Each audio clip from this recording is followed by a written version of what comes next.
Honey,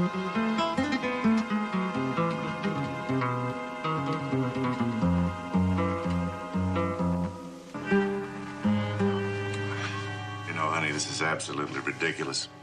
You're not the accountant type, face it. You just don't wish women to make anything of themselves. Oh, boy. It's time for women to free themselves from the stranglehold men have held on them for centuries. Time for them to move from the kitchen and the boudoir into the office and the factories to help shape the future of Cuba's glorious republic. Good grief. Where did you get that? One of Fidel's speeches?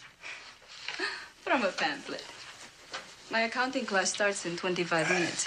Will you take me there? No, I don't want to encourage you. I'll go myself then. I'll see you tomorrow, Chico. When? Before or after your accounting class? Tomorrow's my sewing class. Oh. Hello, Cheetah, darling. Tommy. I say, I thought you and Cheetah were on the outs. Cheetah and I are too well suited. We each want the same thing from the other. Absolutely nothing. I say, are you coming out to the airport? Mrs. Palmer's due in half an hour. Well, you go, Tommy. Get me a couple of pictures, will you? All right, Mike, but I can't write your story for you, you know? What story? Distraught American wife arrives Cuba to beg personally for release of husband jailed on suspicion of espionage. You can write this story right here. You know, I think you have something up your sleeve. Sure. The arm of a joker. Look, Tommy, you better hurry if you're going to catch that plane. Bring me back a couple of pictures of the crusading wife and make sure she looks distraught. Right you are.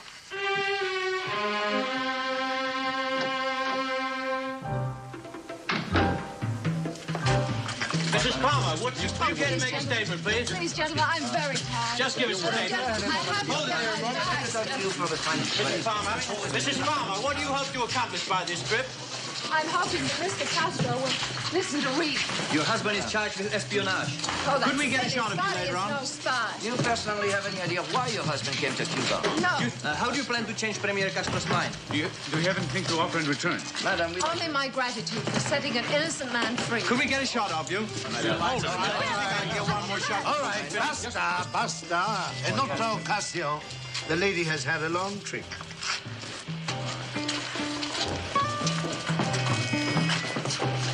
Welcome to Havana, Senora Palmer.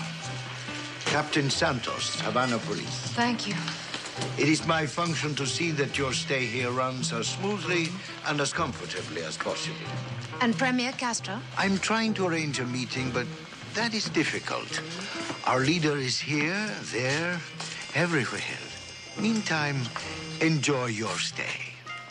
I'm afraid I'm not here on a vacation, Captain. We are anxious that you would take back only pleasant memories with you. You make it sound as though that's all I'm going to take back with me. Scotty's all right, isn't he? Isn't he? I have a limousine waiting for you. May I see you to your hotel?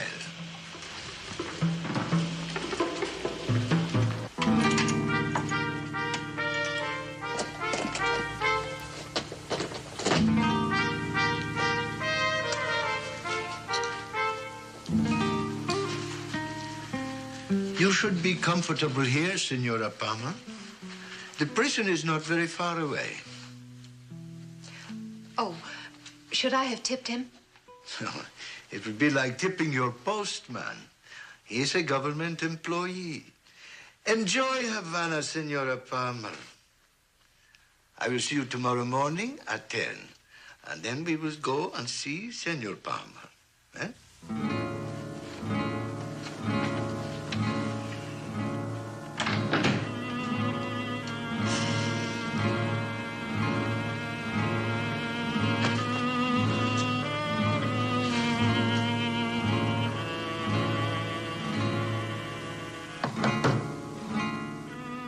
Are you decent? Mrs. Palmer, I'm Mike Taggart. So happens I'm your next-door neighbor.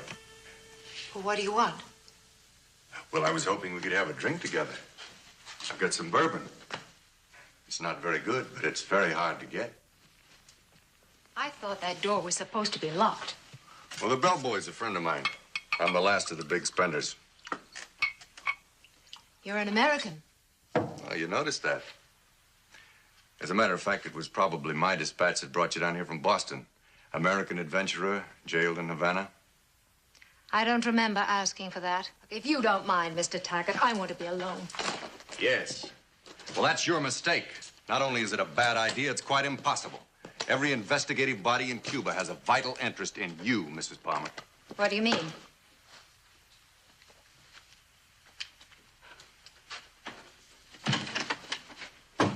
Hello, officer. Yesterday, he was a sugarcane cutter. Today, he's one of Santos' crime busters. You need a friend, Mrs. Palmer. And you need a story for your newspaper, is that it? Well, I'm glad we settled that so rapidly. I spent a fair proportion of my salary arranging joining rooms. Now, how about that drink? What do they think I'm going to do? What indeed? I particularly liked your answer to the reporter in the States when he asked you why you were going to so much trouble to see Scotty, and you said, because I love him, and he needs me. And what else should I say? Absolutely, I'm with you. Look, what's going on here? Why am I being watched? And what are you trying to imply? You keep asking me questions you have the answer to. I'll answer it. Senora Palmer, Colonel Velasquez will see you now. Colonel Velasquez.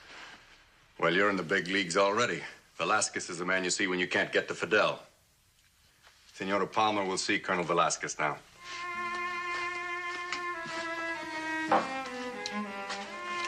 Not you.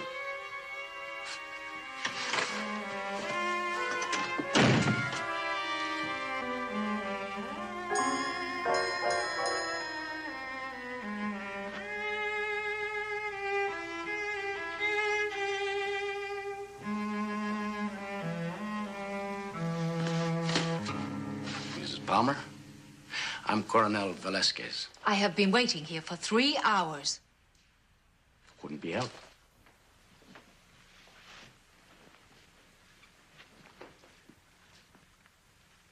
Sit down.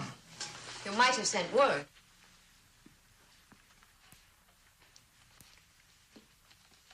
We are a government by improvisation. We must constantly deal with emergencies as they arise. 4 counter-revolutionaries were picked up 3 streets from here. One of them was a very good friend of mine. I met him at the Sorbonne. We were in the Communist Party together in 1957. We talked for a while, and then I shot him. Are you trying to frighten me? Not an easy job, I would say, offhand. What I'm trying to show you, Mrs. Palmer, is that I say what I mean. Colonel Velasquez, my husband is innocent of the charges you're holding him on. Scotty never had a political thought in his life. No argument, please.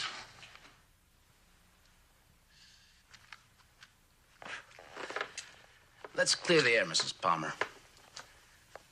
There's no point in us talking without the money. But I have $4,000 in the saving account. I'm prepared to give you all of that. Your husband is a lucky man indeed to have a woman like you on his side.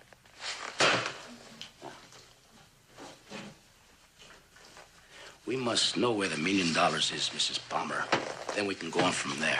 We're in 2 different conversations, I think. The $1 million, Mrs. Palmer. What $1 million? Would you please tell me what you're talking about? You're a very attractive woman, Mrs. Palmer. And I can spend all night with you if necessary.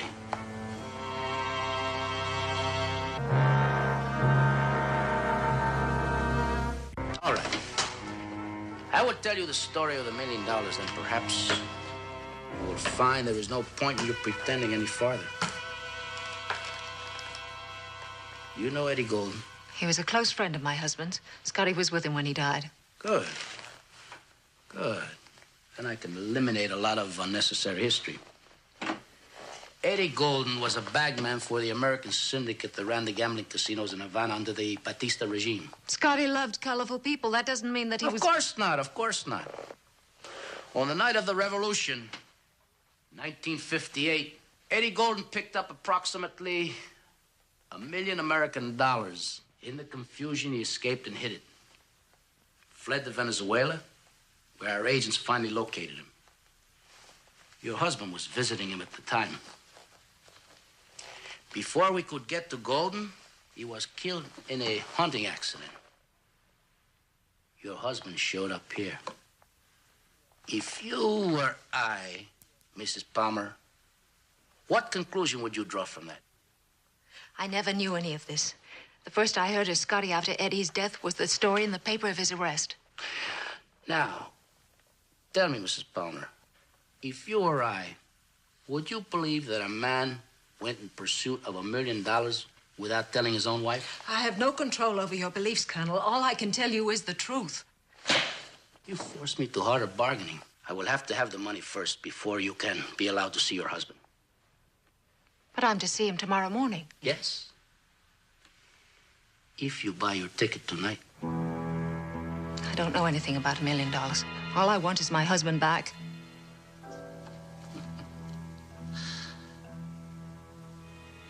What an invaluable man he must be.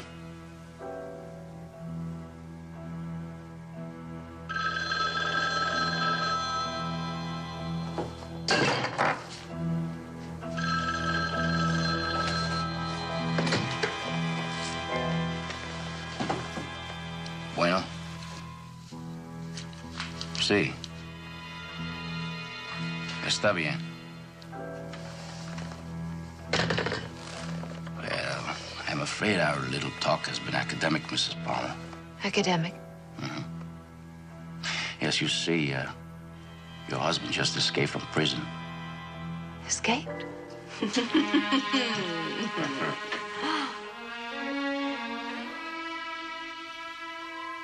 I only have an hour more. Stick around. I'll write you a note for your commanding officer. Tell me, Rodriguez, what were you before you became a sergeant in Fidel's militia? A corporal.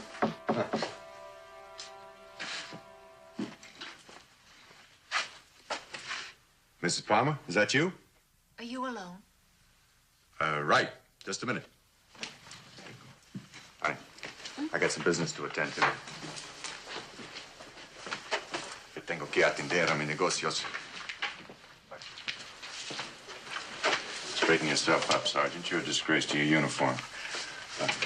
Honey, you and me will take a 3-day pass together sometime, huh?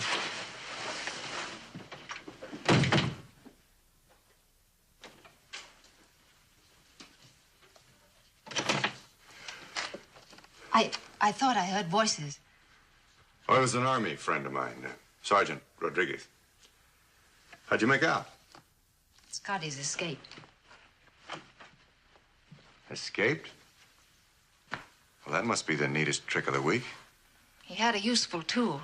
$1 million to bribe the guard with. Oh, so you did know about that money.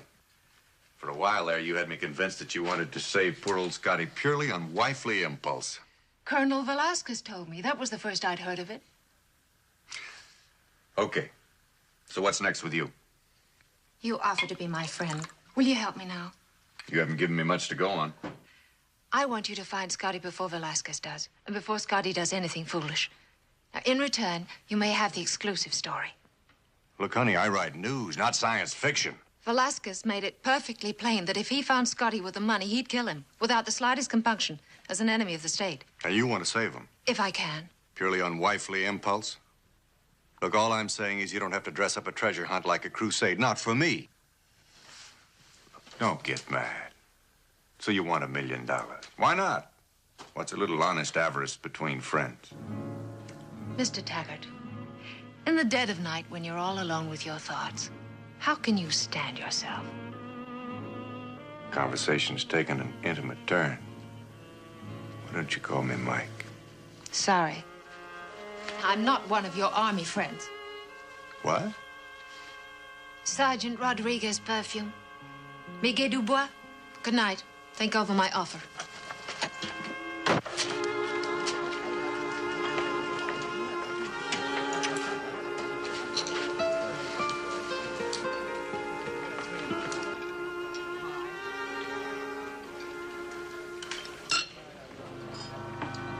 morning. Good morning. Will you join me? I'm not hungry, thanks. What is that? Well, that's banana pie. There are no eggs in Havana this week, but there's plenty of banana pie. Would you like a cup of coffee? Yes, please. Waiter, cup.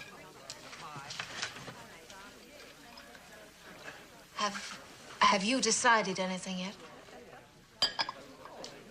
I have one question. Supposing we find Scotty and the $1 million together, what are you going to do with that money? I'm going to give it to Velasquez. I want my husband back, and I want him back safe and sound. That's all. Well, then, as a student of human nature, I can't very well turn your offer down, can I? I mean, it'd be worth it just to see you hand over $1 million for one slightly shop-worn husband. Have you always been like this? Flippant and bitter? Only since I cut my wisdom teeth. Must you sneer at everything? Look, Ann, it took me a long time to develop that sneer. It's a good sneer, and I need it, so don't take it away from me now. Look who's coming. Well, lovely morning, eh? May I sit? Sure. Thank you. And how are you this morning, Mrs. Palmer? A little worried at the moment, Captain. Of course, of course. But I assure you, your husband is much better off outside of prison than in. Our leader is not a disciple of progressive penology. Well, you don't sound like a disciple of your leader. I am a professional, not a political figure, Mrs. Palmer. I was chief of police before Castro. I will be chief of police when he is gone. Survival. Hey, Santos? Survival, Mr. Taggart, is the alpha and omega of my philosophy. Tell me, Captain, what exactly is my status right now? Your status? Why, you're an American citizen, Mrs. Palmer. You may come and go as you choose. You will not be molested. See our country. Socialism has not changed the sand on the beaches. The stars at night are not political. Santos, may I tell you something? You're a poet. I brought you your husband's belongings, Mrs. Palmer. Since he had escaped, I thought it seemed the most logical thing.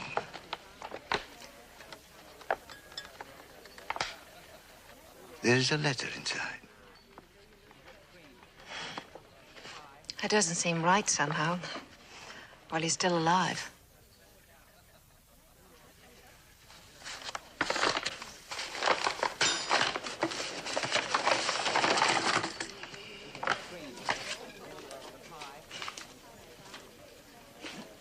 Empty? Empty. Original contents, $50. Donated by the prisoner to the Widows and Orphans Fund. Here it is. We had to read it.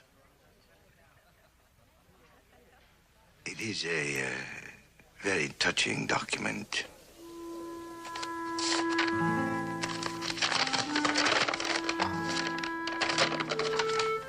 Please, read it for me.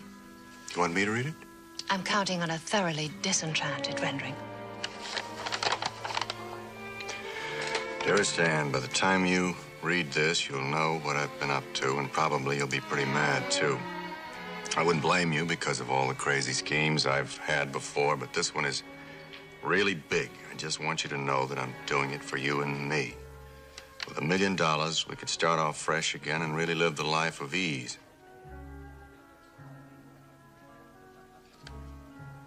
I guess I've been a disappointment to you. Running off all the time and leaving you alone with all my big talk and big dreams. I don't suppose I've been much of a husband. Hasn't been much of a marriage, and I'm really sorry. They're not treating me like a visiting dignitary in this jail, but if I ever get out, I'll make it all up to you. I swear I will. Your loving Scotty. P.S. If you ever get a chance to see it, Conrad Easter has a painting of a girl who looks a lot like you called Woman in a Darkened Room. To me, it looks like you. Anyway, very beautiful.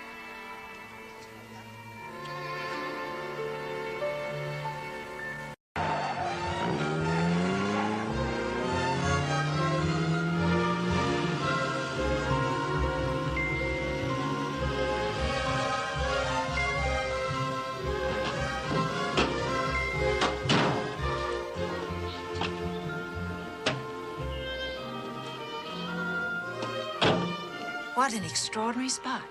I can see now why he didn't want to leave.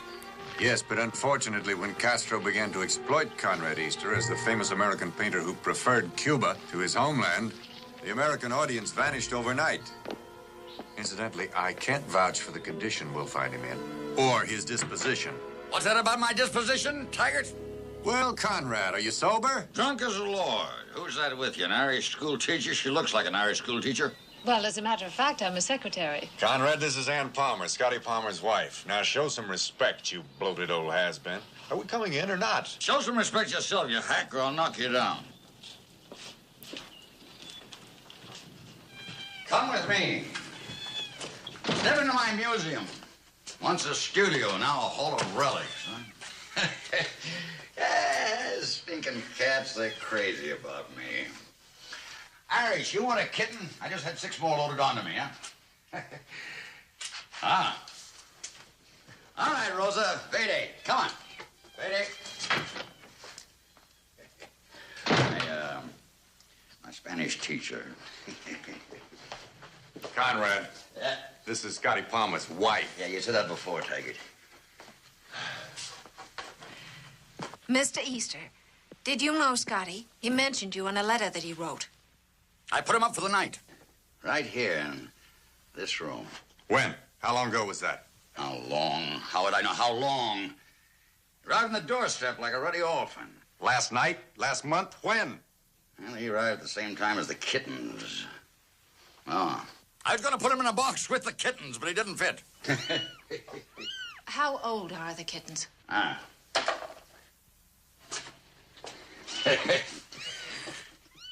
How old do you think it is?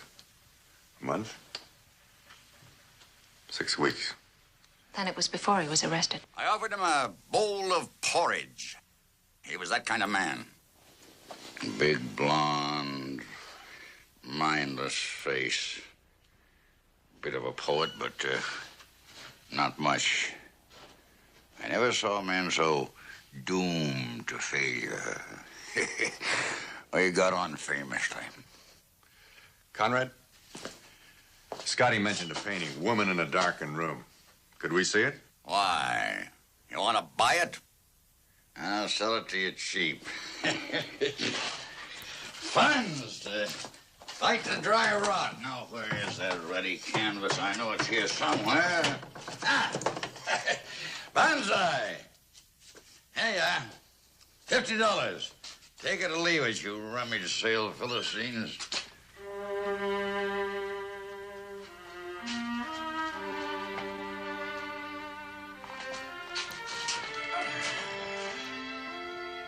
Conrad, have you got another painting with the same title? What do you think I'm running here? Greeting card studio? A ruddy assembly line? Well, just take it easy, Easter Bunny. Scotty said the woman in the picture looked like Ann. Any man is entitled to his own impressions. They haven't taken away freedom of perception from us. But the woman in this painting, all you can see are her hands. That's what you're supposed to see. All right, $35. No, really, $50 is fine. I'd give you more if I could. Irish, you can teach me school anytime. Pax vobiscum. You sure you don't want a kitten? Thank you. I think we'd better be going. Let me know if there's ever anything I can do for you. I still have my boat if you want to go 90 miles to Florida. A little taxi service I run for my customers. Haggard, get out of here, you hack, before I knock you down. Take it easy, Conrad. You old bag of booze. See you around.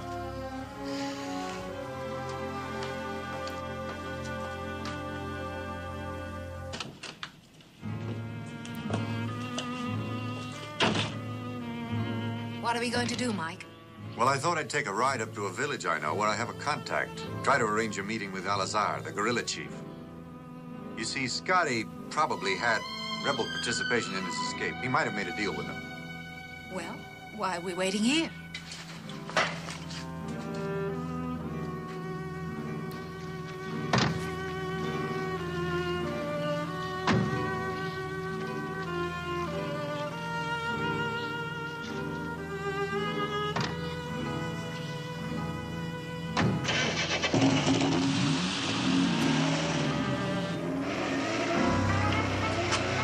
Rosa!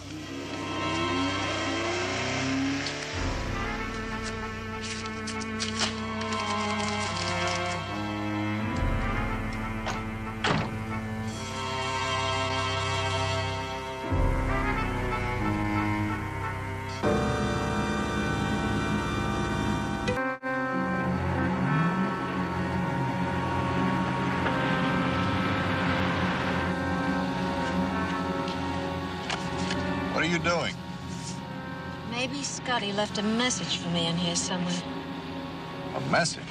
Like maybe in code? Well, it's not impossible, is it?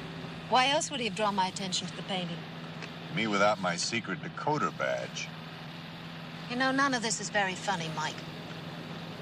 Not to speak disrespectfully of the vanished, but Scotty Palmer sounds more and more to me like a kid playing cops and robbers in his own backyard. Scotty had a great love for life. And part of that love was a flair for mystery and excitement. Look, honey, you can put down the sword and the starry crown. I know what's with you and this beloved husband of yours for whom you're seeking with such great devotion and selflessness. Now, let's be honest, huh? You and Scotty haven't lived together for 2 years. And your marriage was on the rocks long before that. I had my New York office check up on you. How long have you had this? It arrived the same day you did. And you've known all this time, and you asked me to be honest. Good shot. Now we're even.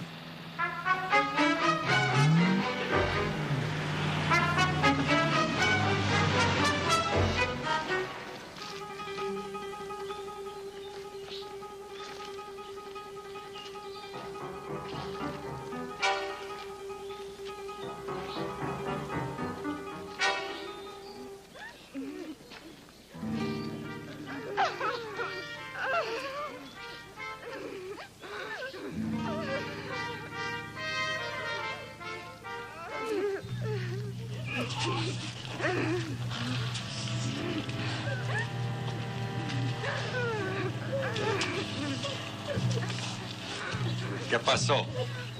Fueron sospechados de ser guerrillas.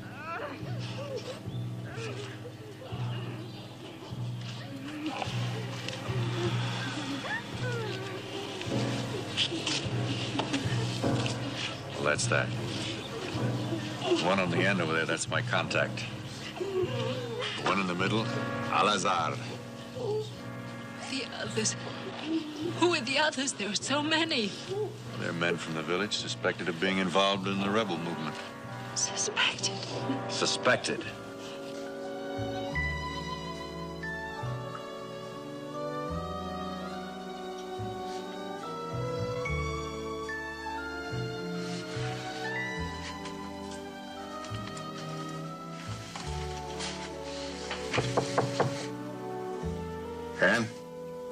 Can I come in?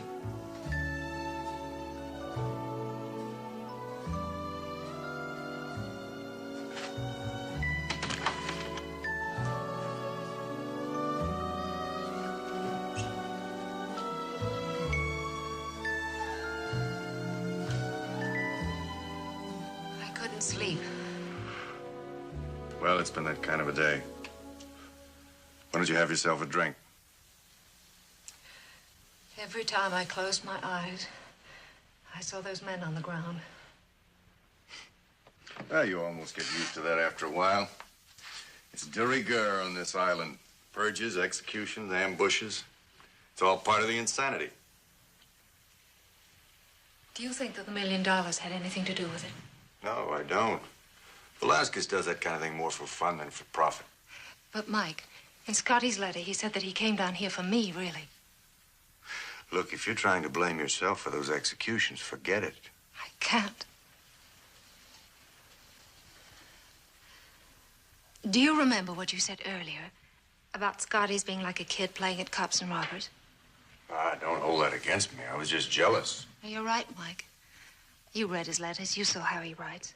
I've had letters like that from London, where he tried to sign up with the Coldstream Guards, and Marrakesh, where he tried to join an archaeological expedition. I stayed home and worked, 9 to 5. I was like a parent putting her son through a school from which he'd never graduate. I don't think I really ever loved Scotty. Well, what are you doing down here, then? Oh, I've been running my own personal revolution for years.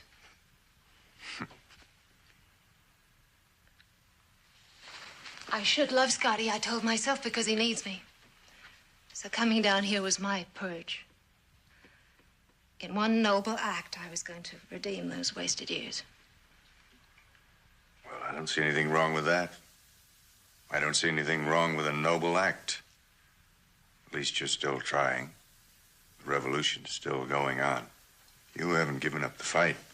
But I've been thinking about what you said. Maybe Scotty was trying to get you to notice. Now, what else was in that picture? A table, a bowl of oranges. What association? Oh, Mike. Oh, come on. You can't give up now. Maybe I should. Maybe I was what you thought I was all along. What I think you are? What is it with a woman like you? Do you have to be untarnished like Scotty? Or can you be a little chipped around the edges? Like me?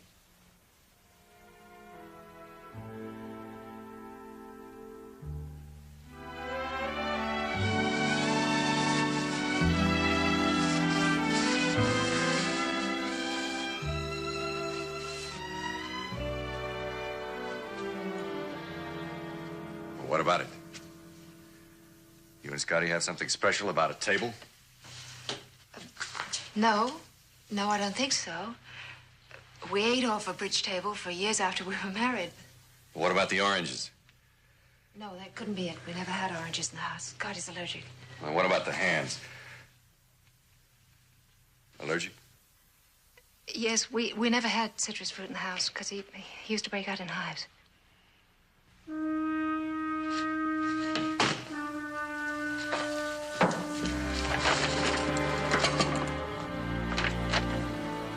What was he doing with these?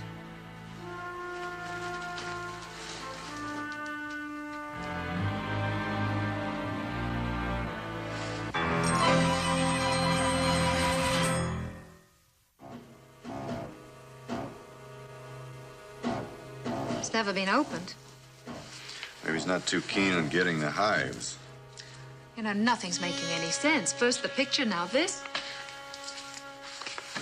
Orange candy. Solid orange candy. Maybe there's something on the label. Oh, let's see. Ingredientes, azúcar, ácido citrático. Ingredients, sugar, citric acid, flavoring. Trio Candy Company, Rio de Janeiro. Triple good orange-flavored candy. It's odd, but those oranges, they look familiar somehow. Well, of course it does. These things are sold in every cigar stand. And you've never been in Havana. Why should it look familiar to you? Dunno, it just does. 3 oranges. Triple good. 3 oranges. I know. The penny bank. What penny bank? When I was little, my father gave me a penny bank in the form of a slot machine. And it really worked. When you spun a certain combination, the little drawer opened and you could get your money out. Now, Scotty was fascinated with that. We used it as a cigarette box. And 3 oranges was one of the combinations that opened the drawer. A slot machine. Well, could that be it? But there aren't any slot machines left in Havana, are there? Well, some of that stuff is gone, but a lot of it's just out of sight till Castro decides he wants the tourists back again. And you realize we're staying in the same hotel that money disappeared from. And I've heard a lot of the gambling equipment from the casinos down in the cellar somewhere. Say, that might just be worth a look. I'll get the guard from the hall into my room. You get on the self-service elevator and wait for me until I can get you. And bring Scotty's keys. Look, you may have the only penny bank in the world that's worth $1 million.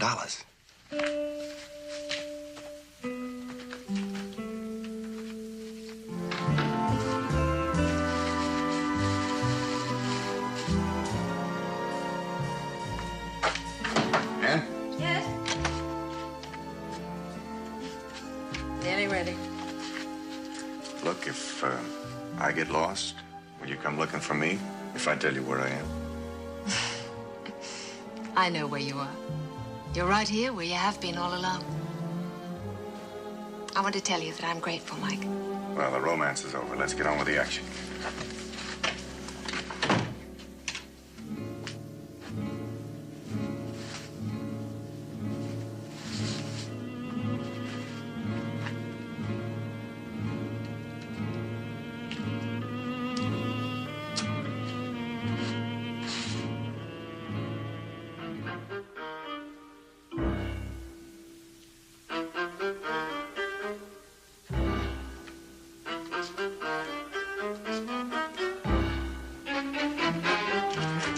Fire!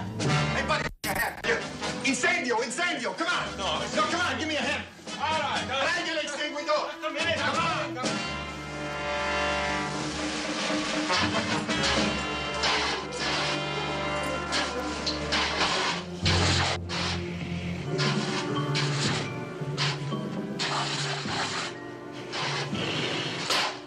Good.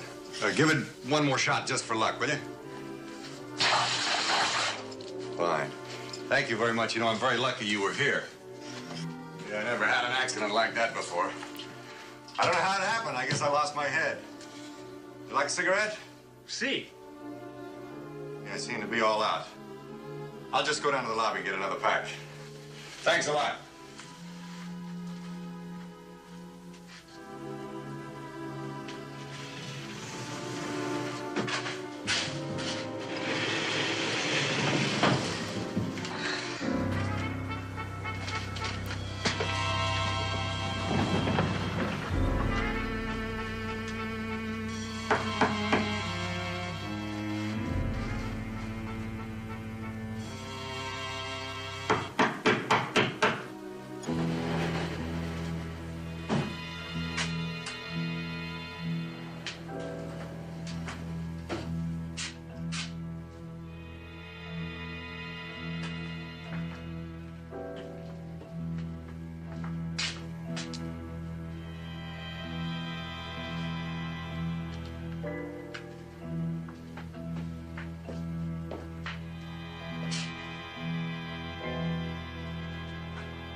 Here lie the relics of an ancient civilization and the ghosts of all my paychecks.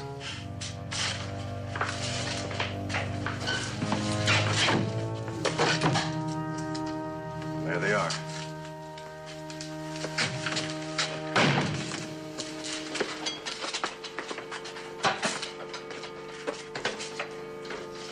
Mike, here it is. 3 oranges. Did you bring Scotty's keys? Yes.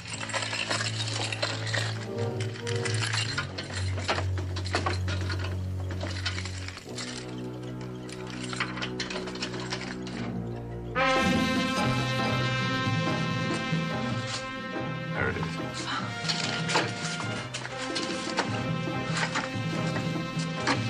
$1,000 bills.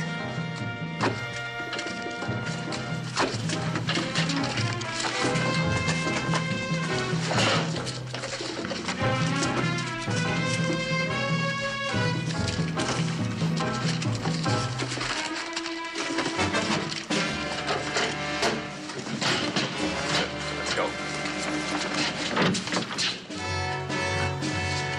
How ironic that the money money was here all the time. I made a bargain with Colonel Velasquez.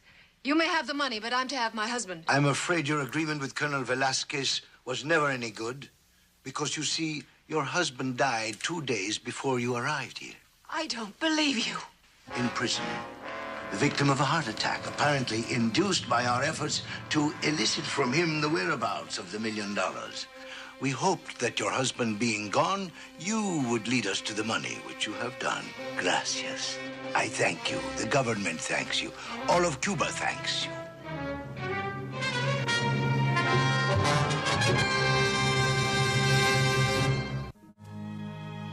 You killed Scotty.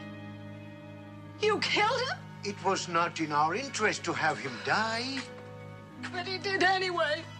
It was an accident. And then you deliberately used me to get what you couldn't get from Scotty? I'm sorry, it had to be done. You see, I'm only carrying out the orders of my superior, Colonel Velasquez, who is a man by nature given to subterfuge and intrigue. All right, Santos. Now what about us? Again, that depends upon Colonel Velasquez. You will, of course, have to answer to charges of counter-revolutionary activity and spying and conspiracy, that kind of thing. It is regrettable. You see, I hold no animosity against you, either one of you. In fact, I'm quite fond of you both. Come on, Ann. We'll take Conrad Easter's boat to Miami. I want that money. Forget it. Didn't you hear what he said? We're enemies of the state. I want that money, Mike. It's ours. We've earned it. Sure, why not? Scotty wanted me to have it. Right. Now, come on, Ann. You want men like Velasquez to have it? You're absolutely right.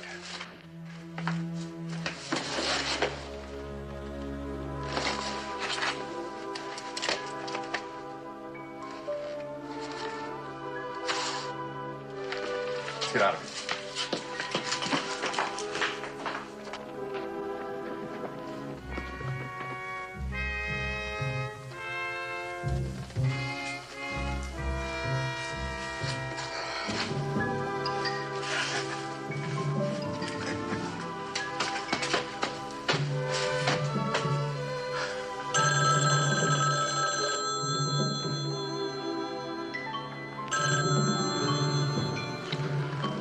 Bueno. Santos? I'm sorry, Colonel. It couldn't be helped. They took it all. Every last cent. How shall we spend the first 100,000? You know what I've always wanted? A tennis court. Not that I play tennis, but it's a great attention getter at parties to jump over the net with a full martini in your hand without spilling a drop. For once, why don't you say what you're really thinking? All right, I will. You know, you really had me scared there for a while. All my life, I've lived on the premise that everybody was only out for himself. You almost flushed my whole philosophy down the drain.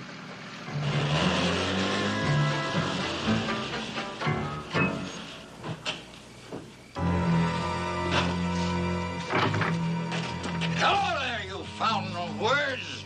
I am developing a new medium of self-expression. Bourbon stains and tears. You like it? It's fascinating patterns of unbelievable subtlety. Look, Conrad, listen to me. Ann and I want to borrow your boat. We want to go 90 miles. Now, you made the offer the last time we were here. I made the offer. Who am I to argue with a man of my reputation? What's this, a hearse? Whose funeral is it, yours or mine? It's the only thing we can lay our hands on. Now, jump in. Who's this? Your wife? Why haven't we been introduced? How do you do? I am Leonardo da Vinci.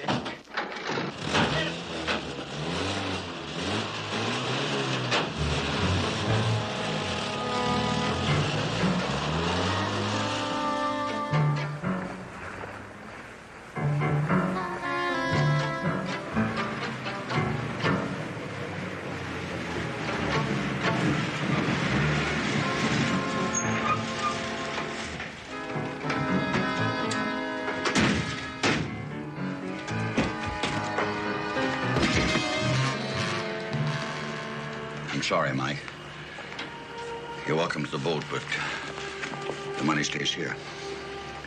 You can have 100,000. I want it all of it, Mrs. Palmer. It belongs to us. Us?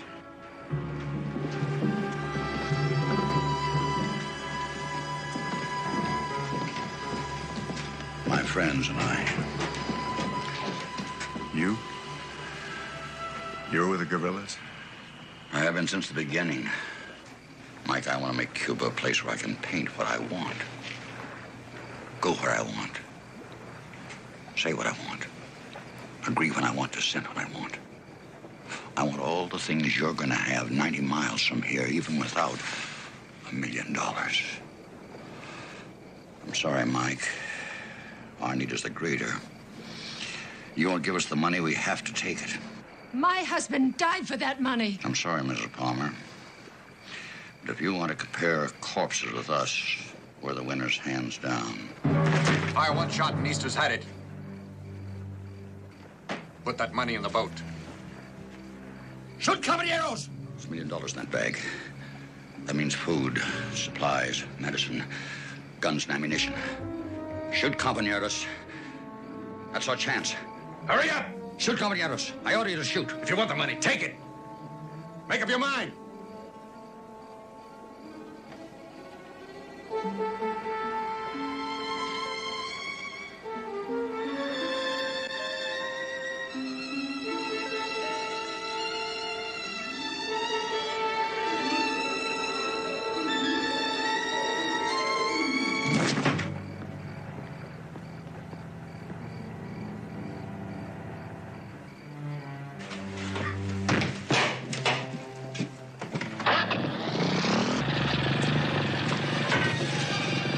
Take care of yourself, Conrad.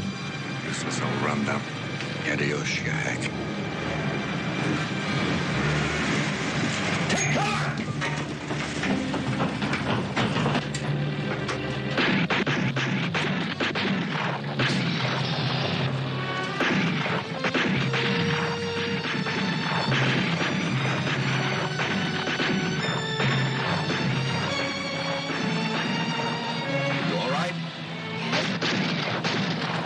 How do you like that Easter? I thought I knew that bum inside out. Sometimes a man isn't all that he wants you to think he is. Well, with him, it was pure subterfuge. At least I was honest. All I know is I've wasted a lot of time over the last 15 years. So have I. But we've both got a lot of time left. You know, now that you're poor, it's good that you're beautiful.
It's all yours, Pop. Sign here. Certainly, Ben. Just goes to show you, Pop. Dan Gordon. Boy, that guy had it made. He had everything. Had a yacht, a stable of racehorses. Dames, he had a list of dames yay long. Now look at him. Just another one of your customers. You treat him nice, Pop. You talk nice to him. Make him feel right at home, huh? I'll do my best, boy. Oh.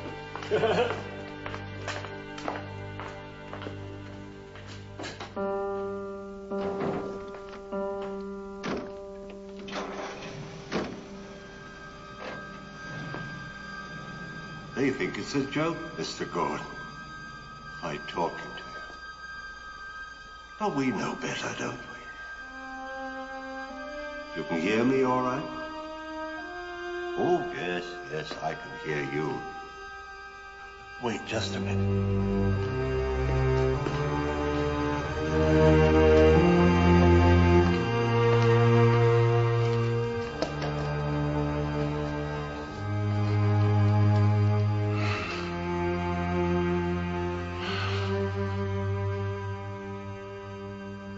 You had a big shock, Mr. Gordon.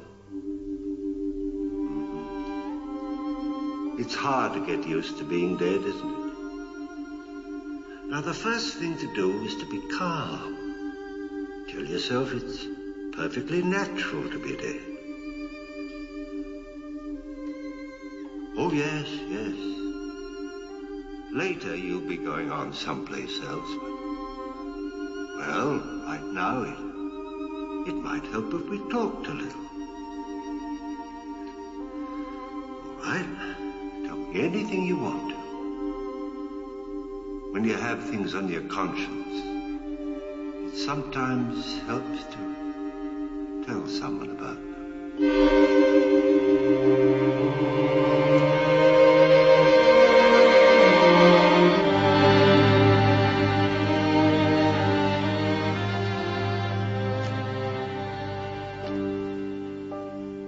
Sound advice indeed.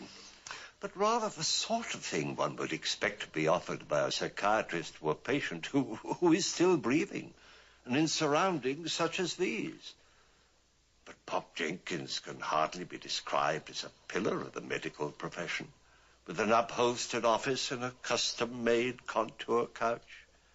For his purposes, however, I'm sure that he prefers the quiet dignity of the morgue and the solid support of a well-refrigerated slab.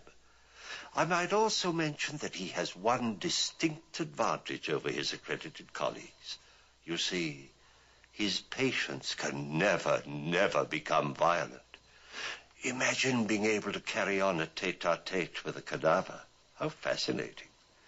Well, tonight we have 2 stories for you about people who can do just that. And for reasons which must be apparent already, we call our play Dialogues with Death. Our players are Norma Crane, Ed Nelson, Estelle Winwood, and your obedient servant as Colonel Jackson Beauregard Fentress and Pop Jenkins.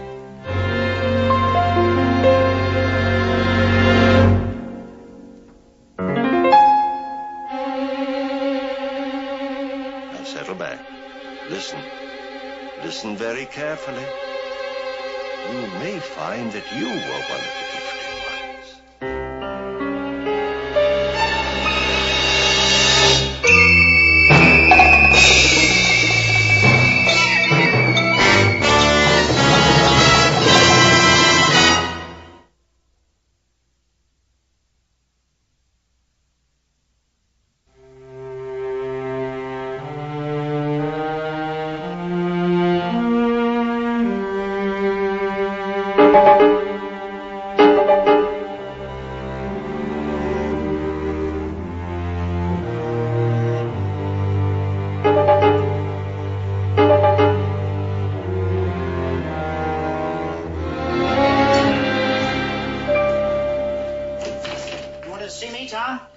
Shutterbug, come on in. Take a look at this. Yeah, that was a good story. What about it? It was a good story, is right. Second day, the police promised an early arrest. Third day, all suspects cleared. Police baffled. The biggest story of the summer, and it diced on us. What are we going to dig up for tomorrow? That's a good question. What? You and I are going to take a little trip down to the morgue. We'll get a couple of shots of Dan Gordon on his slab. We'll make a center spread out of it. We'll surround it all with pictures of his yacht, the girls, the racehorses, even the time he was tried for murder. Over it all, we'll run a banner. Was it worth it, Dan? Hey, that's not bad. You know what else? We could use a quote from Gray's Elegy. You know, the boast of heraldry, the pomp of power, all that beauty, all that wealth e'er gave, awaits like the inevitable hour, the paths of glory lead but to the grave. Yeah, that's good. Get your camera, come on.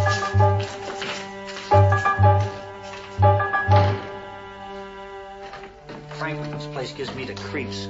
That's just your imagination. Now, Billy, you mustn't be frightened. The first thing to do is to be calm. And tell yourself this is all perfectly natural.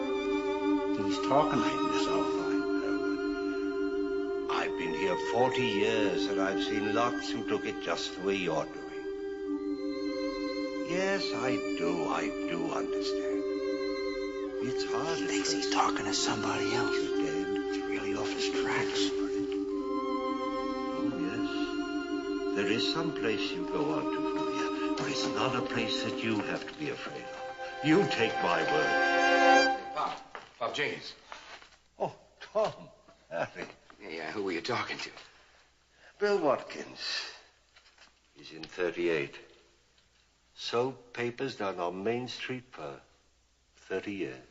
Everybody liked him.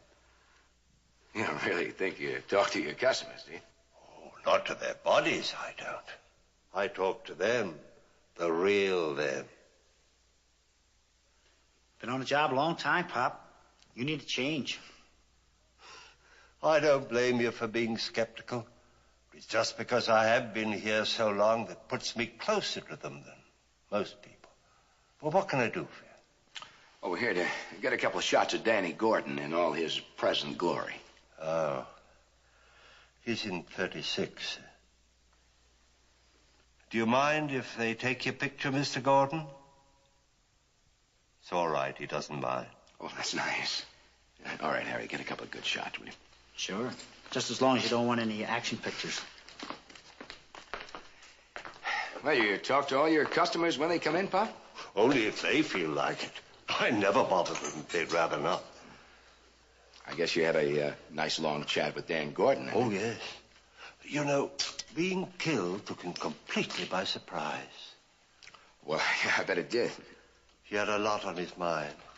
Made him feel better to tell me about it. I don't suppose he knew who killed him, though. Oh, yes. You see, after you leave this plane, you know a lot of things that were secrets before. You mean that Dan Gordon told you who killed him? Well, yes. He said that... Oh.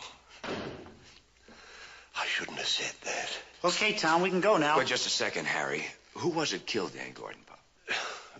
Please, Tom. I can't tell you. I'm not allowed to. Say, what is this? Well, Harry, Pop here had a nice long chat with Dan Gordon after he was killed. Isn't that right, Pop? Yes, that's true, but I can't. Oh, come off it, Tom. Let the old boy alone. Quit kidding him. And let's get out of here. This place gives me the creeps. Yeah, well, Harry, that's because you're not close to the customers the way Pop is here. Now, who was it that killed Dan Gordon, Pop?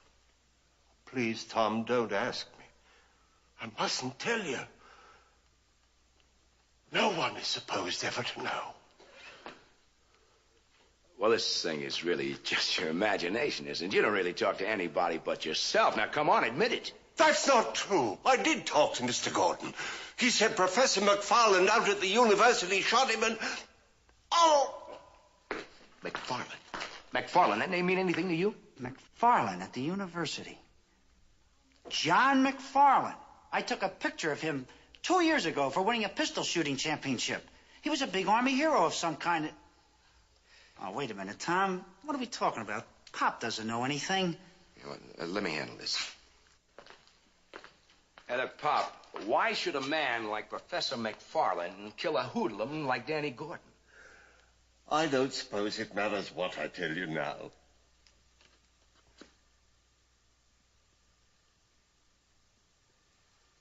Mr. Gordon says it was because of the professor's sister. His sister? She was a singer.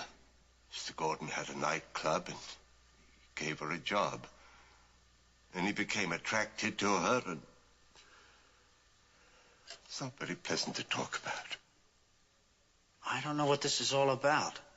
But 3 months ago, there was a real cute blonde singing at the Club Gordon. She called herself Mac. Gloria Mac. Mac from McFarland. She lasted there 2 weeks. She just disappeared. It's very interesting.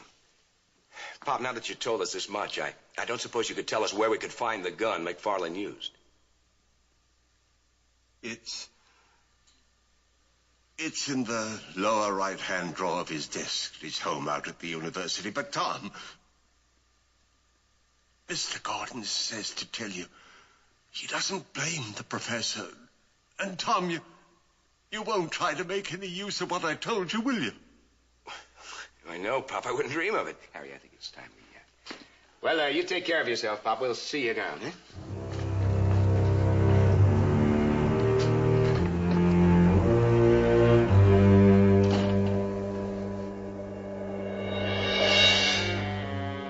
I don't know what came over me, Mr. Gordon. I've never discussed what was told me with anyone before. I hope no harm will come of it.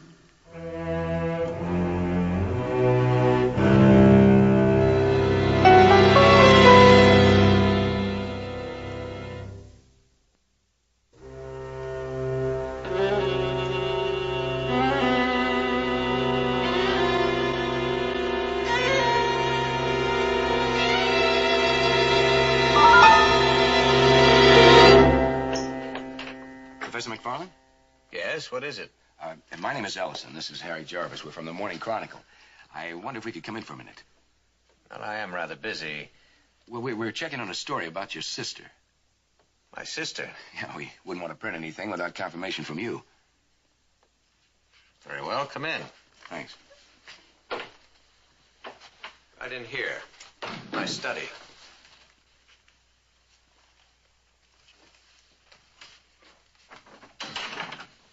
Sit down, please.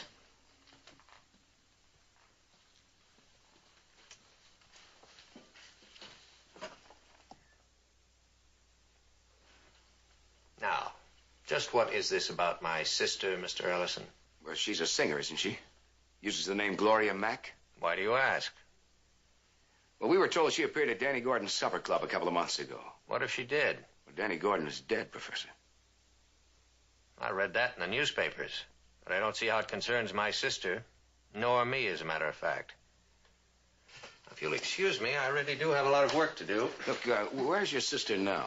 I asked you to go, Mr. Ellison. Look, I hadn't intended to be so blunt about this, but we were told that you killed Danny Gordon because he mistreated your sister.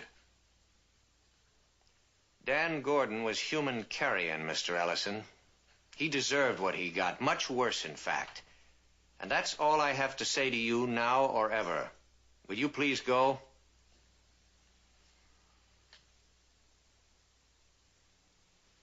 You mind, Professor? Give me that. Is this Gloria Mac? Give me that picture. Take it easy, Professor, I said, easy. give me that. Yes, sir, Professor, yes, sir. It's all right, Harry. I found something a lot more interesting. Right where we were told it would be. Now, that's my personal property. You put that back where you found it. Professor, I believe this is the gun that killed Danny Gordon. You give me that. I'm going to keep this gun even if I have to use it. If I'm wrong, you can sue the paper. Everybody does. I shall. First, I'm calling the police. Yeah, you do that. Hey, Tom, you think we... Come on, Harry. We got what we came for. Operator, give me the police. Ask for Captain Rogers. Give me my regards.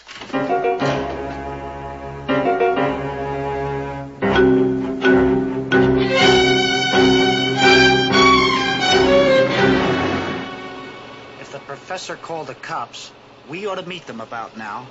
He didn't call the cops. That was a bluff. It was a beautiful bluff, but it was a bluff. He took an awful chance in there. Walking out with that gun. Not after you recognize the picture of his sister. Harry, we've got the gun that killed Gordon. This whole thing ties together. He has to be the killer. He's an expert shot. He has the motive, and he's smart enough to do it. It's true, I don't have any proof. Not until ballistics check the gun for us. But I tell you, I know. Somehow, I just know. Call it anything. Call it reporter's instinct. Harry, we're on the biggest story of our lives. Okay, maybe, but I don't like it. I don't like anything about this whole deal. What do you mean you don't like it? We've got Gordon's killer. I mean there's something screwy. How did Pop Jenkins know about McFarlane in the first place?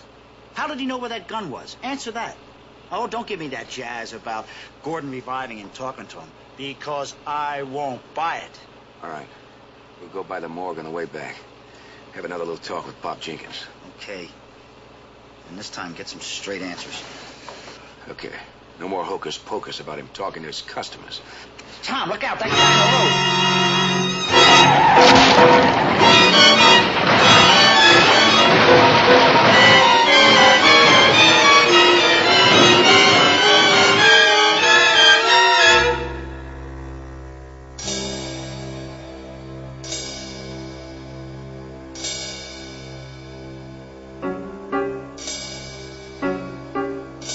Harry!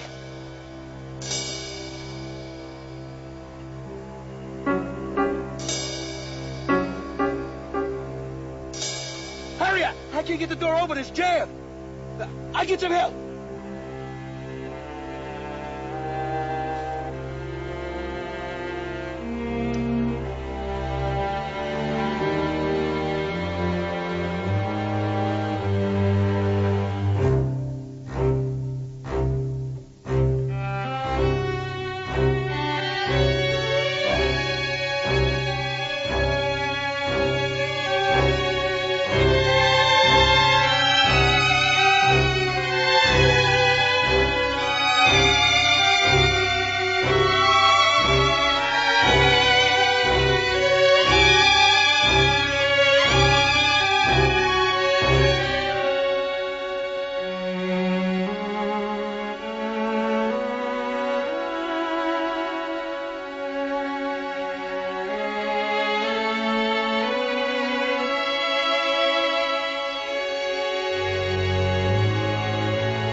Bob, I gotta use your phone, call an ambulance. Harry's been hurt. We went off the road. It's all right, Tom.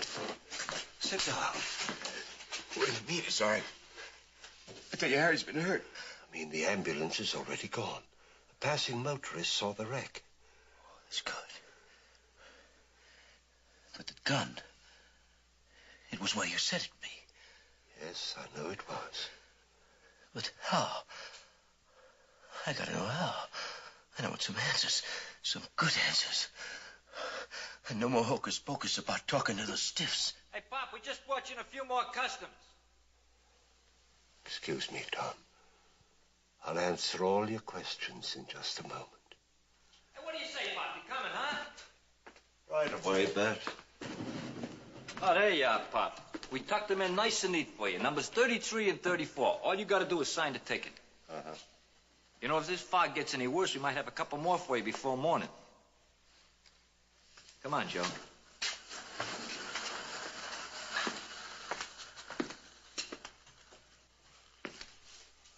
Tom.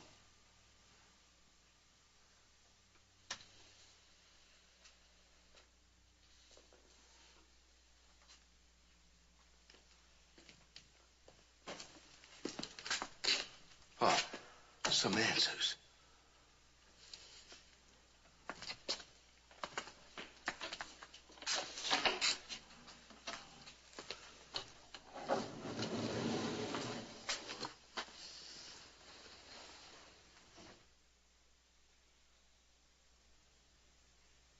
It's Harry. He was killed in the wreck.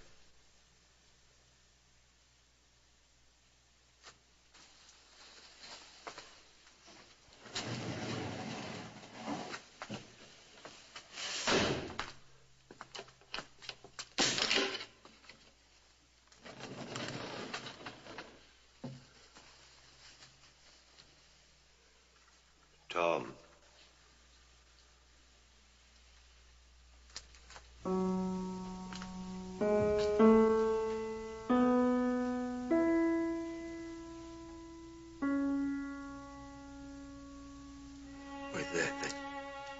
You'd already started trying to come for help. So you just kept on trying until you got here. Then I'm sorry.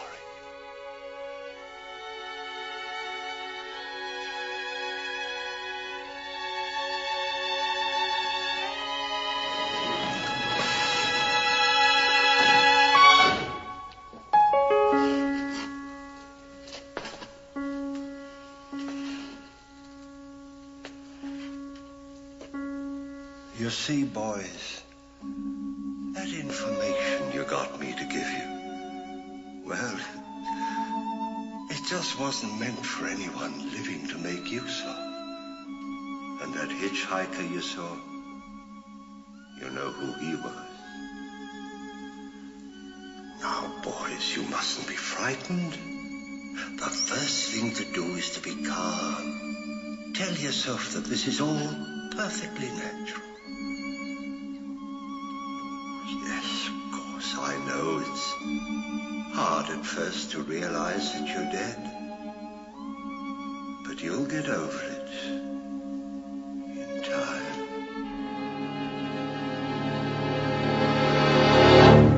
You'll get over it.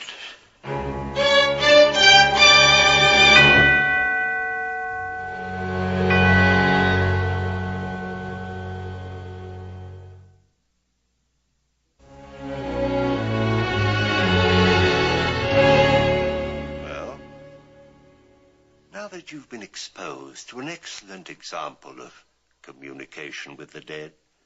I wonder just how many of you believe that it can actually be true. What? You're only half convinced? Well, if what you're about to see fails to convince you completely, then I'm afraid I must refuse to accept any responsibility whatsoever. Very well. Adjourn to a setting which, in its own cheerful way, bridges the gap between life and death every bit as effectively as the morgue. More repose. A plantation which once wore the crown of antebellum splendor. But now, rigor mortis has set in. It has been captured in the coffin of time and sealed in the shroud of the swamp. Yes, my friends, at Maurepas, you will be confronted with the final proof.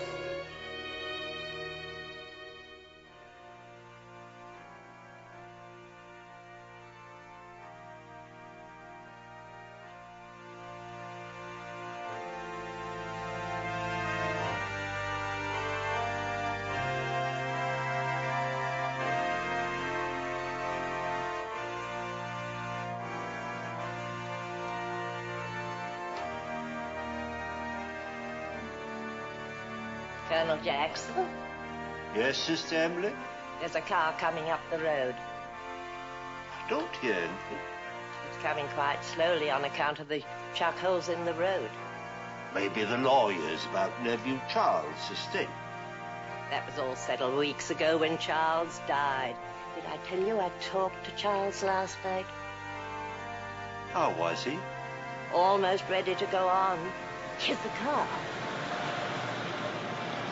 I do wonder who that is. Someone took the wrong road? No, they've stopped. If it's someone to visit, we must let them in. Well, of course, Sister Emily. I'll admit them.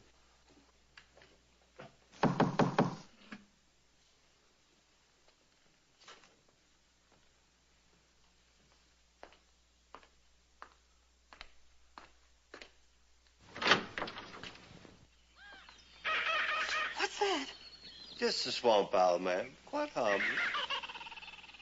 Won't you all come in? We're going in, Nell.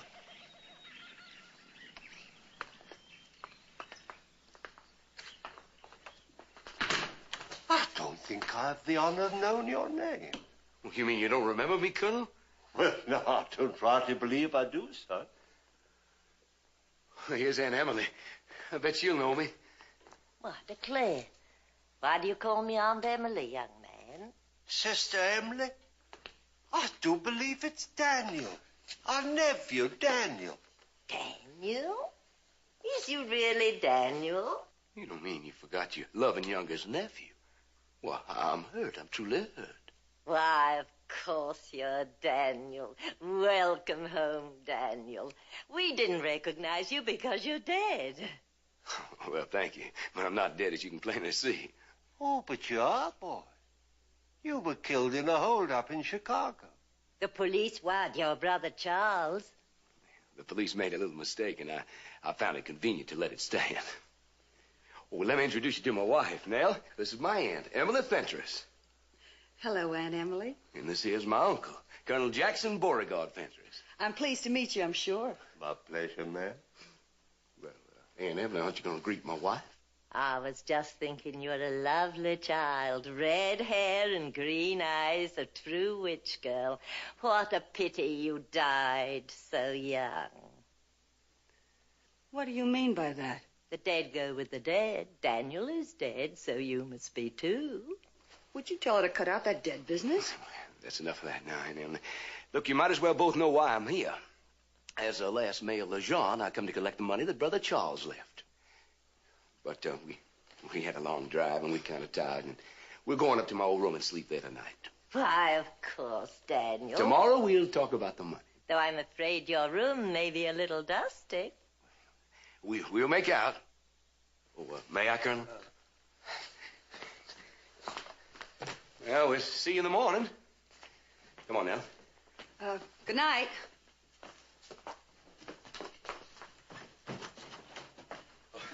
Sure is good to be home again. Well, this is truly a surprise, having Daniel home again.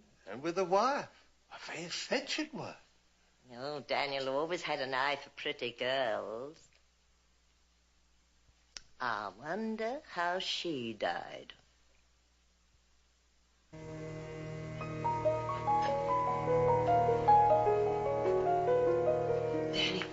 Danny, let's get out of here. This place gives me the creeps. Yeah, I know that, honey. Come on, in here. This is my old room. Open the door.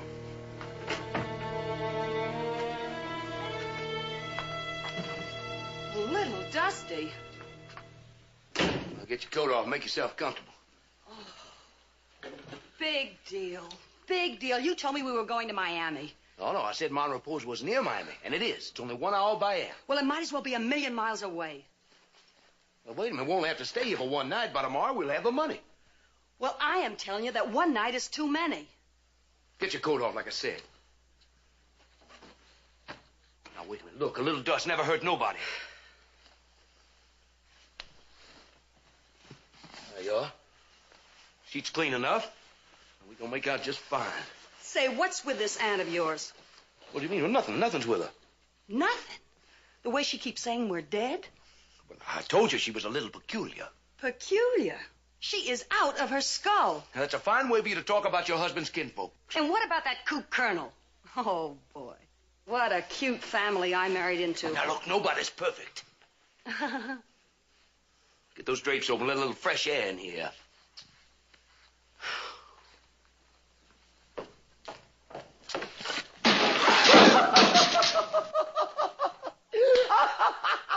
Will you stop laughing and come over here and get me out of this thing?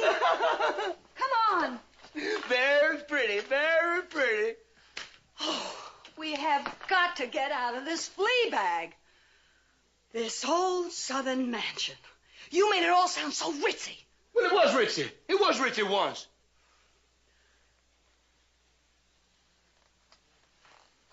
The swamp does things to houses. And the people, too.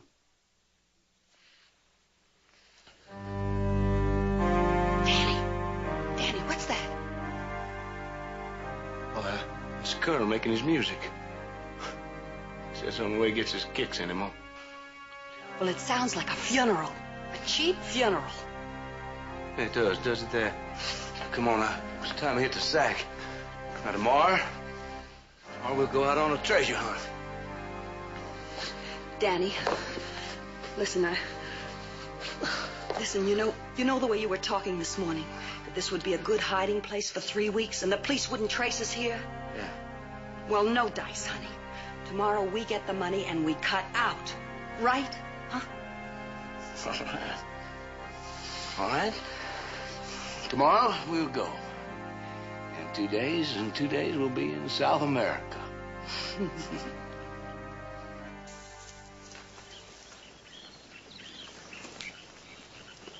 Come on. It's just Spanish moss. It ain't gonna hurt you none. I wouldn't bet on it.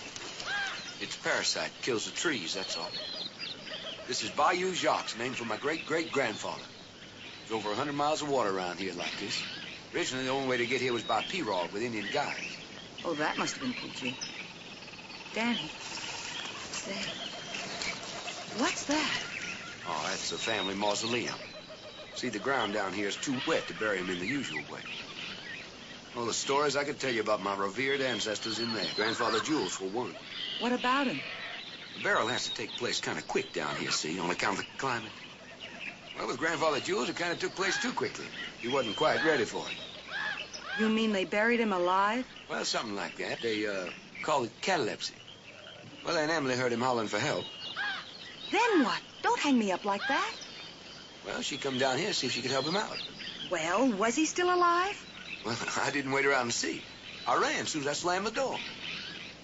You shut dear old Aunt Emily up in there with a corpse? Yeah. See, during the night, Aunt Emily heard him calling for help. She come down to see if she could help him out. He begged her to open up the coffin and let him out, but she didn't, see? She knew he was dead. Ever since then, she swore she could talk with the dear departed. That sure was a swell way to treat dear Aunt Emily. Well, it was just a joke. How was I to know the old coot wasn't dead? Anyway, we let her out in the morning. Fun and games on the old plantation. Danny, are you sure there's any loot around here? Yeah, it's around here, all right. All we gotta do is find it. Mon Repose, my ancestral estate. 27 rooms of dust, rats, and vanished glory. 1,000 acres of swampland around here, and it's all mine. You know, the more I think of it, the more I believe we ought to stay here. I mean, the police would never think of looking for us here. Now, they might in South America.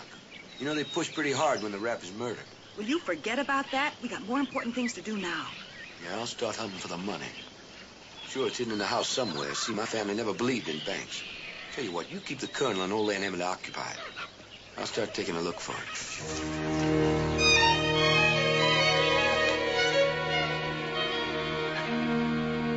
And this sword, ma'am, this is the very same sword that Jacques Lejeune used in the Battle of New Orleans, and then...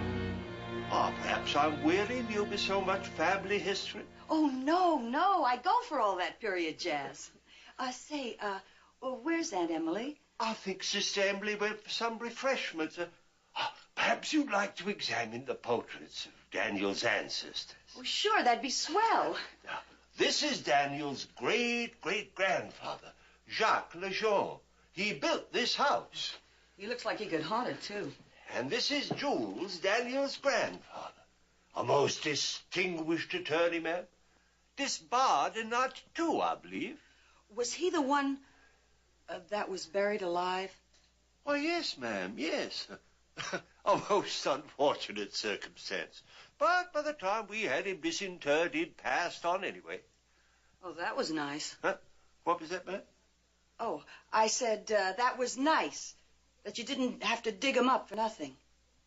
Well, I never thought of it that way before. But you're right, ma'am. You're absolutely right. And this was Daniel's father. It was he who insisted on exhuming Grandfather Jules. Oh? He was a nasty businessman. We found the body, turned over in the coffin, and all the fingernails ripped clear off from clawing at the lid. So upset Daniel's father that when his time came, he insisted on being buried with a telephone. In his coffin? He was buried with a telephone in his coffin? Actually, it was a good idea. Oh, sure. Huh? I said, sure, it is a good idea. In case your watch stops and you don't know what time it is. Yes. You see, he felt that if by accident he was buried during a cataleptic seizure, the telephone will, shall we say, expedite his recovery. Oh, there's no doubt of that. No doubt at all. Say, who is that swell lady? Ah, that is Daniel's great-grandmother, Susan. A most high-spirited lady, that. Dispatched a carpetbagger with her own hands. Poisoned him with elderberry wine. How about a little wine, my dear? It's elderberry. I'll make it myself from an old Lejeune family recipe. No, thank you. I think I'll go to my room and lie down for a little while. Colonel Jackson? Well, thank you, Sister Emily.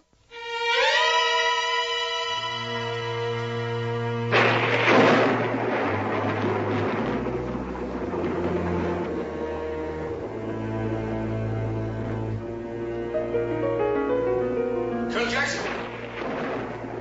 Yes, Daniel? Where's it? I've been looking all over for him. I'm here, Daniel. You said you were looking for All me. over the house. Now, where you been? Outside the house. Outside where? I've been down saying goodbye to nephew Charles. Charles is dead. And buried where he was meant to be, in the lower vault where his ancestors are, where all the men of the Lejeune family have been buried. Except you. Yeah, well, I ain't ready to be buried yet. Now, look, I found this hidden up in Charles's room. Yes? Where's the key? You have no need of the key? Now, Aunt Emily, I want the key. I think we could give him the key, Sister Emily. Well, if you think so. Now, it's the little brass one. Thank you.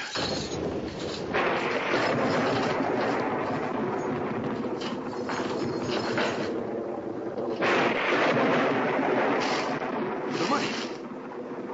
It's in here. Now, where is it, Aunt Emily? The money that I know good brother Charles must have left. And that this family would never keep in a bank. The dead don't need money, Daniel. Look, I told you to stop that. I ain't dead. Your grandfather, Jules, kept saying he wasn't dead, too. But he was. I think we should tell Daniel.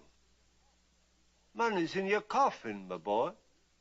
Since you weren't using it, seemed a safe place no one would look for it. In my coffin? Yes, Daniel. $50,000 in the secret lower vault where the Lejeune men lie. $50,000 hidden in my coffin.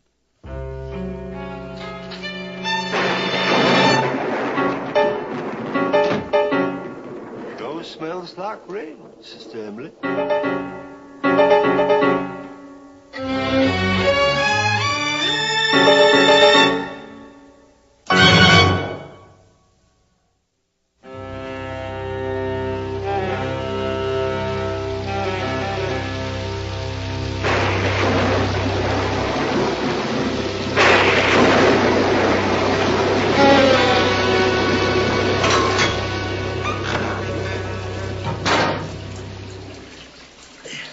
Come on, will you bring a flashlight and the other tools?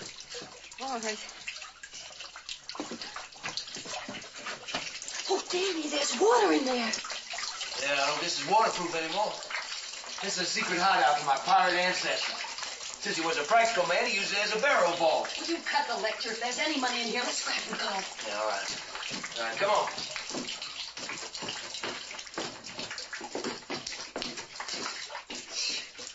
Look at that. That's my brother Charles, the respectable Lejeune.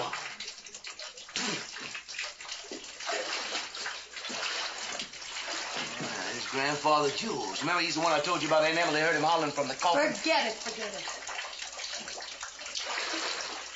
This will be the space reserved for me. Now, look at that. Daniel Lejeune. June 13, 1926. October 5th, 1961. Huh. They must have really believed that story they heard out of Chicago. Would you forget, Couture? The water's freezing. Yeah. Let's get out of here. All right, here, take this. Now we'll open up the family strong box. Give me that hammer. Yeah.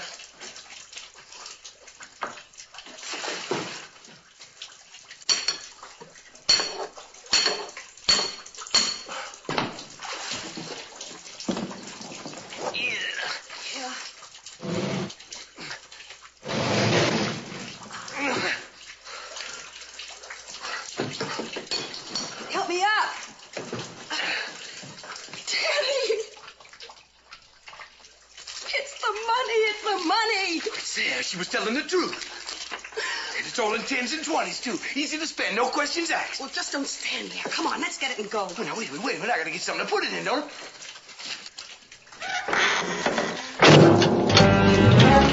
Trap door.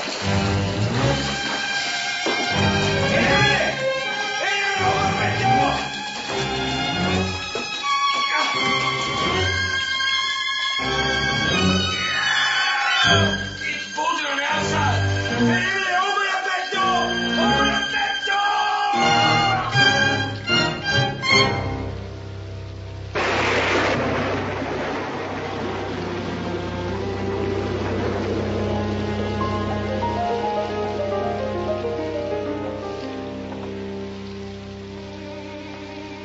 I think it's going to rain all night. Yes. I got myself a trifle wet. Oh, you surely did, Sister Emily. Now, why don't you go over and dry out for the fire? Then we can start our evening musical. All right, Colonel. I think that would be very nice. Very nice indeed.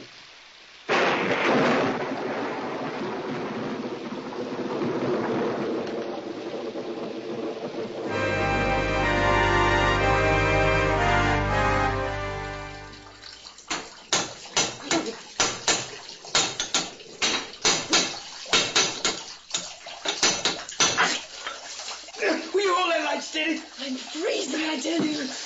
What do you think, I'm having fun? Danny, how much longer is it going to take? Look, the water's getting so deep. How should I know? This chisel's getting dull. What happened? The hammer broke. Where'd it go? Over there somewhere. Shine your light in the water. Danny. Danny, look. Look, it's rising so fast. Will you shut up? I got eyes, ain't I?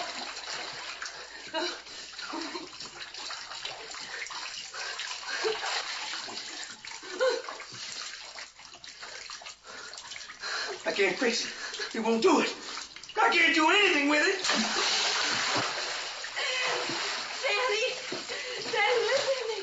We're not going to get out of here. The water's just going to rise, keep rising, and we're not going to get out of here. I ain't even made a mark on that door. Look, Aunt Edna come back. She's just getting even with the time. I locked her up in here with Grandfather Jules, that's all. She'll come back, you crazy old goat. That goat is crazy like an old fox. Look, she'll come back. She's got to. But, Danny, what if she doesn't? What if she doesn't come back? Look, there's a way out of here. There's got to be a way out of here. Danny, listen to me. I got it. What? Oh, no. No, it's too far out. No. What? Well, I was just thinking you might use the telephone. The telephone? Yes. Well, you get to be the craziest hell I've ever thought of being. What are you talking about, a telephone? The telephone that was buried in your old man's coffin. What? Yes. Well, weren't you here? Weren't you here when they buried your old man? No, I was up at Statesville. Now, what is this about a telephone? No, the colonel told me. You see, what happened to that Grandfather Jules shook up your father so much that he insisted on being buried with a telephone in his coffin. Oh. A telephone in Papa's coffin. All right. Oh. Come on. Oh.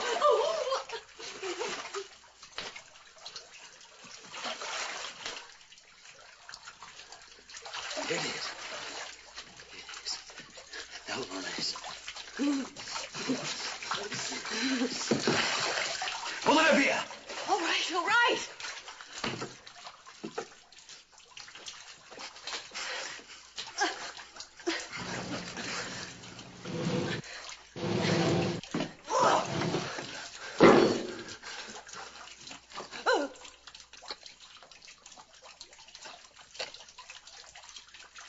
It's there just like the colonel said it was.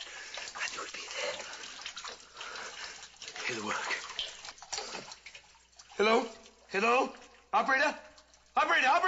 Is she answering? You shut up, I can't hear. Hello, operator. Now look, connect me with the sheriff. No, with the sheriff. Yeah, it's a matter of life and death. I said life and death. Yeah. Huh?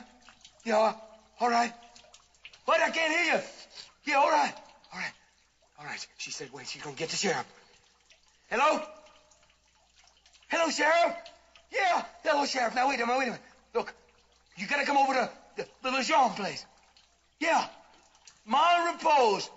Yeah, we're in the mausoleum. We're locked in the vault. What? What?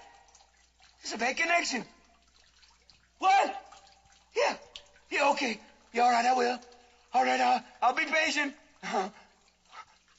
He said, be patient. He said, wait. Yeah, now, see, that means he's gonna come. He's gonna be here in about an hour, that's all. And in a couple of weeks, we'll be in South America. We'll be in South America with $50,000, see? Oh, because my father was a screwball. Thank you, Papa. Thank you, Papa. Thank you, baby.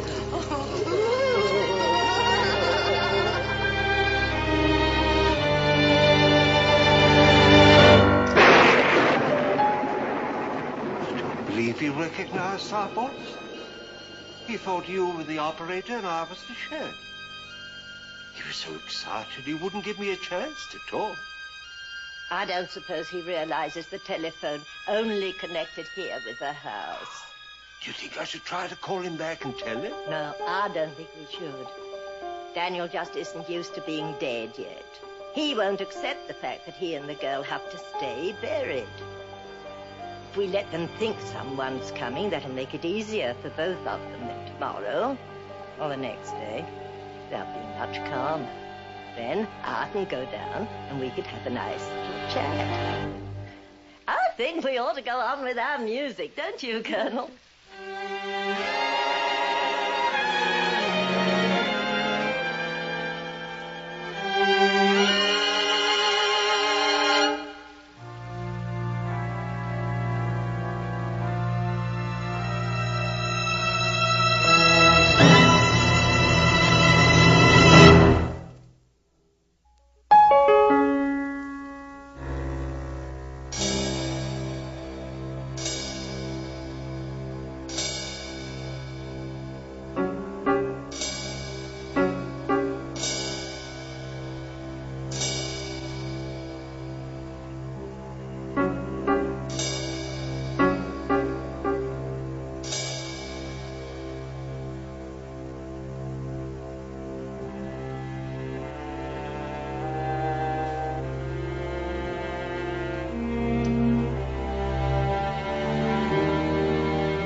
People ask, where do you get your ideas? Right here. All of this is my magician's toy shop. I'm Ray Bradbury. And this is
Fellows here?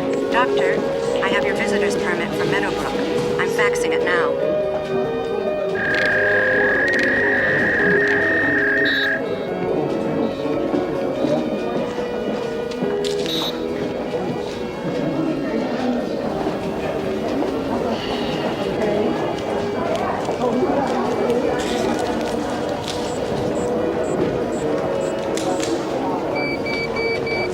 Yes? It's Lee, Dad. Just reminding you about my allowance. I know. It's just that if you make the teletransfer now, I'll get it in time to pick up the tickets to the show. You've made your point, son.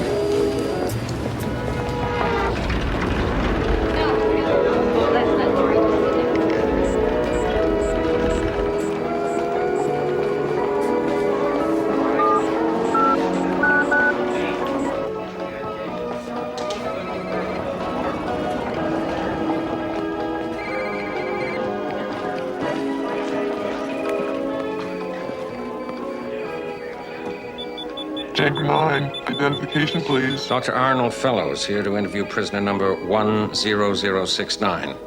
Code?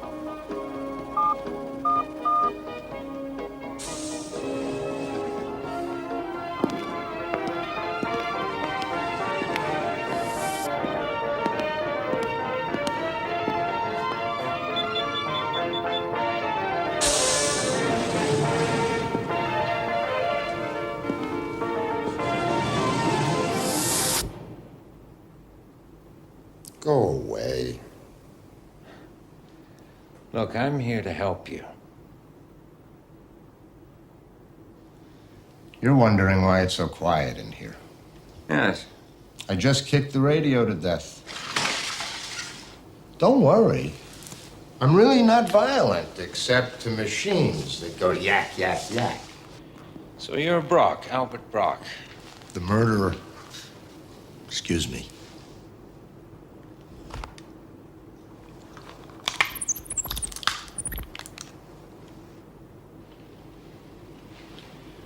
Welcome to tranquility. This will cost you $300. I don't care. I don't care. I don't care. Well, shall we begin? Sure, sure. Whatever you say, Doc. I know. That's another 300. Suppose you, tell me when you first started to hate the telephone. Oh, at first I loved them. I mean, when I was growing up, we had them all over, in the kitchen, the bathroom, in our cars. Then when I was 16, my folks gave me my first video phone. Only they were so new, no one else in town had one, so I had nobody I could call.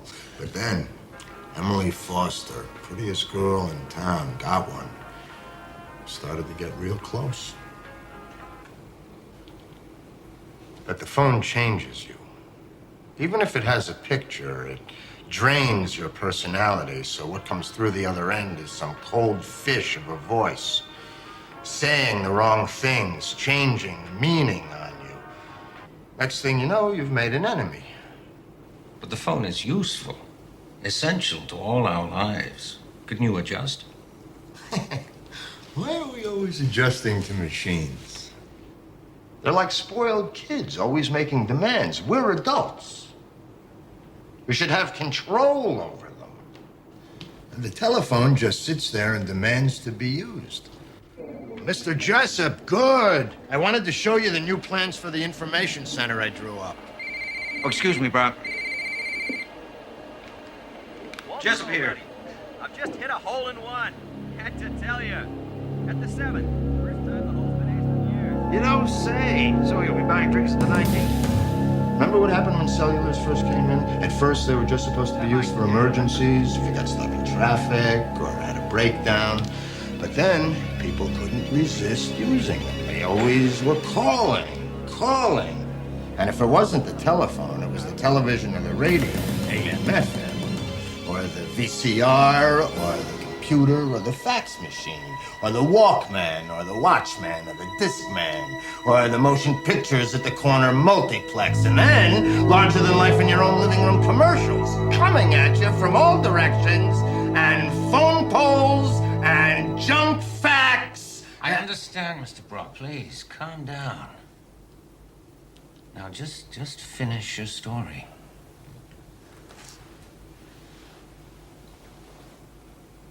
My whole day was one big listen. Good morning, Albert. Good morning, Agnes. It's time to get up on this marvelous day. The weather is going to be just great, with the temperature reaching a high of 70.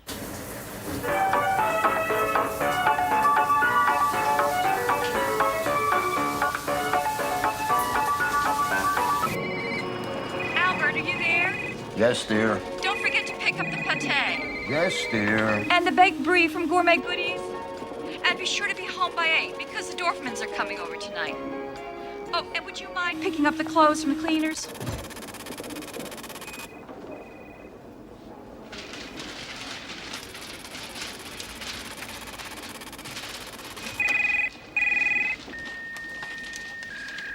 Yes. Mr. Brock, it's Mrs. Wingley's interior designer again. They're faxing a new set of specifications. You can disregard the 4 sets sent just now.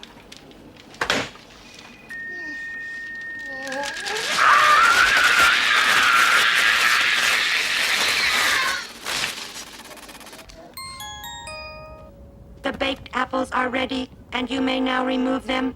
Enjoy. Mud on the floor. Please wipe your feet. Please wipe your feet. Thank you. Have a nice day. Mañana. El mercado está abierto. Mañana. El mercado Mercado está abierto está abierto. está abierto Mañana. El mercado está está abierto. El mercado está abierto Mañana. El mercado. We can't get in touch with Dr. Fellows. His lapel phone's off. Do you miss your lapel phone, Doc? No. I was just thinking about your description of your day. So you felt a little uptight, huh? On the edge of a cliff. The next afternoon, I did what I did at the office. Which was? I poured a pitcher of coffee into the video phone system.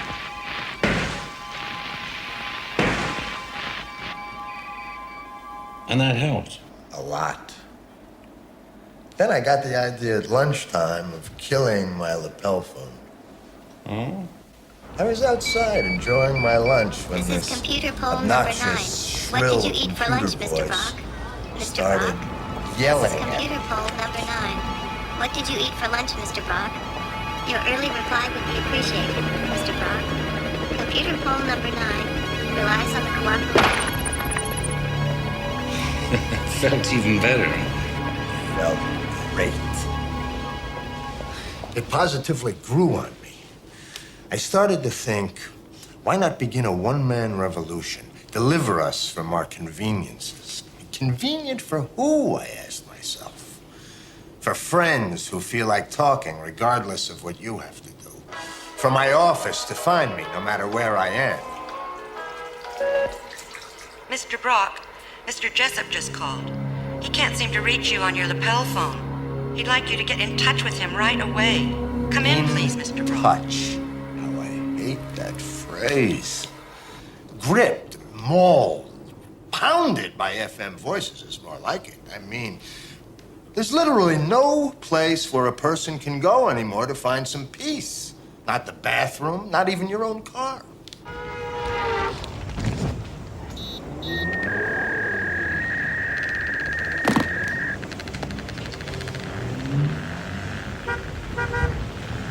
Could I have a chocolate milkshake, please?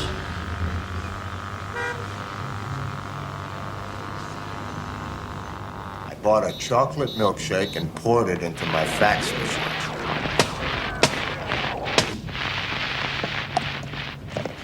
Is there any special reason why you chose a chocolate milkshake? It's my favorite flavor. I see. So then what happened?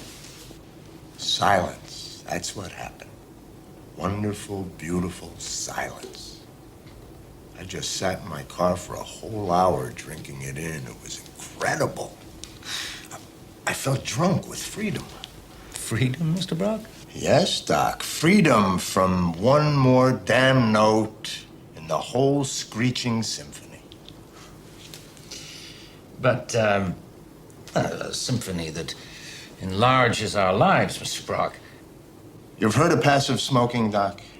Well, of course you have. Well, there's passive listening, too. And we're being poisoned by it, whether we like it or not.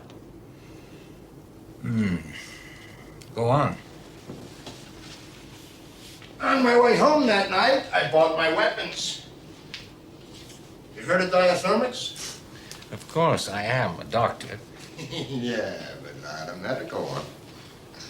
Anyway, I picked up a diathermy machine. Electric current, static, interference? You got it. I'm a 43rd Street hospital. Sorry I'm late. I missed the earlier train. My job and stuff it up with very creative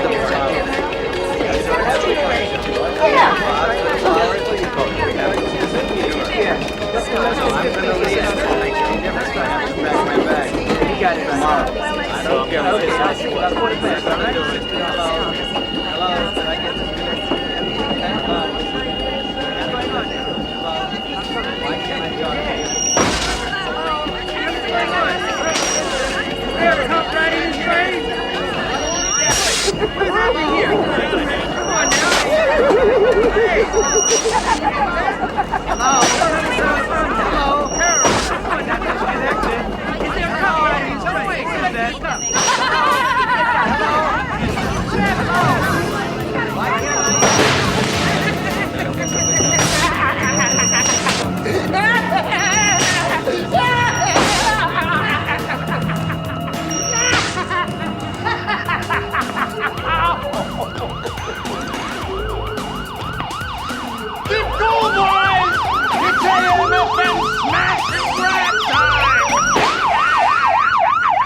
City security, stay where you are. Trouble unit arrived, triangulated on me instantly. Had me reprimanded, fined, and home in no time, minus my diathermy machine, of course.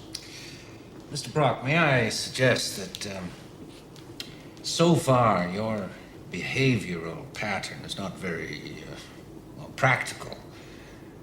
Why didn't you just start a fraternity of radio haters, circulate petitions, get legal and constitutional rulings? After all, this is still a democracy. I'm that thing called the minority.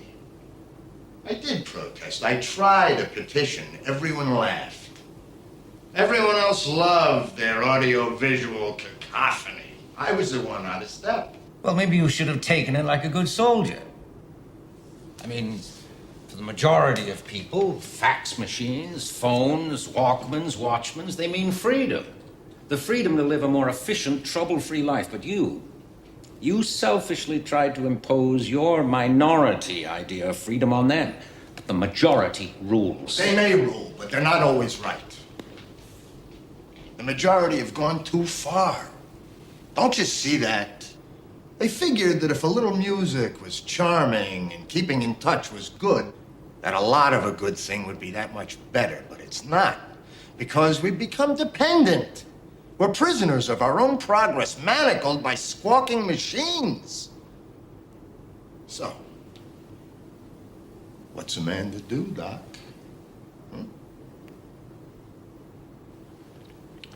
Get an equalizing machine. Ain't that obvious?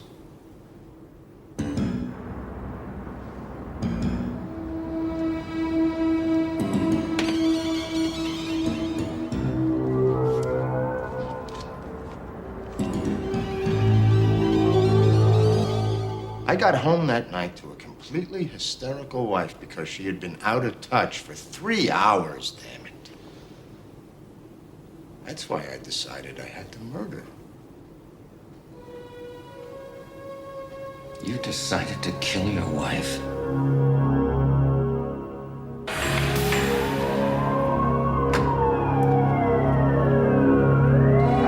Oh, Albert, where have you been? I couldn't get in touch with you all day. In touch, Agnes. In touch. God, how I hate that phrase. Where's the phone? Where's your briefcase? Now, don't tell me you've lost the facts. What's going on? I Red alert. Please wipe your feet. Please wipe your feet. Please wipe. Thank you. Albert, where'd you get that gun?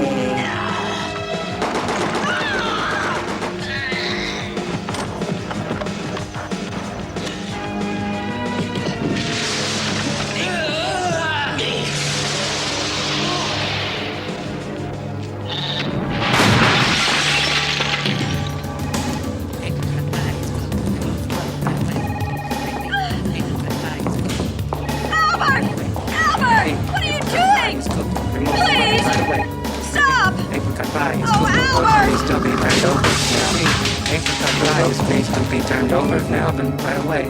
The remaining needs to be turned over now. Remove from other roast needs to be turned over now. The roast needs to be ready in 5 minutes. Coffee will be ready in 5 minutes. Police, freeze! Drop the gun.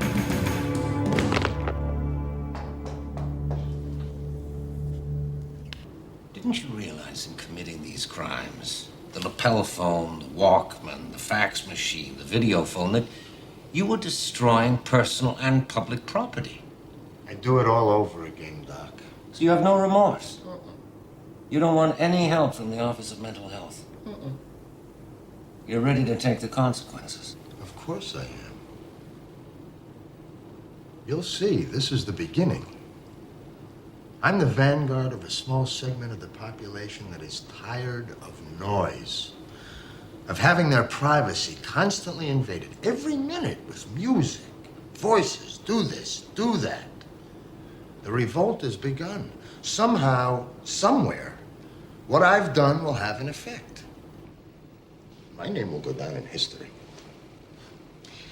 Mr. Brock, if you will just give us a chance, I'm sure that we can rehabilitate you. Now, you have a wife, a family. Surely you'd like to rejoin them. It'll take time, of course. But the seed has been sown. They got worldwide coverage on TV, radio, and in the newspapers. Sound bites, sight bites. In fact, watch for a sudden spurt in the sale of chocolate milkshakes. And then? Then keep your eyes and ears open for small islands of silence. People killing their lapel phones. People just simply tuning out. That'll be the beginning. Don't you want to get out of here? I just want to go back to my nice, quiet cell, please.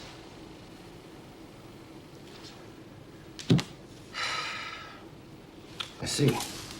I've enjoyed our little talk, Doc. Nice, quiet chat. Yes. But... Listen.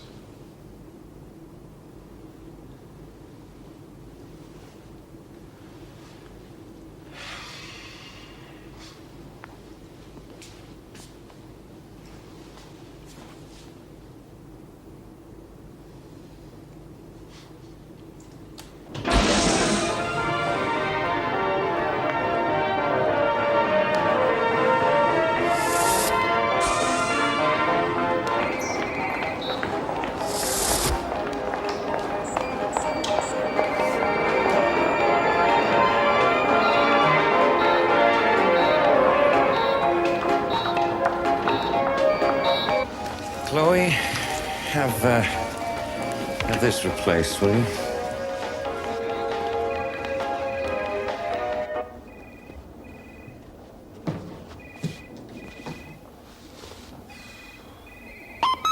Well, fellows, what's the prognosis on Brock? He's top priority, you know. I just got back, Inspector. Give me a moment to write up my notes. No need for lengthy reports. Just give it to me in a nutshell. Well, he's obviously suffering from, Dad, it's Lee. The money didn't come feelings of persecution. Can we rehabilitate him, Doctor? That's what I want to know. We can't have people running around destroying our modern means of communication. Yes, probably, but, The messenger's here for your monthly reports, Dr. Fellows. Are you there? Can I send him in, or will you be faxing them? in a minute. They need them right away. Dad? Later, son. What are you talking about, fellows? What's happening in there? I can't hear you. Dad, I'm going to fax you. No, I can't see you now. What are you doing? My whole day was one big listen. Fellows, I'm sending you a fax. Your video phone seems to be on the blink. Can you hear me, fellows? Somewhere, somehow, what I've done will have an effect. Dr. Fellows, what shall I tell the messenger?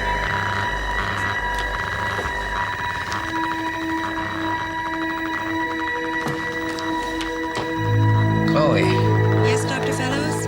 would you get me a chocolate milkshake?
Charlie, that's the first house we've seen in miles. Can't go on. The top's torn and I'm soaked to the skin, drenched. Please, let's go inside. They have rooms to rent. In that place? Charlie, I'm so cold and wet. At the risk of being a bore, I'm compelled to remind you that you insisted we honeymoon in the sunny south. You're no gentleman, Charlie Denham. So we get caught in a picturesque storm. So sue me. We'll never find our way back to that trailer camp. We're lost. We're not lost. We're just temporarily off course, that's all. And we're not going to spend the night in that place. No, we're... Say, you really are cold. I'll perish if I don't get warm pretty soon. Well, they probably don't even have electricity in that place. Who cares? Well, you're brave now, but don't be surprised when I bang on that old-fashioned knocker and it comes off in my hand. Why would it do that? Dry rot. Then there'll be shuffling footsteps, and the creaking door will be opened by a nasty-looking old coot. Well, I promise not to scream. He'll be so glad to see us, but don't be surprised. There'll be a mocking gleam in his green eyes when he starts talking about the legend. Legend? Of the vampires that hang out around here, darling. Not that he believes in such things, but... But what makes his teeth so sharp? You know, I actually think you're beginning to enjoy this. Next to travel folders, I just adore mysteries. Well, all right. Let's make a run for it.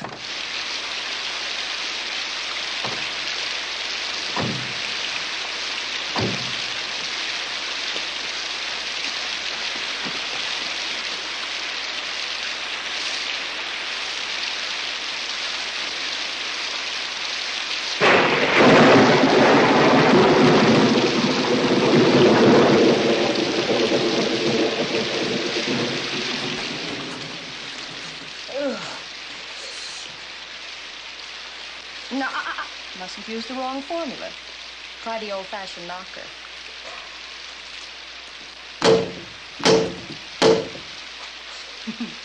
There, you see? No dry rot, darling. No wonder your stories haven't been selling lately.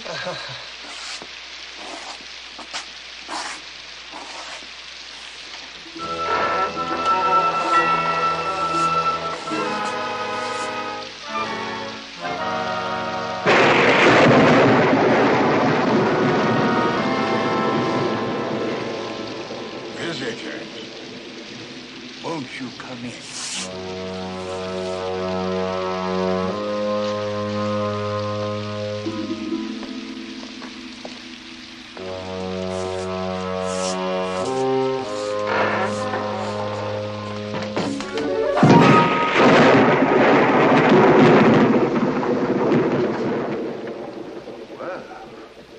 It would seem that Charlie is not only an imaginative writer, but has another most unusual talent as well. Peopling his stories with flesh and blood characters. Or was that old man flesh and blood? Now, don't answer too quickly. But this is the sort of night when all manner of unnatural creatures crawl through the dark corners of the earth. When the full moon cowers behind the storm, and the wolfbane reaches out with its evil, hungry branch. Yes, my friends, on just such a night as this, who knows what masquerade the living dead may choose? Masquerade is the name of our story. And the masqueraders, may I present Mr. and Mrs. Charlie Denham, played by Elizabeth Montgomery and Tom Poston. And John Carradine, Jack Lambert, and Dorothy Newman as the infamous Carters.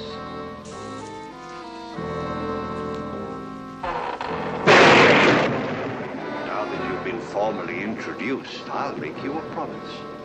Before this terrifying adventure is ended, you'll change some of your outdated ideas about vampires. As sure as my name is Boris Karloff. Don't be alarmed. I assure you the old faithful weapons are not outdated. And those of you who happen to have some silver bullets or sharp-pointed wooden stakes around the house have nothing whatever to fear. As for you others, perhaps you'll be prepared next time. If there is a next time.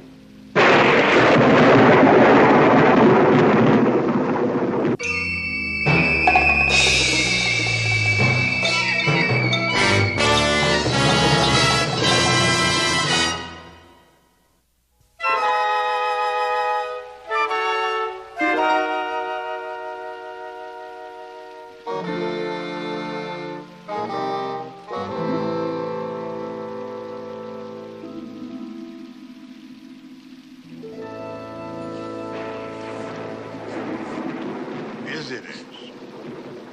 We don't have many visitors here. Aw, you must get awfully hungry in between. Roz! Hungry? It's a little private joke, mister, isn't it, Roz? Aren't you proud of me, Charlie? I told you I wouldn't scream. Scream? Don't pay any attention to her, mister. She always gets a little lightheaded when she's missed a meal. So do I.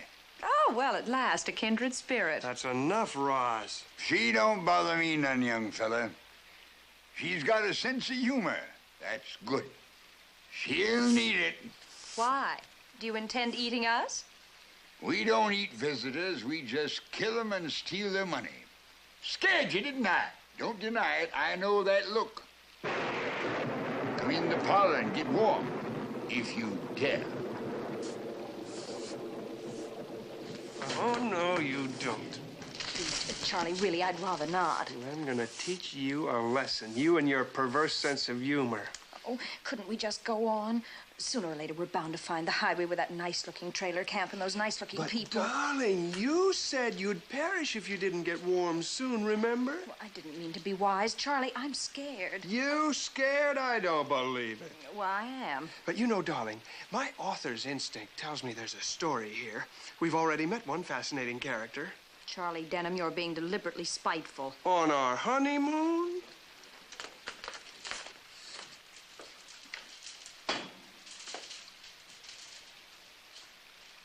Decided to chance it, eh? Yeah, my wife insisted. Oh, she's got spunk. I like a woman with spunk. Thanks loads. I'm Jed Carter.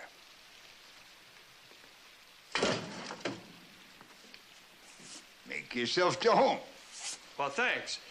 Say, could we borrow some dry clothes? My wife's so uncomfortable in those wet things, and so am I. Oh, I guess I didn't introduce myself. Charlie Denham. This is my wife, Roz. Honeymooners. Well, sort of. It's our second honeymoon. Oh. So far, It's been a lot more fun than our first adventure together, isn't that right, darling? Yes, it's been positively hilarious. My wife's quite a card. She's the only woman smarter than I that I don't hate. You'll soon learn to hate me, Charlie Denham. Are, we the only guests here? That's right. Used to have a lot of guests here. Long, long time ago. Most of them didn't want to stay. They was mad. Place ain't like that anymore. That's your story. Have a look around. You think we're hiding something, missus? Well, thanks. Maybe we will. Roz just adores musty old places. I'll get you some dry clothes. That is, if you don't mind being left alone here. We don't need a chaperone, thank you. That's good. Some people around here got some mighty queer ideas. Like what? Did you ever hear tell of vampires? Yes. Sure. Well, there's been a sight of peculiar deaths around here lately. Caused by vampires, naturally. Only a fool would take any stock in such notions, son.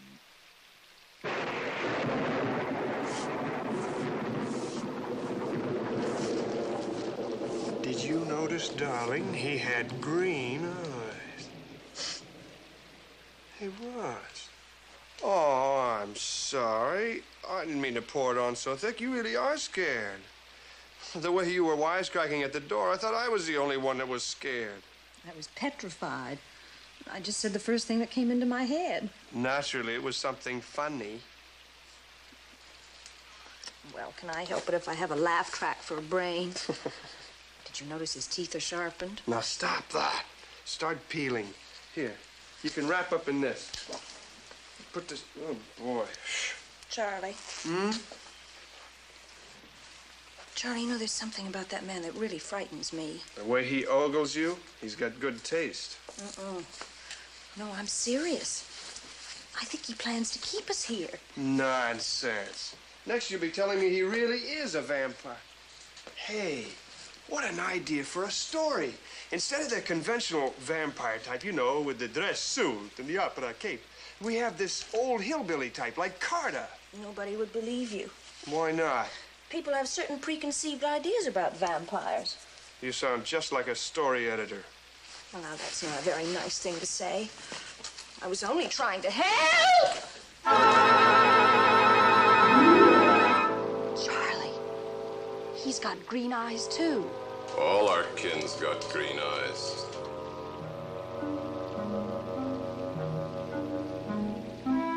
Grandpa sent me with these. I'm Lem Carter. Hello. We like visitors. Ma's coming down to say howdy.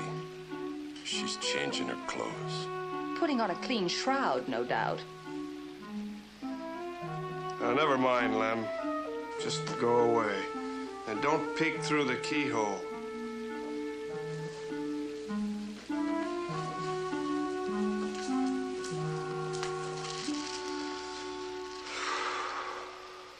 Yeah. I'll just slip into this little creation. Notice the typically musty smell of the vampire's wardrobe. Oh, shut up. Be sure to check your pockets for bats and crawling things, darling.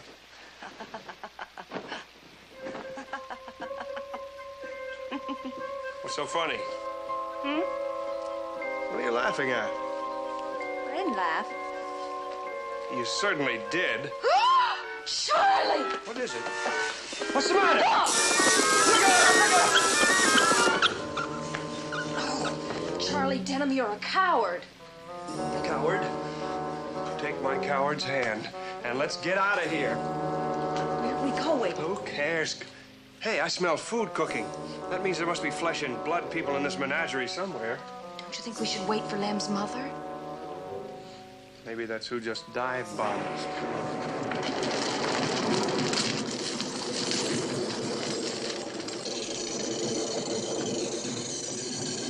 Let me do this one. You killed the last one. And the one before that, too. Never you mind about that. You just shell them peas for the stew. This ain't no job for a grown man. Somebody gotta do it. Well, why can't you do this? Let me take the knife to her. I'll do it right, I promise. For the last time, no. Some things any fumble fist can do, like shelling peas there. And some things that take savvy and know-how. When it comes to slitting the throat, there ain't no substitute for experience. But I done it before. It ain't as if... Lem, I'm telling you, no.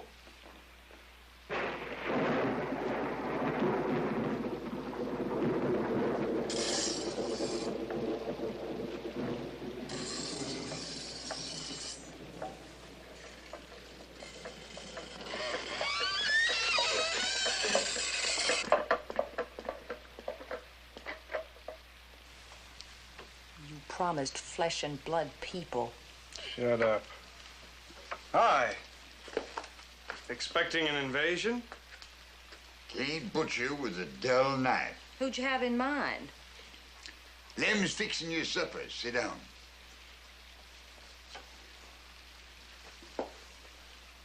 There's only 2 places set. You're not eating?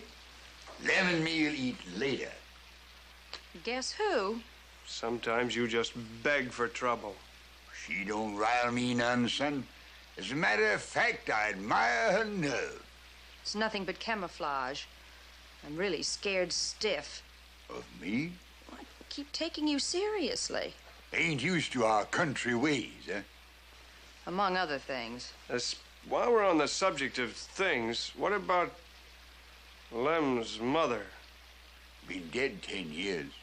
What? Why, he told us she was changing her clothes.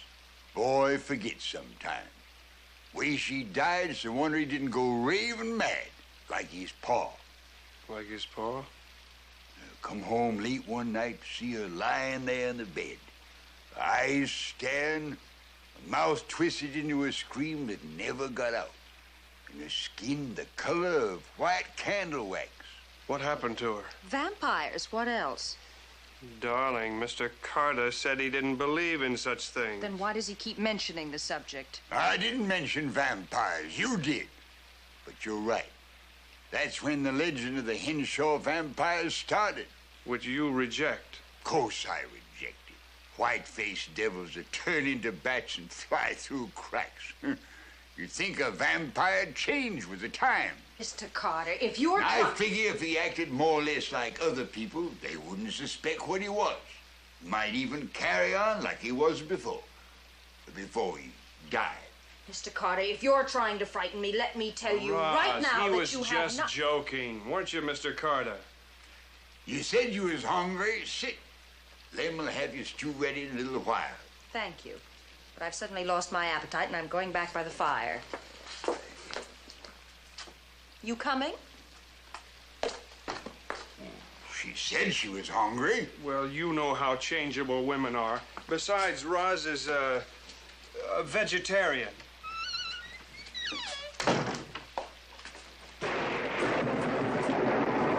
Darling, you're not being a very good guest. Don't you speak to me. Now what's wrong? I heard you say I was a vegetarian.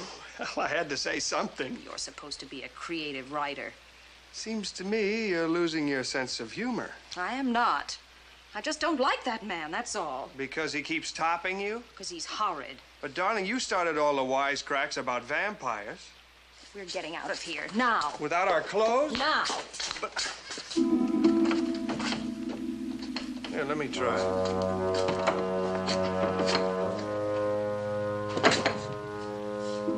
Yes. We're locked in. I am not amused. Well, don't bite my head off. Well, then stop that stupid laughter. I didn't laugh. You did.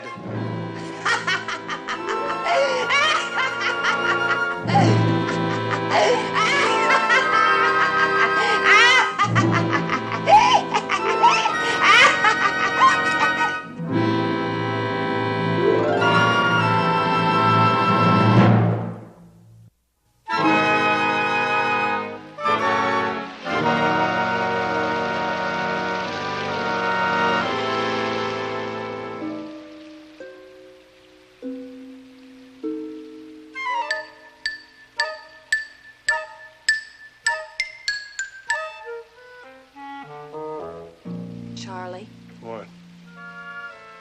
do you suppose that old man really meant what he said about vampires changing with the times? Of course not. He's just a local yokel trying to throw a scare into us. Then why are we locked in? And who or what was that laughing? I don't know, but we're gonna find out before the gag gets out of hand.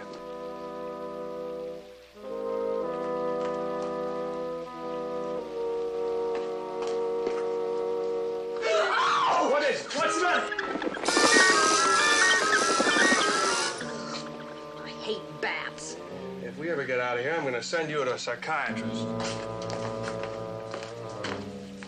Mr. Carter? Mr. Carter? Lamb? Where do you suppose they went? How do I know? Maybe they just flew down the hall.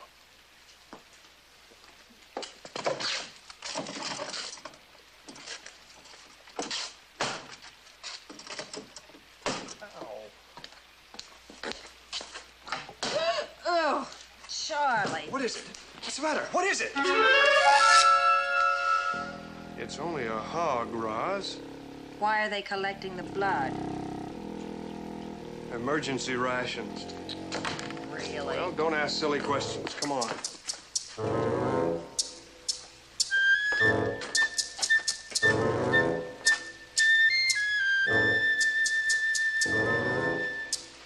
What do you expect to find up there? Our hosts, hanging with their sharp little claws and watching us with beady eyes. Can you stop that?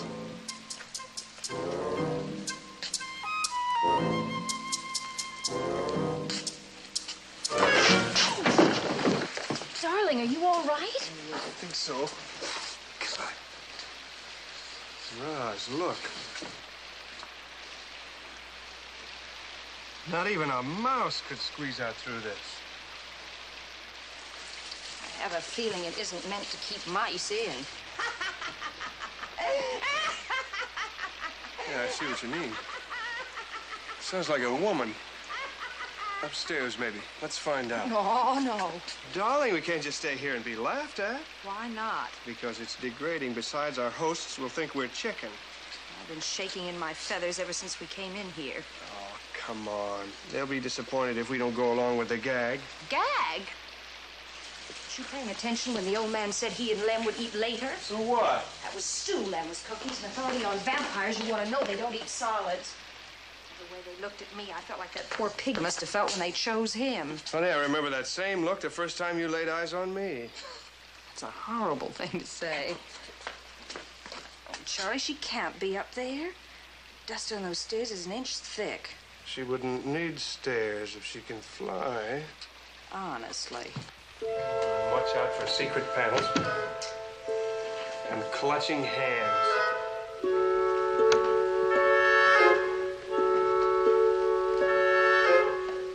Let's go back. Now, don't be a spoiled sport. They'd go into a lot of trouble to scare us.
Hello.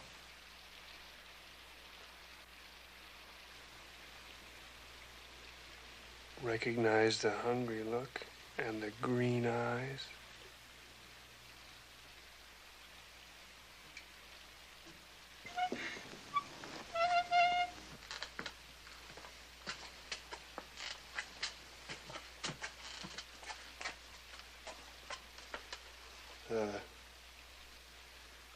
I'm Charlie Denham, and this is my wife, Roz. I know. Jed told me you was here. I'm Ruthie Carter. He never mentioned you. Far as Jed's concerned, I'm dead. Oh, then you're Lem's mother. I'm no kin of them Carters. 'Twas Halsey Carter I married, and we was happy, too. Till Lem's ma, my fancy sister-in-law, took a shine to my Halsey. But I fixed her. And him, too. You killed them? Jed thinks so. And that's not a responsive answer. You got any idea what it's like to ache for your freedom? Ache so bad you laugh and cry and carry on like a thing? Well, we're beginning to get that idea. You wouldn't happen to know a way out of this place, would you? Set me free and I'll show you. Keys hanging outside the door. Lady, you've got a deal. Are you out of your mind? You want to get out of here, don't you? She's obviously dangerous. Why do you think they have her in chains? Roz, anybody can see this poor woman is just a victim of Carter's sadism. Maybe on our way out, you could direct us back to the highway. We're stopping at a trailer camp about 20 miles down the road. Under the Stars, it's called. It's run by a nice rosy-cheeked couple that Roz and I sparked to right away.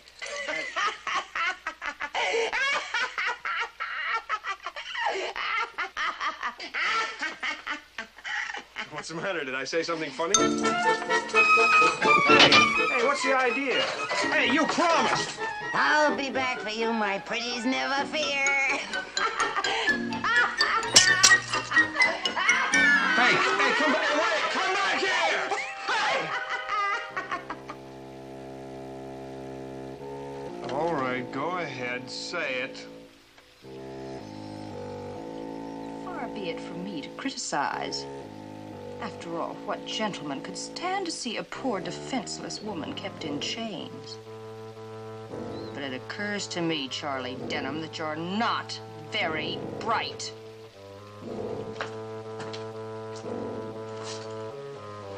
Hey, Roz. Now what is it? The way she said she'd be back for us. What do you suppose she meant?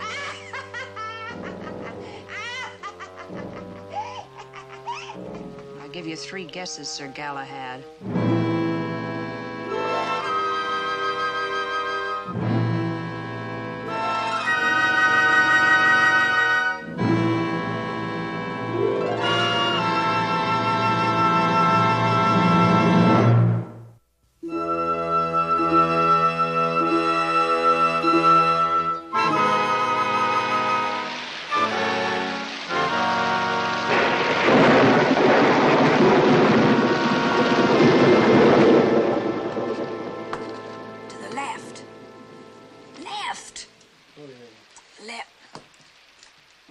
Straight ahead. Little more. Left. Left. Oh, left. Stretch a little farther. Charlie, you're not stretching. Well, I'm not an octopus, you know.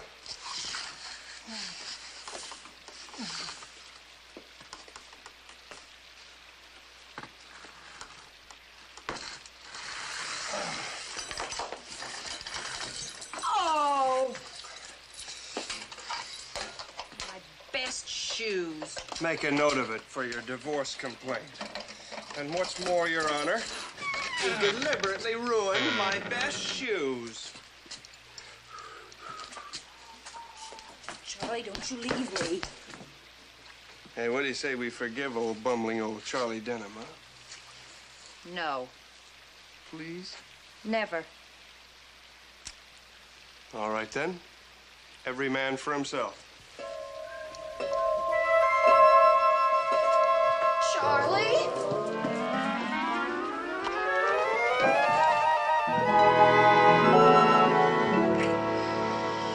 That's better.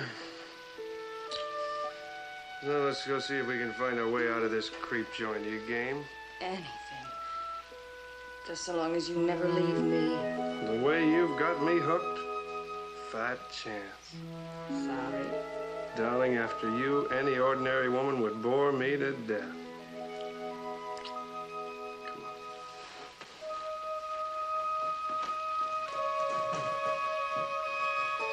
Be careful.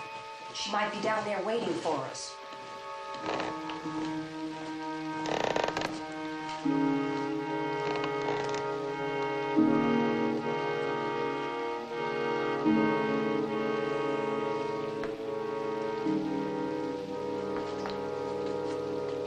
Roz, look.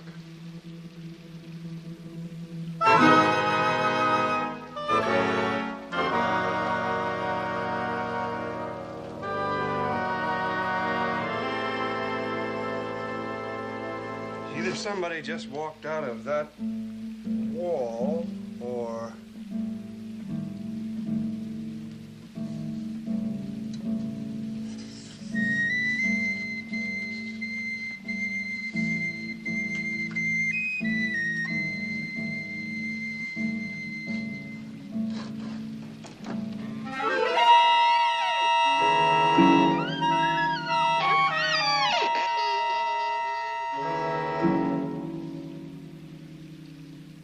You're not going down there. Well, we've looked everywhere else.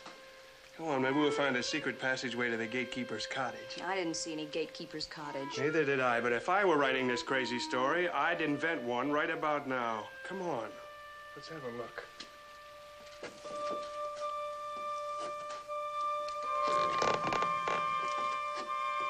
And don't forget to count the steps. There should be exactly 13. 13 steps to doom.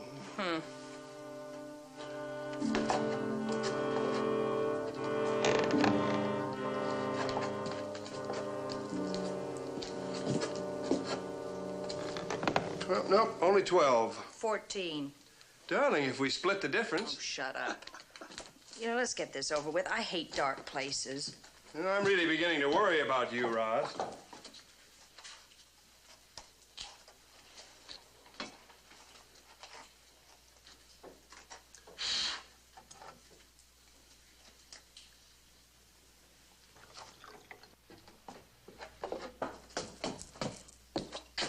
What's that? Something to thicken the plot.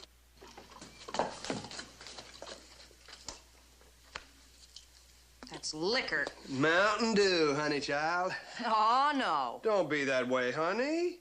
I haven't forgotten what happened the last time you started drinking. It very nearly finished us. Nag, nag, nag.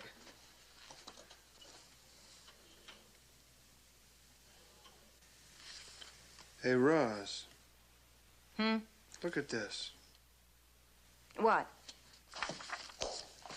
Look at this, the guest book. Thomas Darty, $57.53. Gold watch, ring. Mr. and Mrs. Owen Alva, $200. Wristwatch, fur coat, jewelry. There must be 50 names in here. Saints preserve us. I've asked you and asked you to watch your language. Ooh. Now what are you up to? Mr. and Mrs. Charlie Denton. It's not funny. Care to list your valuables? Do you know what this is? It's a list of their victims. They probably have them buried down here. Dibs on the first skeleton. You weren't so brave when that Ruthie locked us in upstairs. All right, I admit she had me going for a minute, but really, Roz, this is too much. Register of victims. You're so positive it's all a big joke. Well, what else could it be? What you people doing down here? We got to wondering if you had a bomb shelter. One feels a bit safer with world conditions the way they are. Huh. You two don't scare easy. We didn't even get duck bumps when we found your guest register. Speak for yourself. You don't think we really kill people to stop here, missus? Perhaps you'd care to explain that woman we found chained upstairs. Ain't no woman in the place except you. Then what do you call her? Ruthie. There you go again with those unresponsive answers. You shouldn't have turned her loose, young fella. Why shouldn't I have turned her loose, Mr. Carter? You don't expect us to admit she's a vampire. That would spoil the mystery. I'd like to know why all the doors are locked. And why the windows are screened so that not even a mouse can squeeze out. To keep Ruthie in. You know, Roz, when she turns into a bat. You forget such notions. You sleep better. Come along. Lem's aired out of bed for you. I'm not sleepy. Don't be a spoil sport.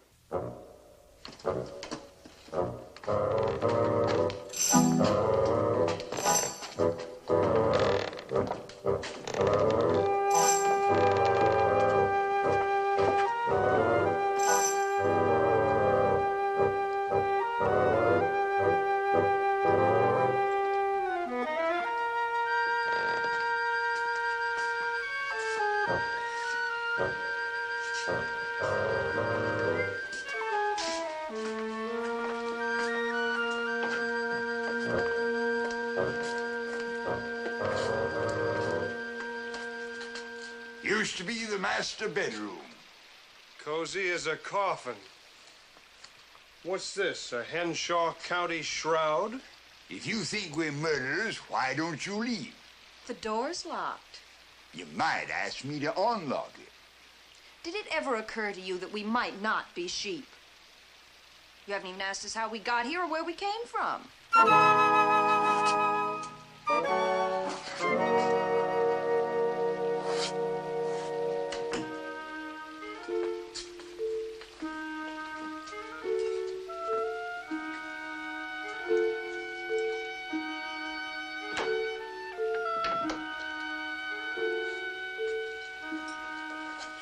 What a sweet touch. His and hers. I'm frightened. There's probably another secret panel in here. Or a trap door. Or a portrait with eyes that glow in the dark. That one! I don't know why I put up with you. Because I'm charming, amusing, and a good provider. I did very well before I met you. You were a famished little mouse.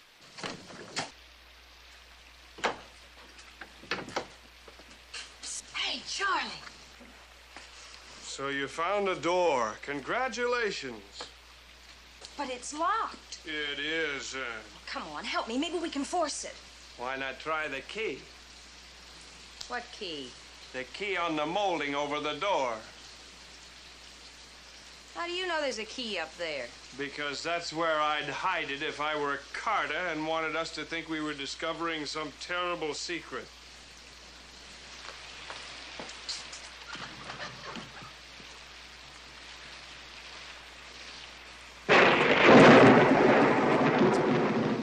Find it?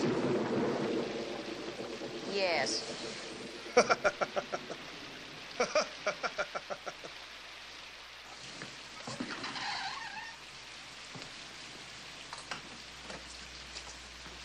Clothes, I'll bet.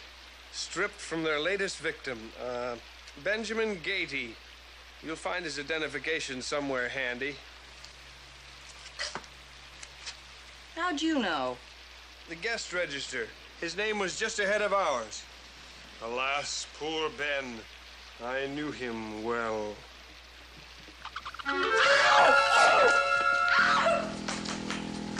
Well, it's only a rat, darling. I despise rats. And I despise you more. You knew there'd be a rat in there. Oh, honest, Sonny, the rat I didn't think of. But the key and the clothes and the wallet, well, they just had to be there for us to find. It's all part of the gag.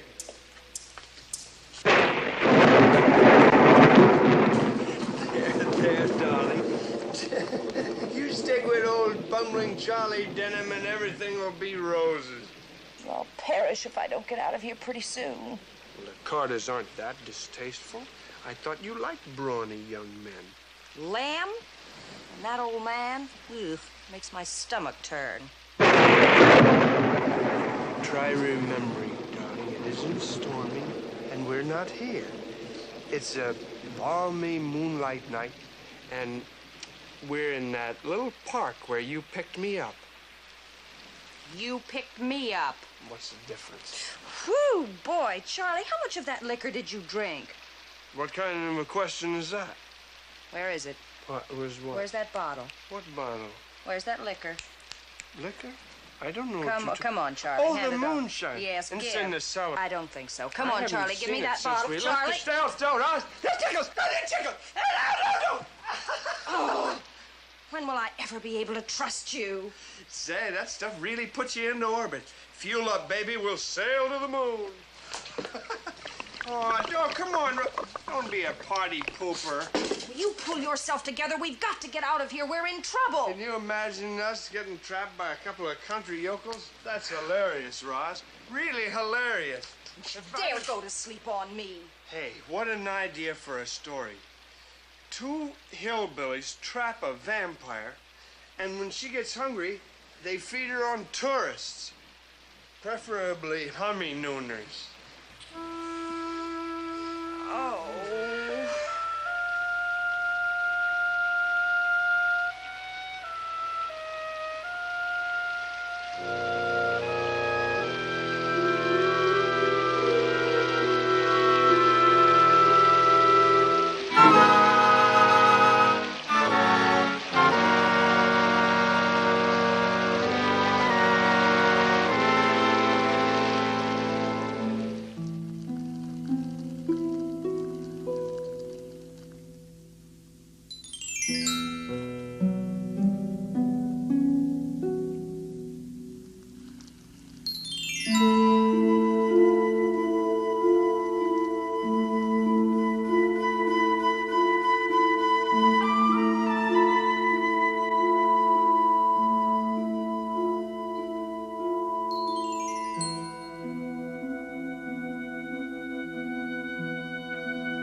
Hey,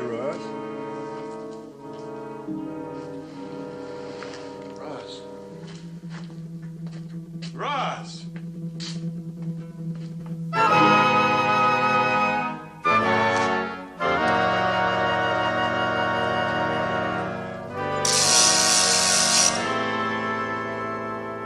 Ain't your vampire.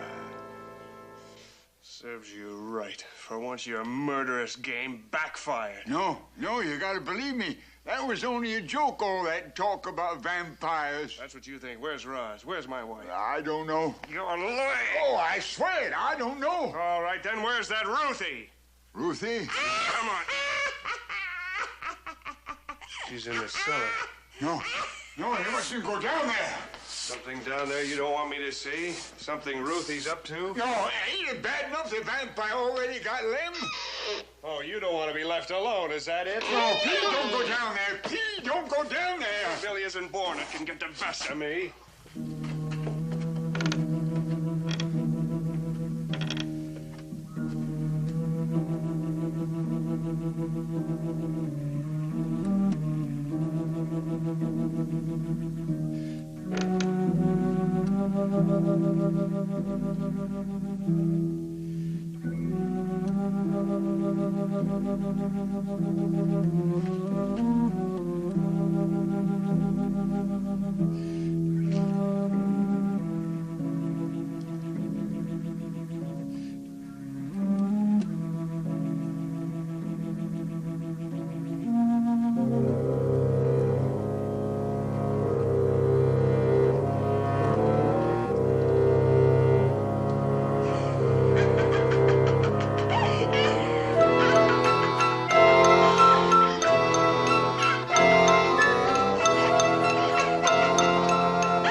I've been looking all over for you. What were you doing down there? What happened? Settling with Ruthie. You didn't. It was either her or me. Are you all right? What about you? When I woke up and found you were Well, gone. it was a close call, but I'm all right now. I'll tell you about it later. Look, I had to bean him to get it. Come on, let's get out of here while we still can.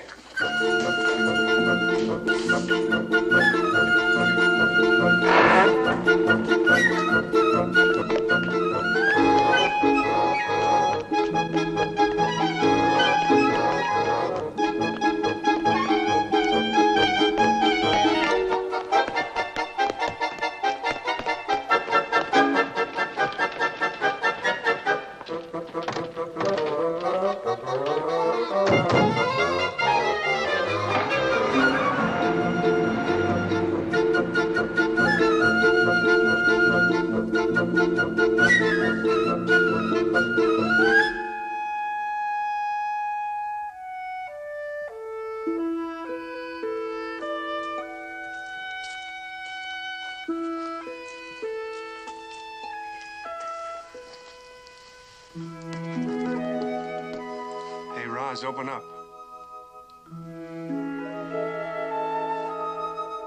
Hey, Roz, let me in.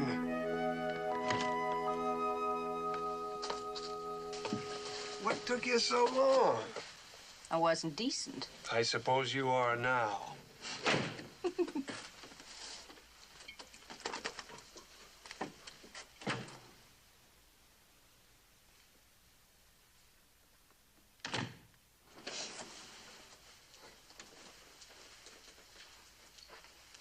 You look mighty ravishing, Miss Denham. You're just saying that because you're stuck with me. How did I ever get so lucky? Let's not take any more drives in the picturesque back country, promise? Mm-mm. That awful place. And those horrible people. I don't care what you say, they were murderers. That's right. You mean all the time you knew? That's right. And you kept trying to make me think it was all a big joke. Well, you were actually protecting me. Oh, shucks, ma'am, it weren't nothing. Oh. Well, next time we get caught in a storm, I promise to do exactly what you say. If you hadn't insisted on going into that creep joint, I would have, just to be contrary. That old man started talking about vampires changing with the times. I was really scared. I wonder where he got that idea. Well, I don't know, but I don't like it. It's subversive. You know, I may write a book on the subject. Call it, Vampires, Their Origin and Evolution. Ooh, sounds dreadfully stuffy. Well, it would be for the trade only, of course. A limited edition. Hey, do you hear that? Oh, yes, I'm coming. Oh, hurry up. It's almost dawn. What are you laughing at? I'd give anything to see old man Carter's face when he wakes up and finds Ruthie with those 2 puncture marks I left in her throat. I don't see how you could have touched her. What about you and that limb? I couldn't help myself. I was so cold. Ditto. Well, we won't talk about it, Charlie, ever again. Amen to that. Will you please watch your language? And turn out that light. Nag, nag, nag.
Return with us now to those thrilling days of yesteryear, when radio was king and the special effects were as big as your imagination. All recorded live in the studios of The Twilight Zone. Are you sure? Come on, check it again. The Westbrook Radio Theater. I got the call this morning. Look, you want to watch another broadcast? Get in line over there. But Westbrook don't got no people in his studio. And I ain't got no pass for no Milo somebody. Hey, fellas. So Amscray already. Look, I can prove it. I've got a script right here. Just let me talk to Mr. Westbrook.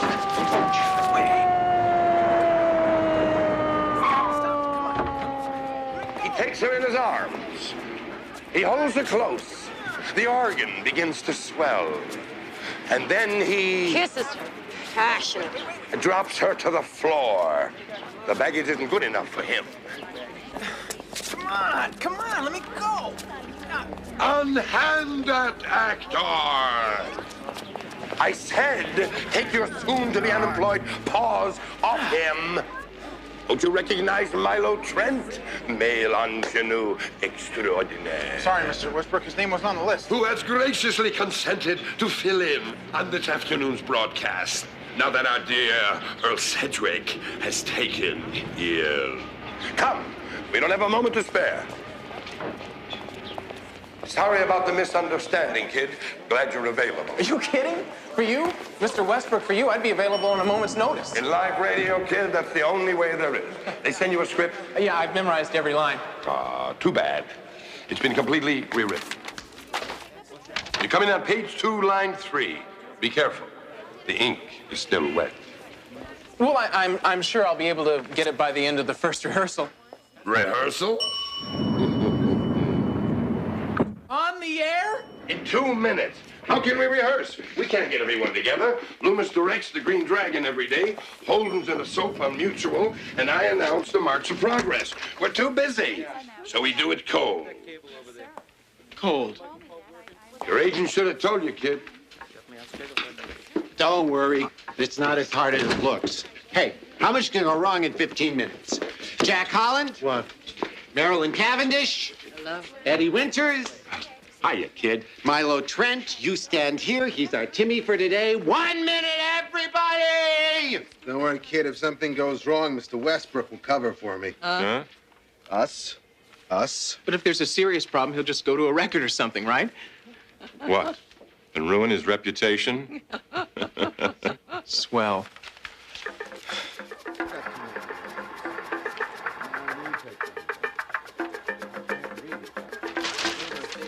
Those are African tribal drums? Look, as long as it ain't Gene Krupa, who's to know? Now you know that I demand authenticity. That's right. No, I know. Well, then this you're gonna love, huh? Voodoo fetish. For the Leopard Queen's ritual dance. I paid a pretty penny for it, I'm telling you, but it's worth it. It's the real McCoy.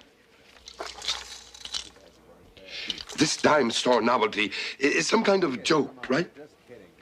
I won't fool around with that, Mr. Westbrook. The guy at the store told me it can do things. You're lucky you have an ironclad contract. You wouldn't know an African artifact if Tarzan was wearing it. Mr. Westbrook. 30 seconds, everybody! Coming! If I had one wish, it would be that every sound effect called for in this script would come from something real. Something authentic.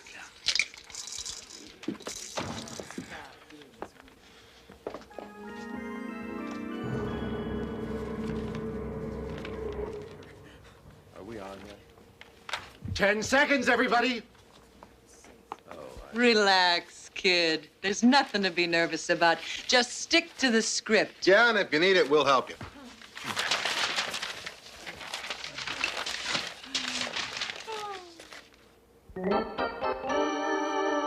Hello, boys and girls. The Westbrook Radio Theater is on the air, presenting another thrill-packed episode in the continuing adventures of Dick Noble, African Explorer, brought to you by Crisp-A-Meal. When we last left, Dick Noble, our young hero, his faithful gal Friday Millicent, and his younger brother Timmy were lost in the valley of the Leopard Women. Now, suddenly... Look!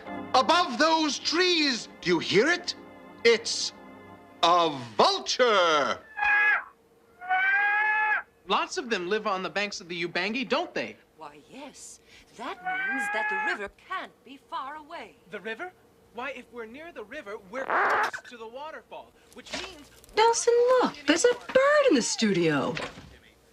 I know. Shh. All we have to do is follow it around the bend and through the rapids. Oh, the sights and smells of beautiful Africa. Perhaps the odds are that we'll soon find our way back to camp.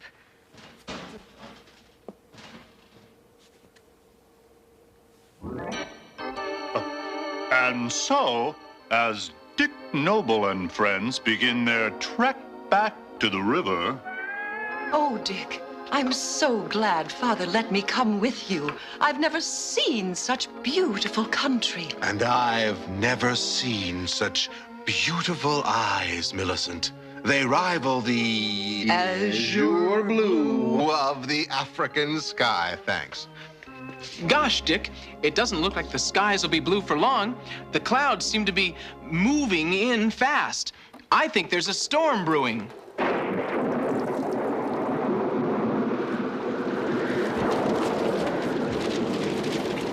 What is this? Nelson, what are we gonna do? It's raining in the studio. I don't know. Believe it. You're right, Timmy! But let's not let a little rain dampen our adventure! Listen! Do you hear them? Jungle drums! What could it be? Hello, people! Come in! Those savages are back! But I thought we had eluded them once and for all! Millicent, darling, I'm afraid our luck may have run out! The Ubangi are still after us! Whoa! Running them in this rain! What?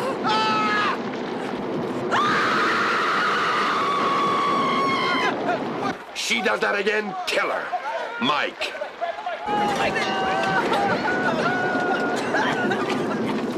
Wait, Dick! I think I was wrong! It looks like the rain's easing up a bit! Oh, actually, fellas, I think it's stopping altogether!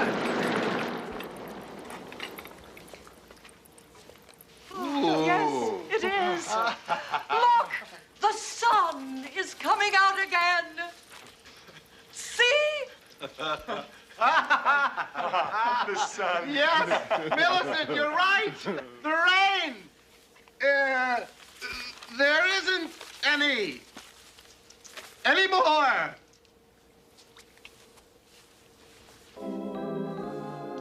And now a word from our sponsor. Boys and girls, if you'd like a nice, hearty, nutritious breakfast that's also fun to eat, then Crisp-A-Meal is the breakfast food for you. With all the deep down oat and barley malt goodness of your favorite hot cereal, but it's crunchy. So remember what Dick Noble, African Explorer, says, Crisp-A-Meal. That's the one for me. Oh, and now back to Dick Noble. African explorer. Dick, darling, what's that sound? Why, I don't know, Millicent. It sounds like monkeys.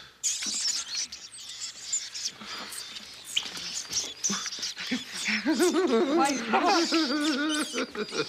over there, in those trees, apes, all kinds of them. Oh, good heavens, Dick. What shall we do? Are they dangerous? Tut-tut, tut-tut, Millicent. There's nothing to fear. Why, in Africa, the monkey is This is magnificent. This is insane. We have got to do something. Why? It's perfect. Can't you hear it? The realism, the drama. It's Africa. Oh, Carla, the Crosley ratings will go through the roof. Nelson, don't you understand what's going on here? Every sound effect's in the script. Every time they mention it, it happens. I know, and I love it. I love it. Nuts! Have you forgotten what's on page 9? No, Dick, what? The Leopard Queen's ritual dance. Tell us. Where is she? Where is she? I want to see her. Huh? The plane crash. So what if a plane crashes? Plane crashes happen outside. So does rain usually. Tell them. Did you hear that? Rifles in the distance.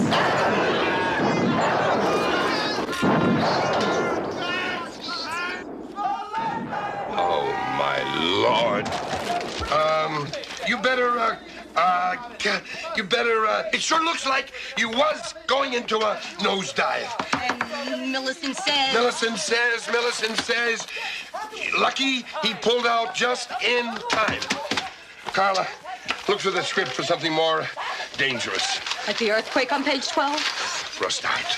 We move by day and sleep by night, so within a fortnight, we'll find our way back for reinforcement and supplies. But the days are short in the jungle here, Dick. I know that, so we'll move faster to make up for the shortness of the daylight. Good thinking, big brother.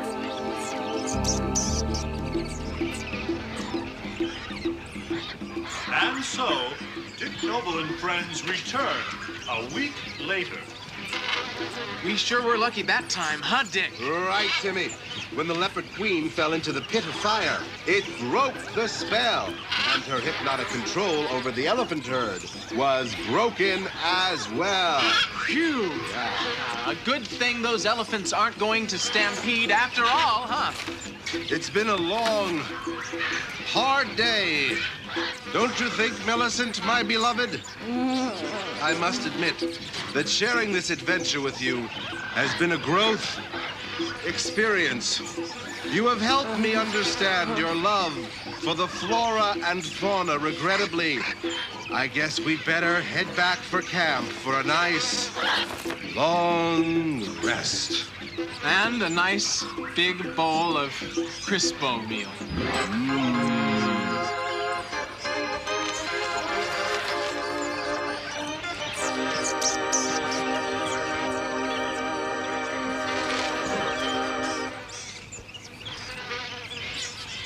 And so concludes another thrill-packed adventure with Dick Noble, African Explorer. Brought to you by Crispo Meal, the breakfast food that's fun to eat because it's crunchy. Be sure to tune in next week when the Westbrook Radio Theater will begin an exciting new Dick Noble adventure. Stop it! Invaders from Mars. Stop!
Harry, Jason has to change. We're leaving.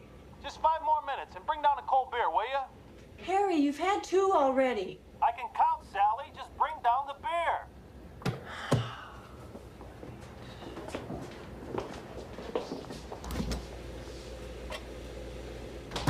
Mommy, why does Daddy spend so much time down there?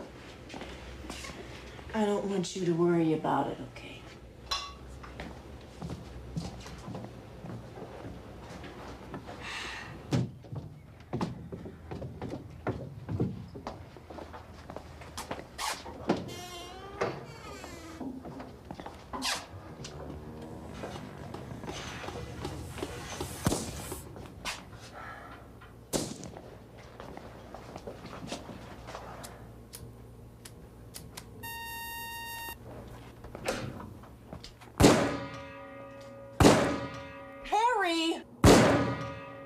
You're still too high. Relax. Jason has to leave. Better, much better. My sister's expecting us before dinner, and it's a 2-hour drive.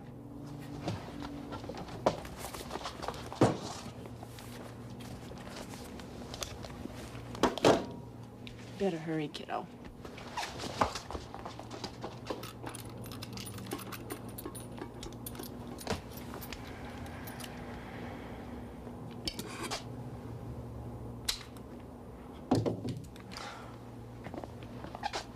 Don't you think he's a little young, Harry?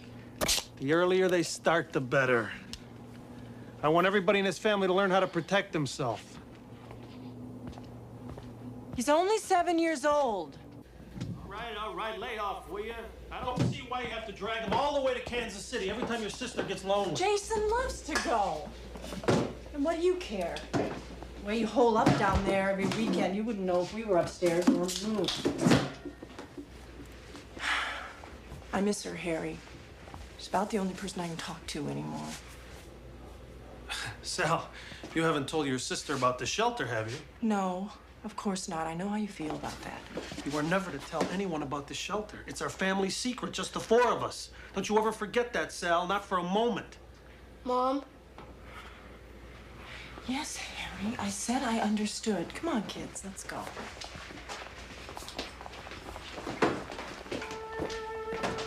They coming by with the receipts later? He said around 6:30. Why don't you take him hunting this weekend like you used to? Yeah, I just might at that. Bye, Daddy. Yeah. Jason, don't let your cousin push you around.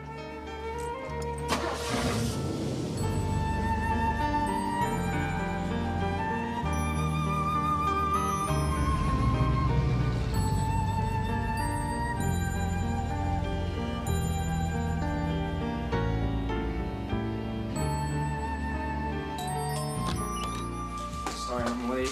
Last minute rush. Old man Richter came in, wanted to buy a new clip for his automatic, and then a couple of hunters from Wheelerville needed ammo. Well, that's a good week all told.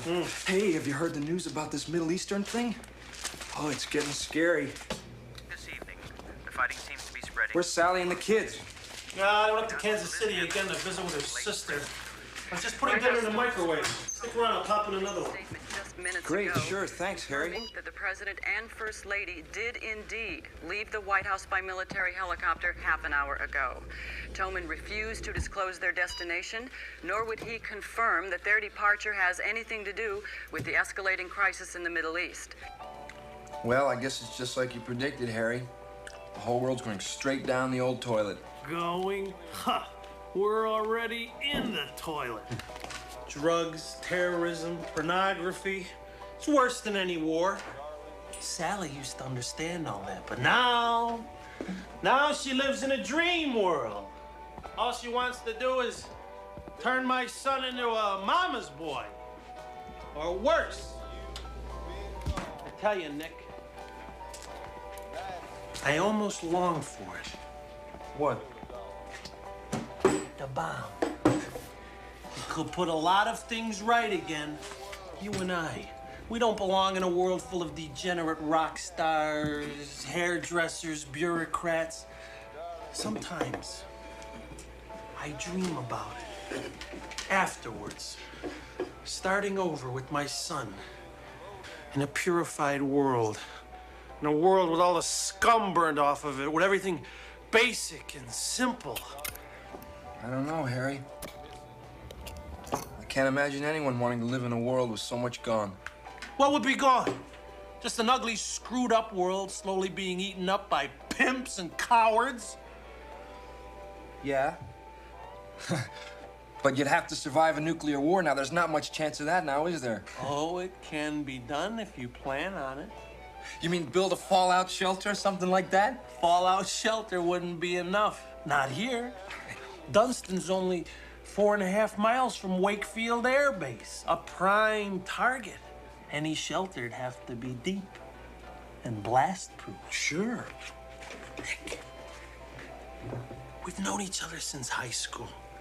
You've been working in my gun store for 10 years. Hell, you're practically part of the family.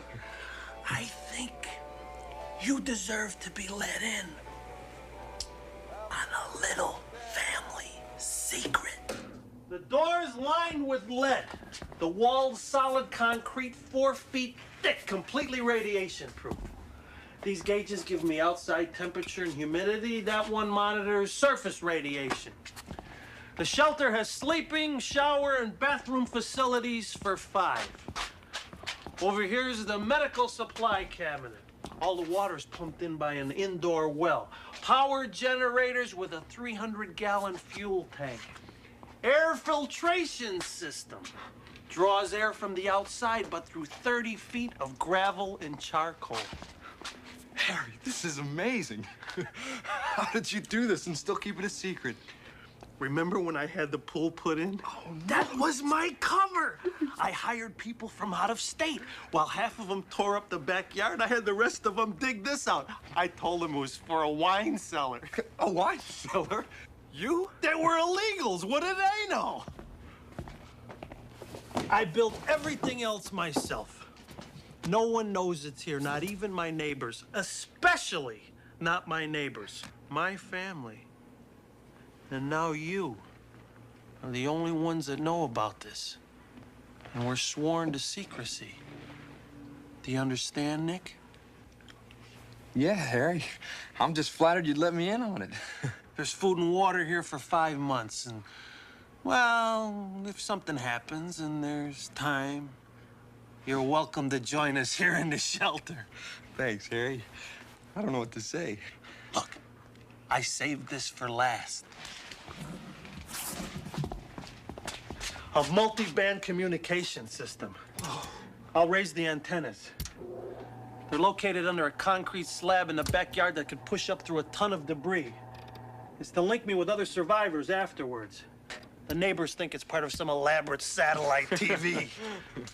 That was a live report aboard the aircraft carrier Nimitz, now in position in the Gulf of Sidra.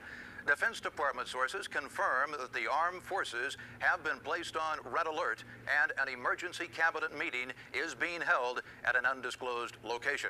The president has issued a statement in which he states unequivocally that Stay here.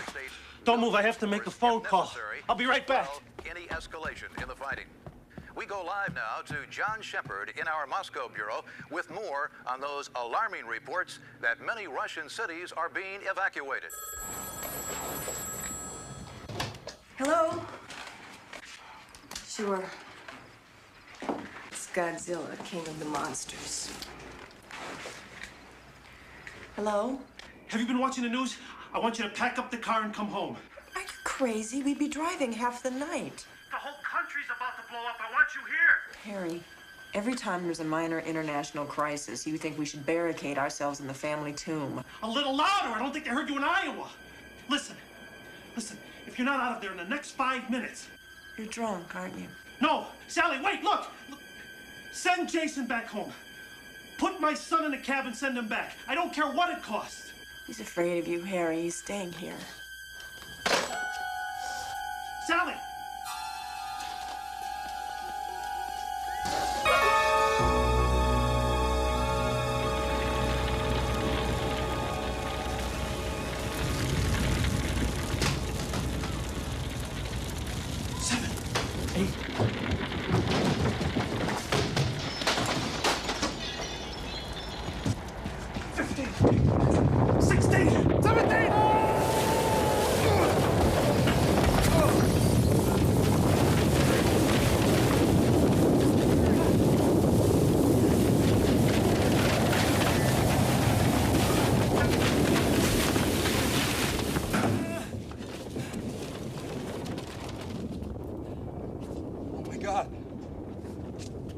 It's happened.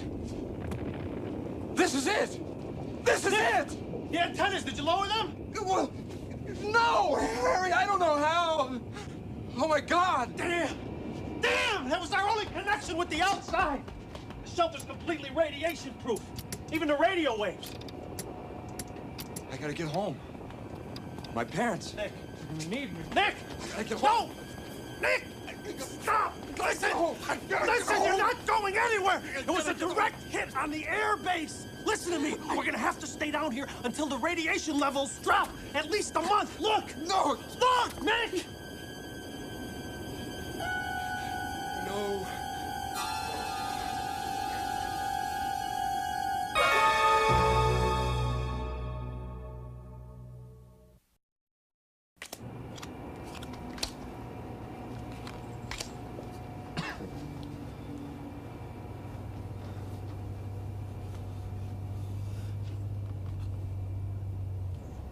Hey, Harry. There's someone up there. Someone's coming to rescue us. Don't be ridiculous. Look at the radiation level outside. It's the walking dead up there. Survivors looking for food and water.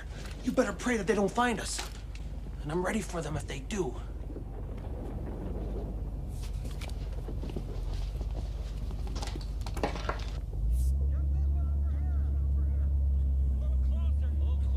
Hey! Hey! We're down here! Shut up, you idiot! Hey! Oh, why? Oh.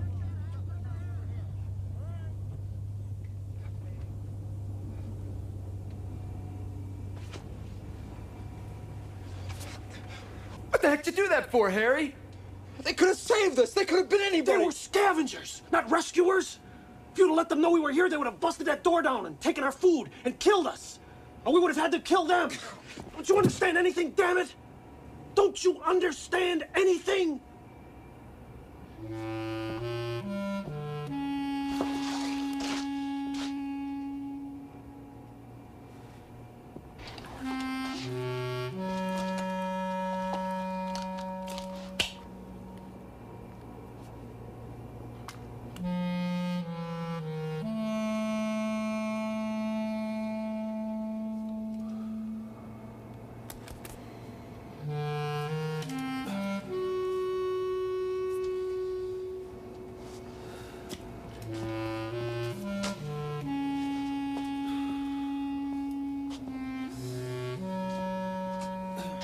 I thought you said the radiation would go down after a month or so, Harry. It's been 3 months and it still looks the same. You're not very good in tight spots, are you, Gatlin? It's cold. Why is it so cold, Harry? If you'd spend more time shaping up instead of pacing and moaning, you'd be a lot warmer. We've got to be ready for whatever it is we find out there.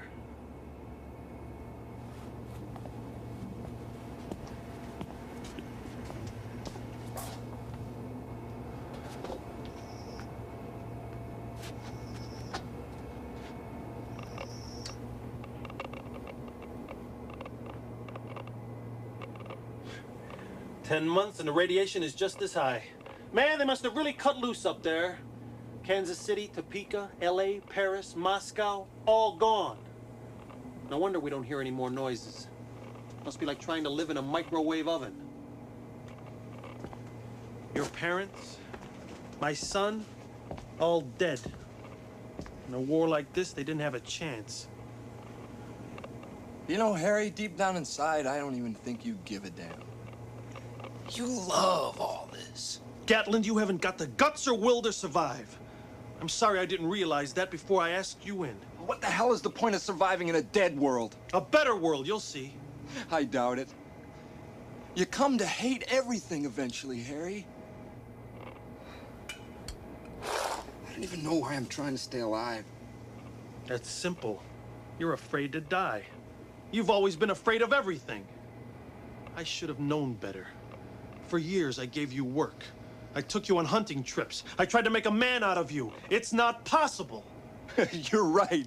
You're right. And now all I have to do is to find the guts to choose how I want to die and who I want to die with. You're not doing anything. You're hysterical, Gatland. I've had as much of your whining as I can take.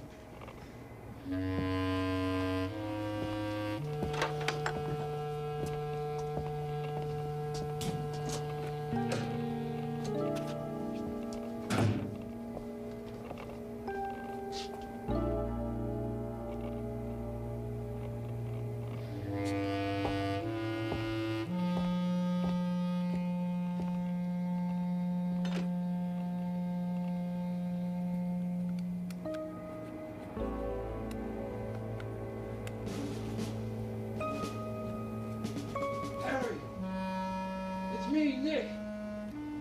I can't open the door. What's the code, Harry? Let me in, please. Harry!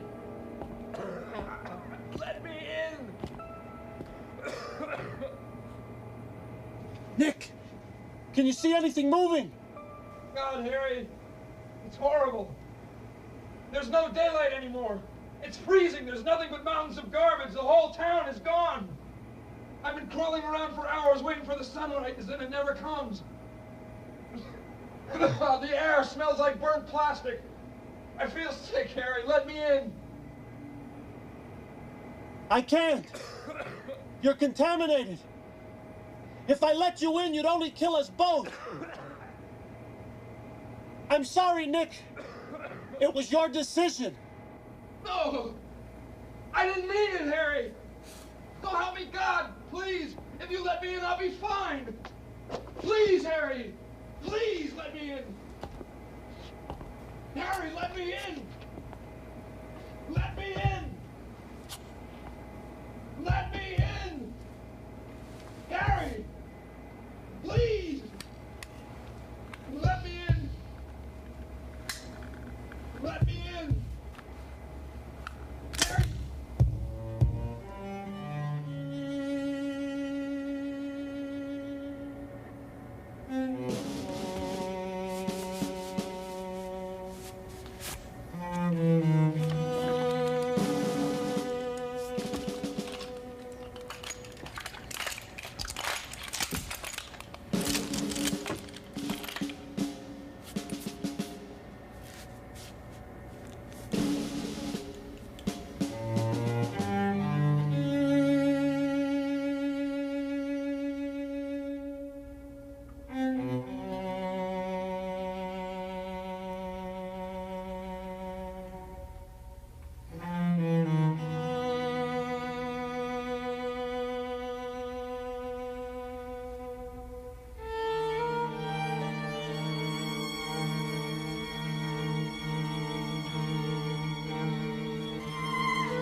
Set.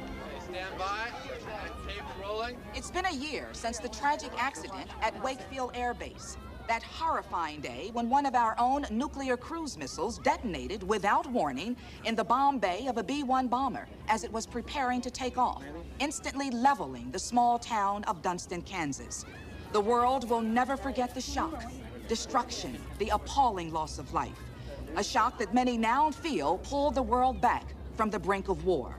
When the decision was made to bulldoze the highly radioactive ruins into as compact an area as possible and seal them under this vast radiation-proof dome, no one could have foreseen how sacred a shrine it would become.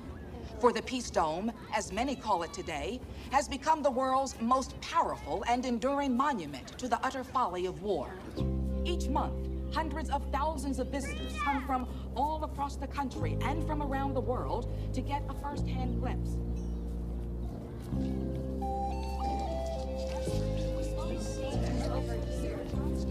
Mommy, is that where Daddy's buried? Yes, dear, that's where Daddy is buried.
Well, you better go in now, Joanne. Go to sleep. You mean go to bed? All right, go to bed. You'll call me tomorrow, won't you? After you talk to Charlie? If I talk to Charlie. Yeah, well, put it in my tab, huh? Okay. So anyway, Dom, I haven't talked to Louis yet, see? Because I don't want him to think I'm eager, you know? I don't want him to think he can get me for peanuts, you know what I mean? About 3 ought to do it, Charlie. Oh, yeah? Well, listen, I want to tell you, if he wants me to help out on the restaurant, fine. But he's got to pay me at least 2 bills, right? Huh? In 6 months, I'll have enough money for a down payment on the house. You know, I got the house all picked out, too. And it's not in this crummy neighborhood. It's out in the country. It's at what's the name of it? The Farmridge, Edgewood, that's...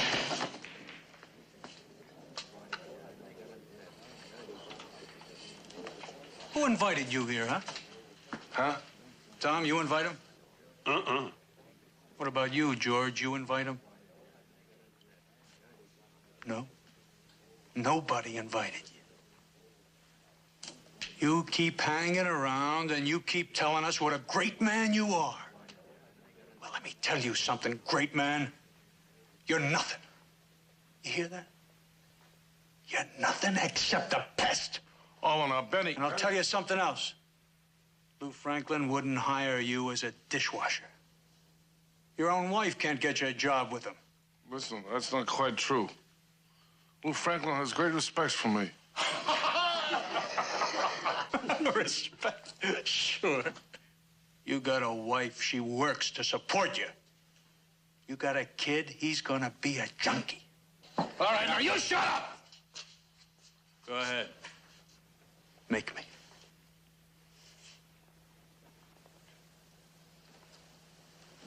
Come on. What are you waiting for?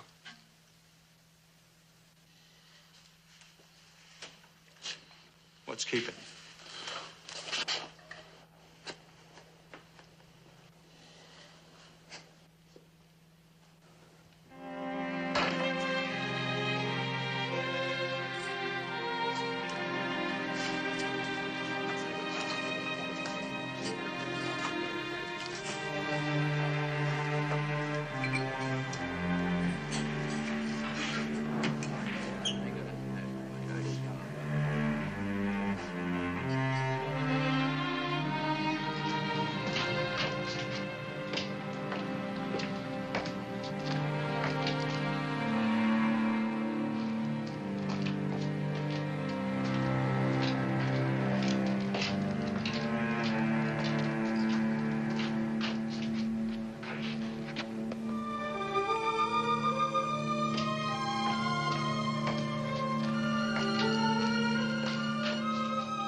Frankie, what are you doing up? Why? Just got home a little while ago. Some of the guys were over at Marty's. This time of night?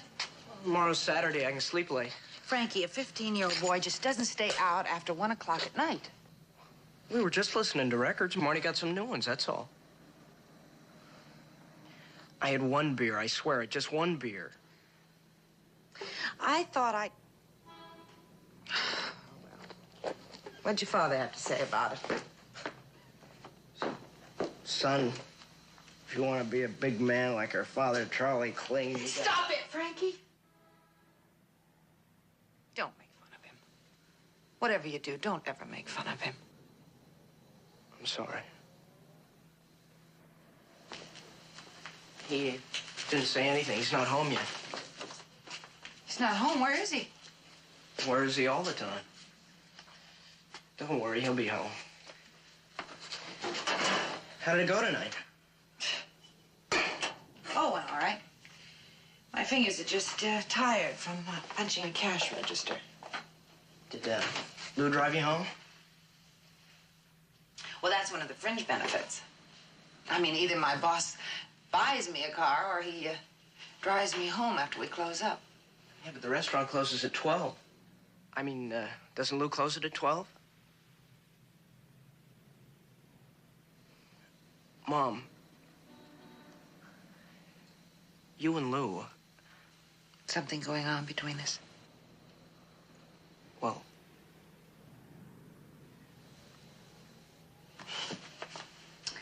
Frankie, I want to talk to you. Go on, sit over there. You like Lou, don't you? Oh, yeah, I think he's a good guy. Well, your father's a good man, too. Well, he's made things pretty lousy for you. He never meant to. You see, he tried to. He tried.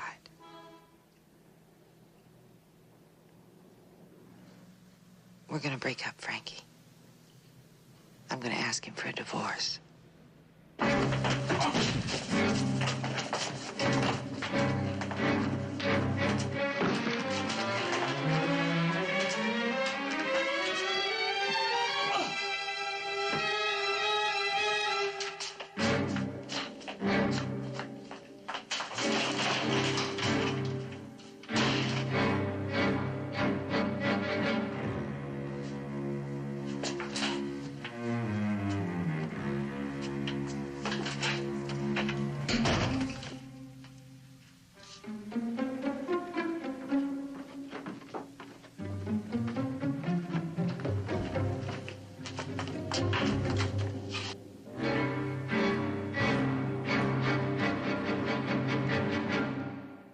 I haven't told your father yet. I'm gonna tell him tomorrow. I might even tell him tonight if he's not too drunk.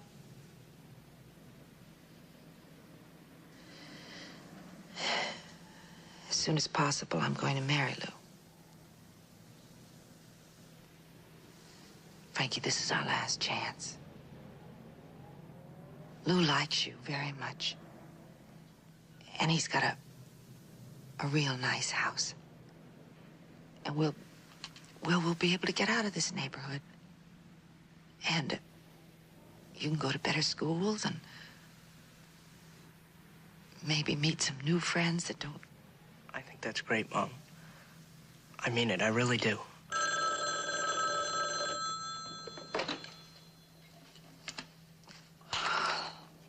Hello? Charlie? Charlie, where are you? What? You're what?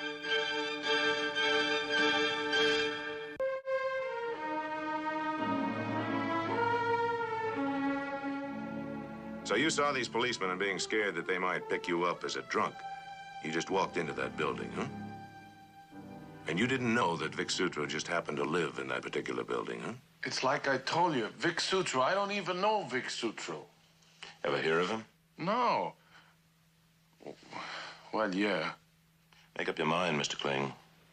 Well, I knew that he was pushing narcotics. Everybody in our neighborhood knew that. Then why did you say no? You got me all mixed up. Look, there was a knife on the floor. Wasn't there fingerprints on a knife? The knife was wiped clean. I thought you knew that. No. Why did you close the door? I don't know. You said you entered that apartment after the man with the glasses came out. Why did you close the door behind you? I don't know.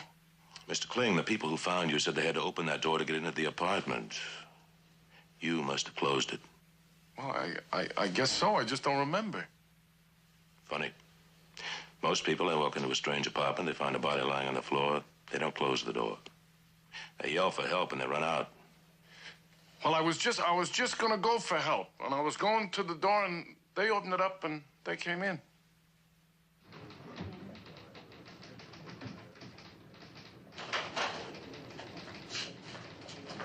Charlie.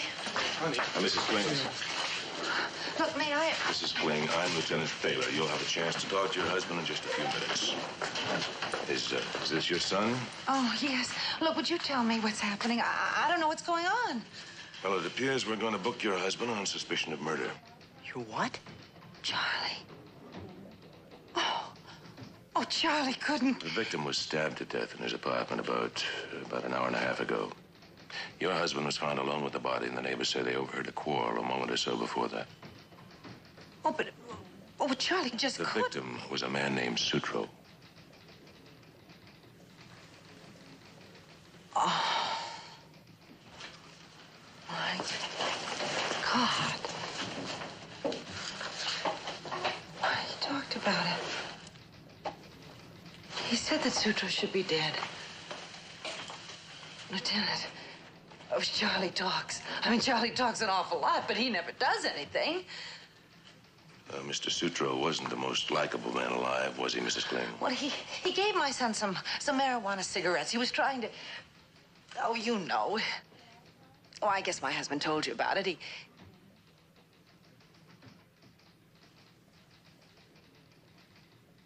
He did tell you. Well, I'm sure he would have, eventually.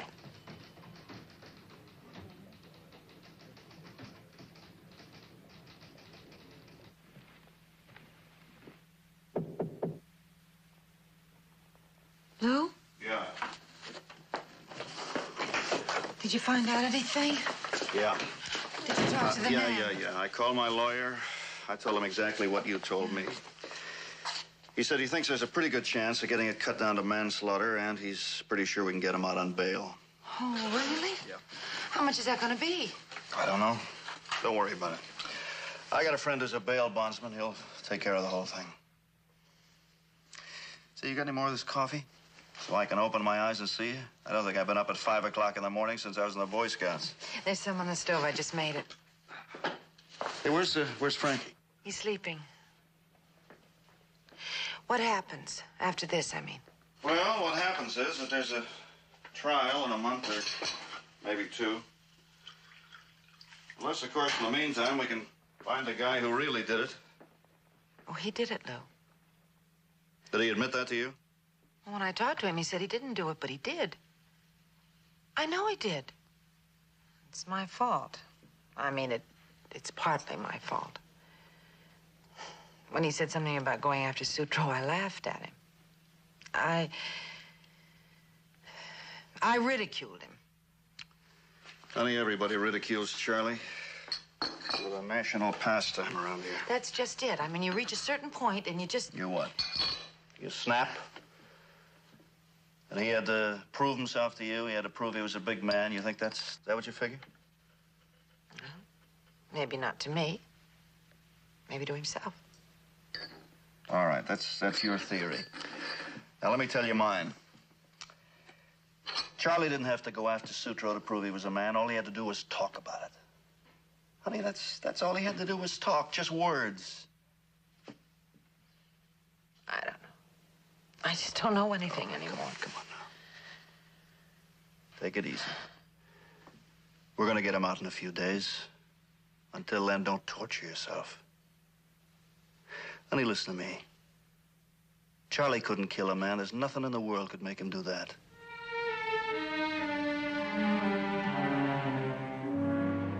Why? Because he says he's not guilty? You'll excuse me, Lou, but the day I get a suspect in here who admits he's guilty of even reading dirty books, that's the day I retire. I will have seen and heard everything. All right, you don't believe him. Maybe if I were in your position, I wouldn't believe him either. But let's just say that you do believe him.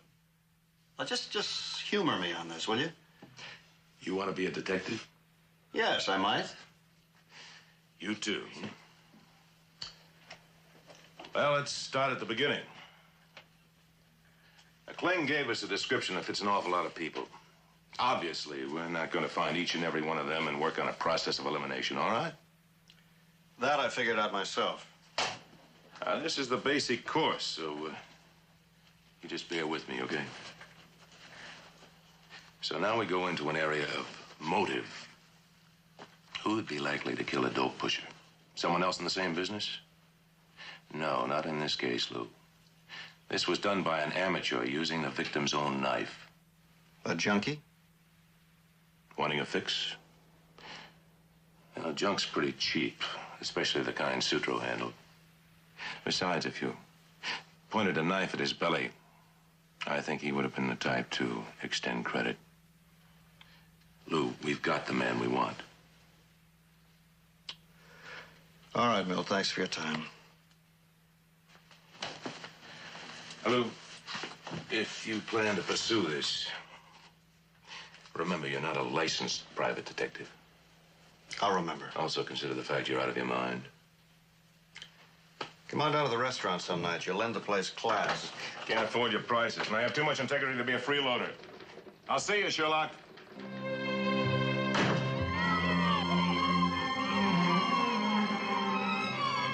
Joey Lombardo, you know, the guy, his brother's a cop. He says he won't get more than 5 to 10. Yeah? Ain't too bad, you know? Oh, bad? Well, it's a breeze. Well, I mean, the guy gets out maybe 3 years with good behavior, you know? I had a cousin. He was in for 8 years. He came out just about the same. Maybe a little healthier. You know what my old lady says? She says instead of sending him away, they ought to give him a medal. She had a big argument with my old man. She told him he ought to be more like Kling. She says, at least he made a sacrifice for his son. What do you do for your son? You teach him how to drink beer.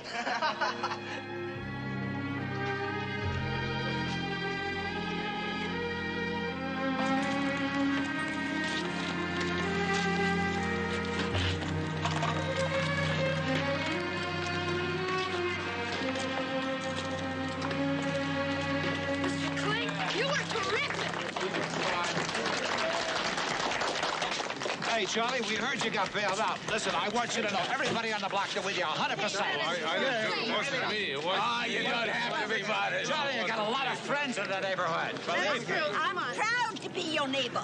Hey, Charlie. Come on, Charlie. Charlie. Come on. Charlie, how's it feel to be a celebrity, hey?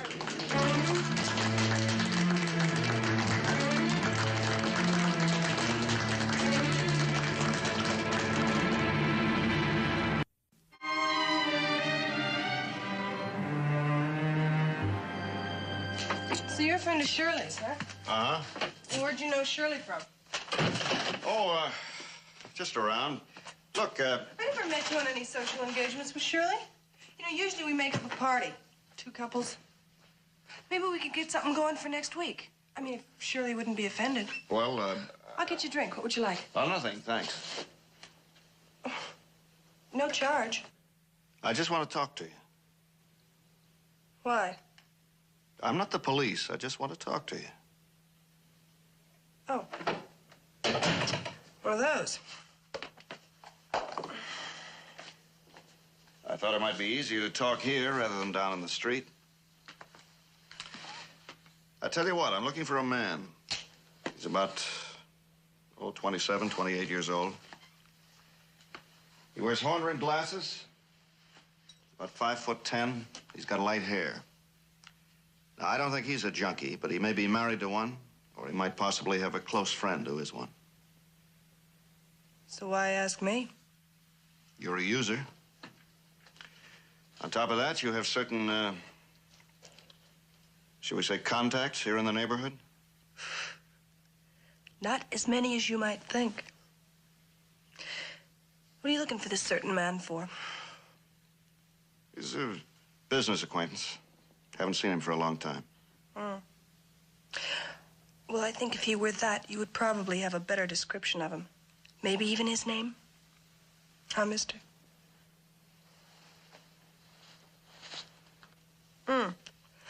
Look, you can pay me for my time, but please don't give me anything for information. Honest, I don't know anybody like that.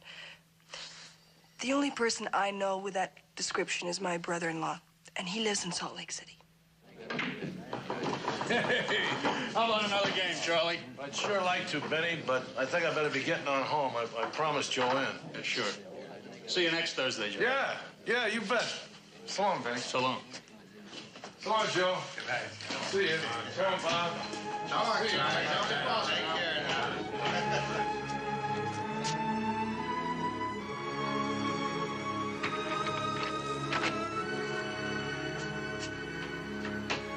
Hi, Pop.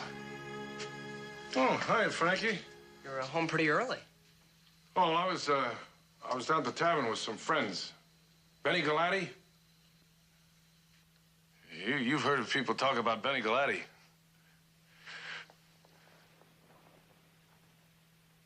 Well, I didn't get much sleep lately, so, that bed was pretty hard. Well, is there something I can get for you? Like what?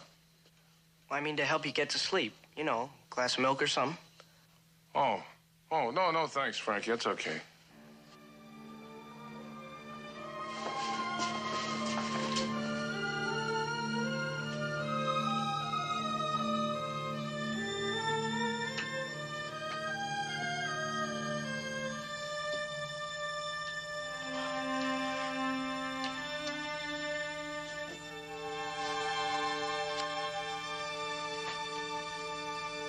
Trying to catch up on my homework. Oh, yeah. How's school going these days? Okay, I guess. That's good. Of course, it's been pretty hard to concentrate on school. Well, it'll be over soon. Yeah, once the trial's over, we'll be back to normal. Hey, maybe there won't even be a trial. There won't be any trial, really? All right. Lou, he's gonna find the guy that did it. He's a fine man, Lou. I guess he's just about my best friend. I got real faith in him.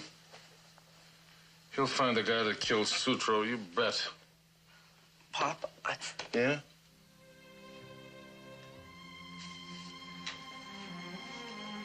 Pop, I've been thinking a lot lately. Of course, how could a guy keep from thinking, you know? Well, what I mean is, a son should appreciate his father, you know? guess I just haven't shown my appreciation enough. Not just for what you did. I don't mean just this. I mean for all the time. I guess I just didn't wake up to it till now. You think I killed him, huh? Frankie.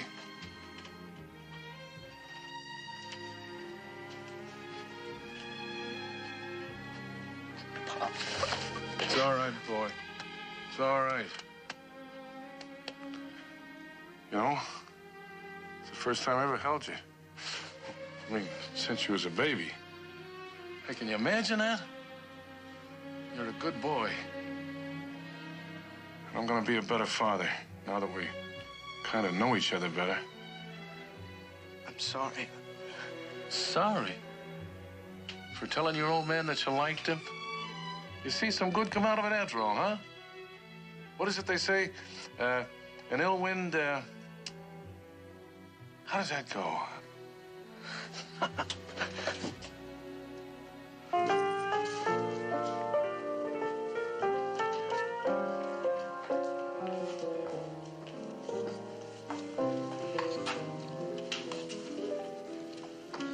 You know, I wish I could help you, Pelly. Really, I do, but whoever it was that killed Sutro, I got no brief for him. I hope he gets what he deserves.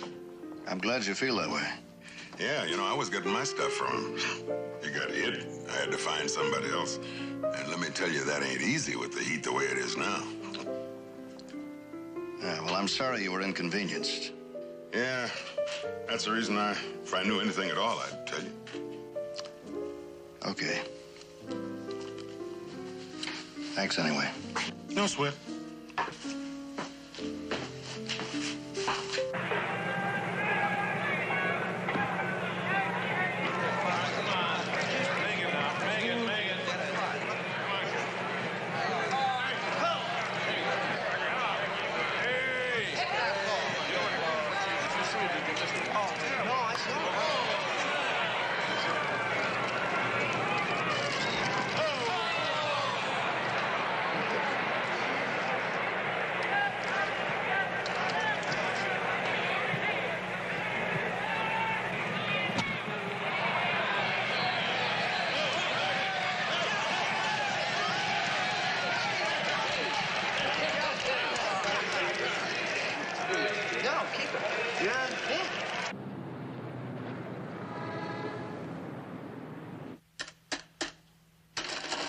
A ball game, huh?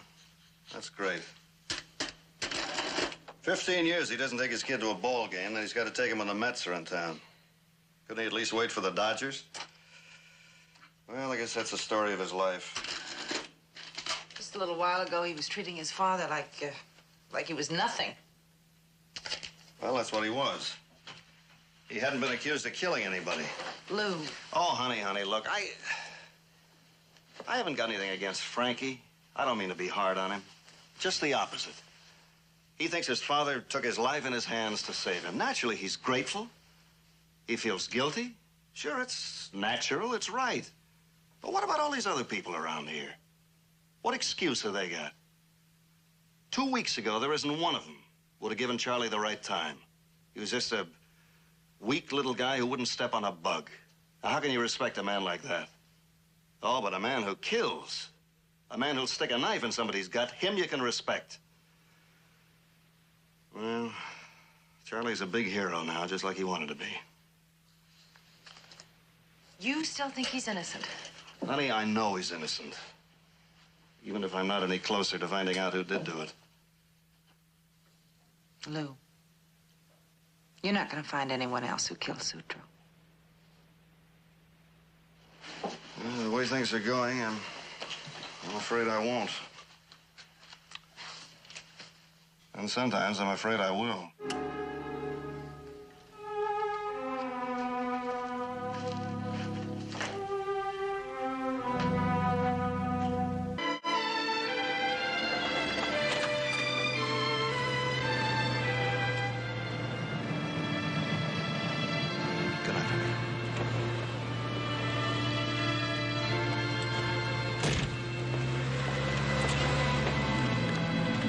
Mom? Oh, you scared me. What are you doing? Well, it's So hot I couldn't sleep. I thought I'd come down and meet you. Maybe you'd like to take a walk or something. Well, what about your father? Oh, he's sleeping. All right.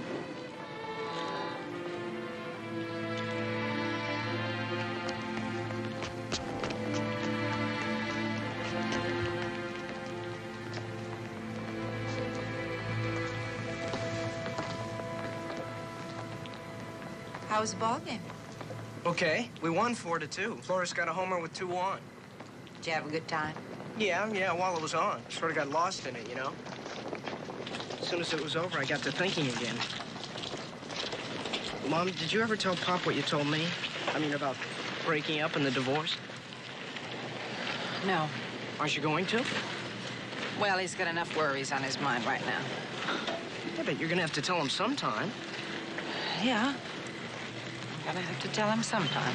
Like when he's in prison? I'm sorry, I didn't mean that to sound so rotten. Frankie, when I first thought about this, I spent a lot of nights staying up, wondering if it was right. I mean, to just up and leave a man that you've lived with for 16 years, that's not something you decide in a minute. I wondered what was going to happen to him. He doesn't have a steady job. He needs somebody. Where does he go? Who takes care of him? But with all that, I decided that it was right that I should leave.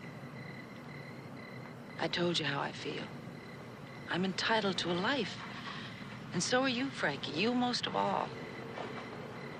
If what your father did, that he has to go to prison for it, well, that just doesn't change things. If I decided that it was right before, it's just as right now. Yeah, but what he did for us, didn't he? I mean, so we'll go to prison. He won't be there all his life. Maybe when he comes out, things will be better for everybody. Don't you think it can be that way? Do you?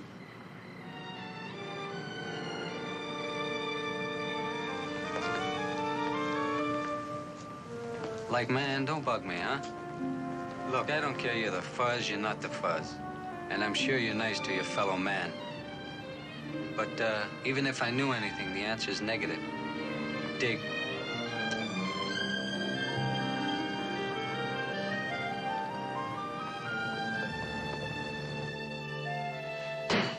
Lou, I just can't believe it. I wasn't going to tell you now. But it'd be hard if I waited for both of us. I just didn't think Lou could do a thing like that. Charlie, don't blame Lou. I started it. I've been trying to find a way out for a long time. He just happened to be it. What if he hadn't been around? I'd stay then. I'd stay, and we'd just go on destroying each other. Destroying each other? Charlie, you know it. I just see my life slipping away. Nothing to show for it, no hope. So I'd blame it on you.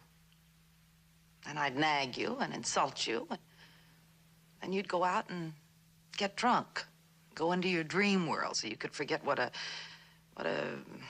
shrew I was. And then I would become more of a shrew because you'd be drunk all the time. And then we'd just bury each other. Deeper and deeper. Honey, I have not had a drink in 3 weeks. Charlie, it's all over. I wish it wasn't. I really wish it wasn't, but it is. Well, what about Frankie? I mean, how does he feel about all this? Did you tell him? It's more for him than it is for me. Honey, he can get out. He can get out of here. Do you realize that you had to kill a man to protect him? I want him to live in a place where that doesn't have to happen. Killed a man, huh? Look, I don't condemn what you did. It was a terrible thing. And in a way, I was almost proud of you. Now. To be hit with something like this now. Charlie, I'm sorry. Yes, now. After all this time, just when things were starting to look up. When things are starting to look up, Charlie, you are going to prison. I was thinking that when I get out, you know, we could have something. A home. Well, I don't mean just a decent place to live. I mean that too.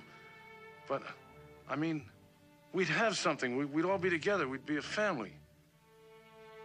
You know, Frankie and me, we never really understood each other. We were always going in opposite directions. But now I know. He loves me. All of a sudden, I got a son. You've always had a son, Charlie. But it's different now. I'm different. I mean it. I'm a completely different person. You remember why I used to drink all that time? You know, it wasn't because what you said you were, whatever that was. It was because I kept having these dreams. I know I was just kidding myself. They wouldn't come true. Not the kind of person I was. You think they're gonna come true now? Well, sure, it's already started. Charlie, you talk. You've always talked, but you don't act. Killing Sutro? That wasn't an act. That was. You could almost call it the turning point. I'm pleading guilty, and I'm not going to mind going to prison because what I did was wrong. And I ought to pay the penalty. I killed Vic Sutro, and I admit it.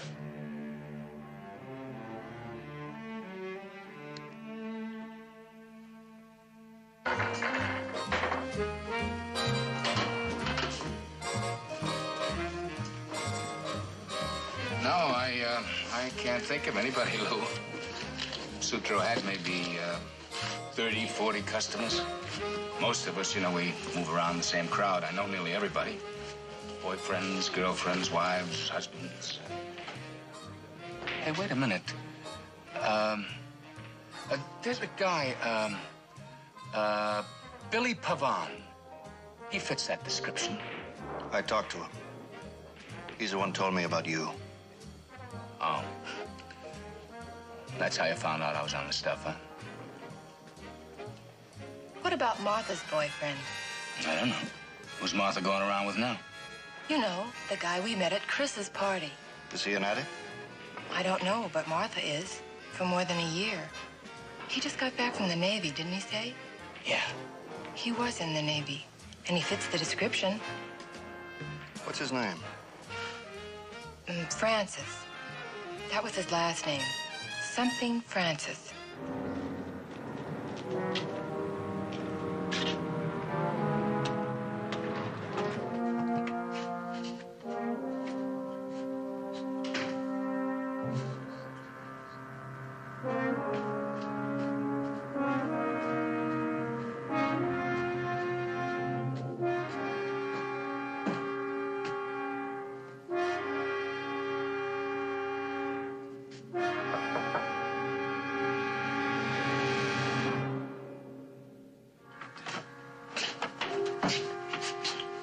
Mr. Francis? What can I do for you, Mike?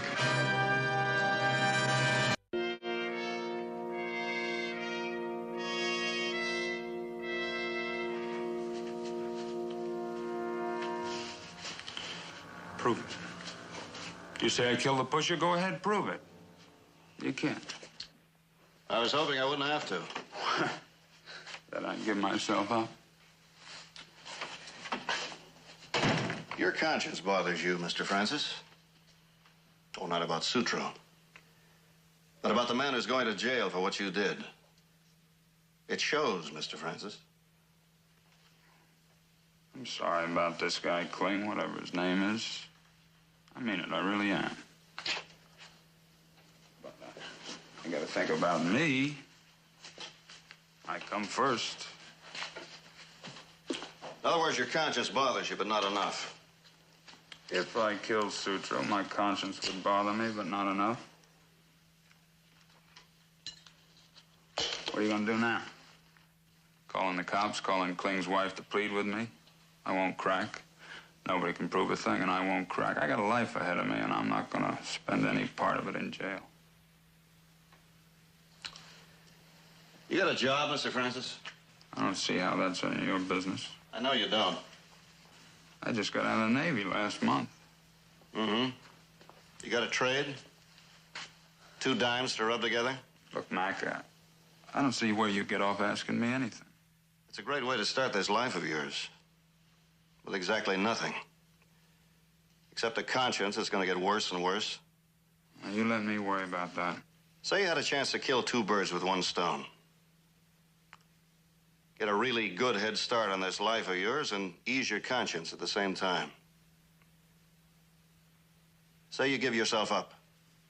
Confess. No. That'd go over very big, you know. This guy Sutro wasn't a very lovable character. On top of that, you'd be saving an innocent man from prison. Put it all together. What have you got? Too long, whatever it is. Maybe not. Not if you were to be paid, say, $2,500 a year for every year you spend in jail. That'd really add up, wouldn't it? With compound interest. You'd have a nice little pile of money when you got out. You'd have time to learn a trade, start your own business, get married, maybe. Yeah, a guy could do a lot if he had a nice bank account. A toast to the Kling family. You know, things are gonna be a little rough for a while. Just like sometimes it's been pretty bad up till now. But what do they say? After the darkness comes the dawn, huh? Well, go ahead, honey, drink up. That's 100 proof.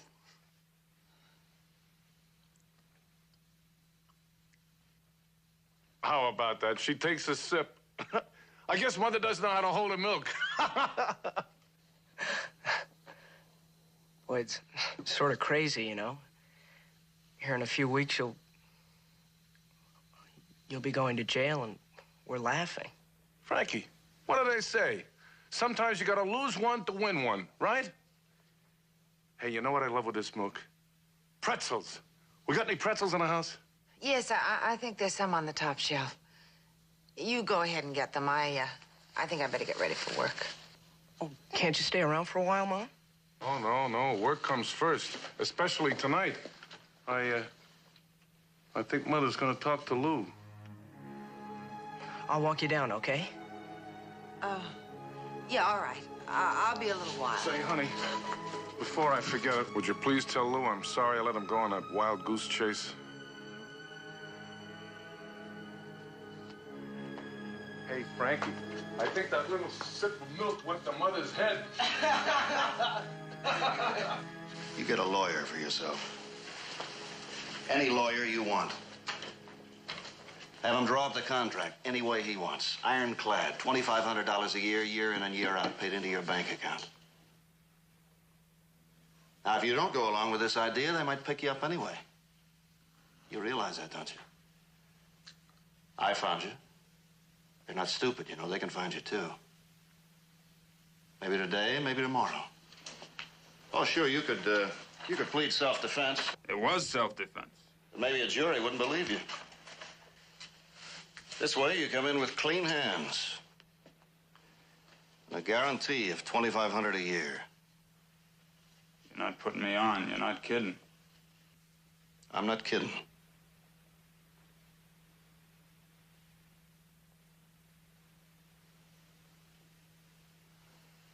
I didn't start out to kill him. Here I just get out of the Navy. 2 years out of the States, I find my girl, she's hooked. Sutro hooked her. I told him I was gonna blow the whistle on him. He grabbed the butcher knife, and then I grabbed it away.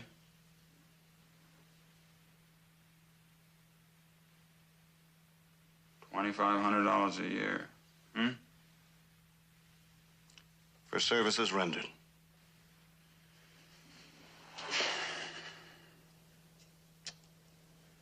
Why are you doing it?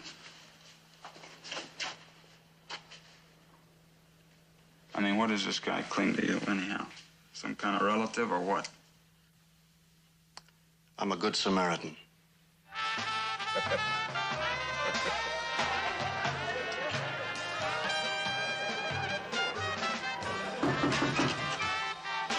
Frankie, come on in. Well, that didn't take you very long. Oh, hiya, Lou. Hello, Charlie. Where's everybody else? Well, Joanne went down to your restaurant just a few minutes ago, and Frankie went down with her. I think she wants to tell you something. I got some news, too, Charlie. Sit down. I got your man, Charlie. The guy who killed Sutro. Fellow named Pete Francis. It's a funny thing, I've been looking all over the neighborhood for him, and he lives not a block from here. Over Markowitz Grocery. So, it looks like you're going to be a free man, Charlie. He admitted this to you? Well, this guy didn't kill that pusher. I don't know why he says he did, but he didn't. I mean, I killed Sutro. I swear it, I killed him. That's the truth. Look, Lou, if I've misled you... Charlie. It's not going to work. I believe him. The police will believe him. Will believe him? You mean he hasn't given himself up yet? No, not yet. But as soon as he takes care of a little piece of legal business, he'll go down to the station. I believe him on that, too. Oh, Lou, you're smart. You're really smart. You think I don't know why you're doing this? I know all about you and Joanne. And you know Joanne's gonna stay with me now, don't you? Because she'd admired my admitting what I did. She's gonna stay with me, you hear? Charlie, look. You saw what was coming. You're a very successful businessman, Lou, because you got foresight. You saw what was coming and you knew there was only one way to stop it. Charlie, listen to me. You had to prove me a fake. Was I asking so much? I was gonna pay for what I was doing. Tell me, was I asking too much?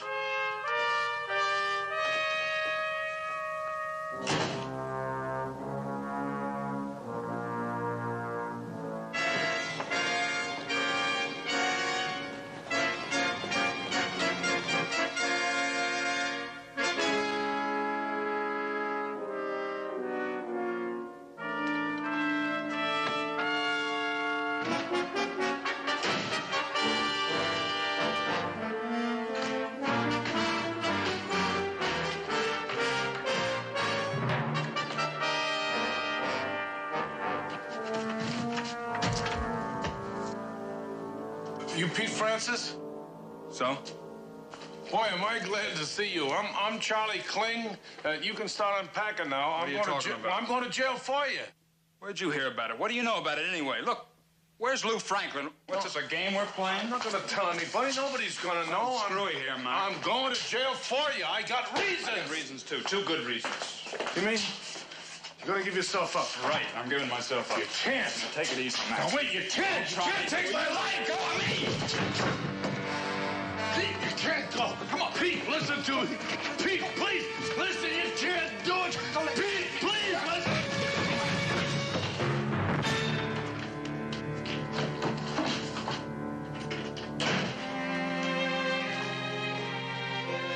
I seen it, Sonny. He acted like he was out of his mind. I seen it. It wasn't your fault. Would you get an ambulance?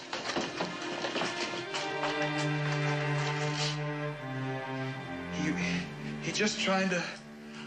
I mean, he was like a wild man or something. I didn't mean this to happen. I know you didn't. You sure he's... Yeah.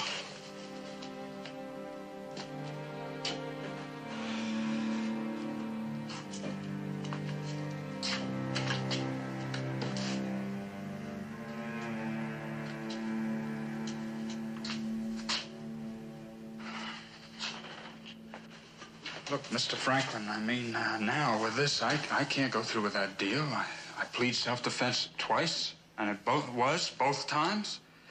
I'm sorry, the police will think I'm a killer. I can't go through with your deal. You don't have to.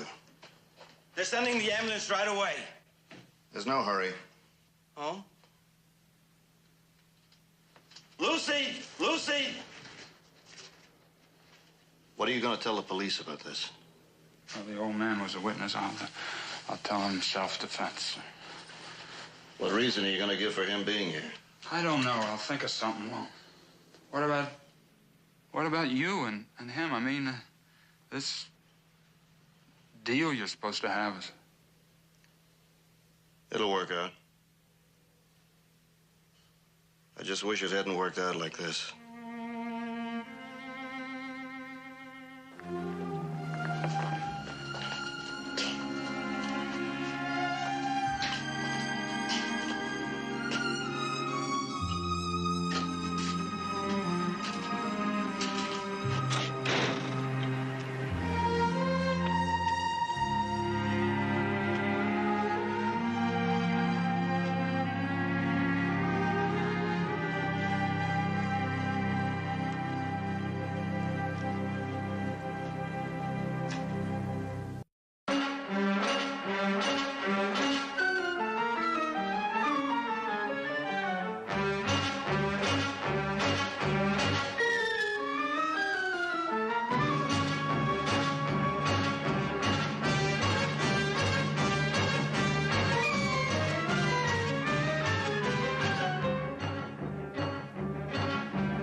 Honey, it's family hour. There must be something on.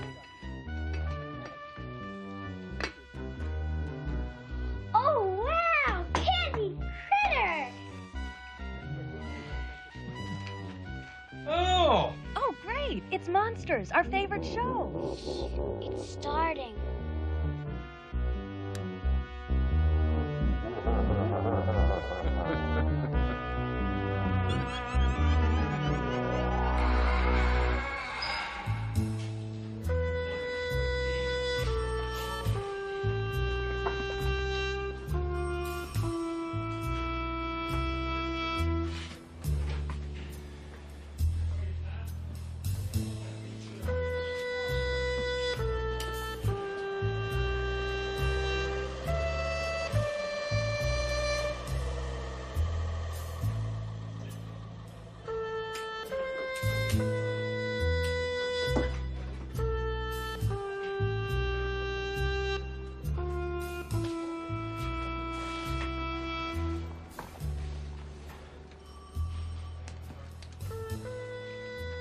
So, are you gonna back me up on this, or what? Come on, Pop, have a sip. No, officer. I've been bad. I don't deserve no coffee.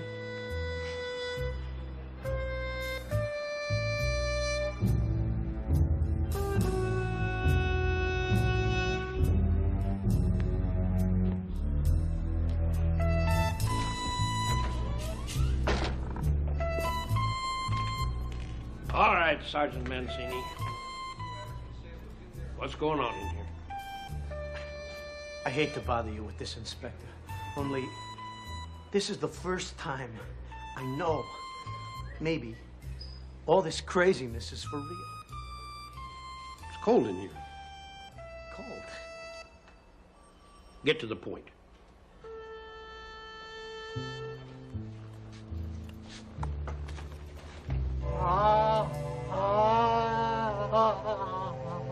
Jesus. So the old man doesn't have any arms, so what? We found him in the subway like this, on a bench. There were no scars at all.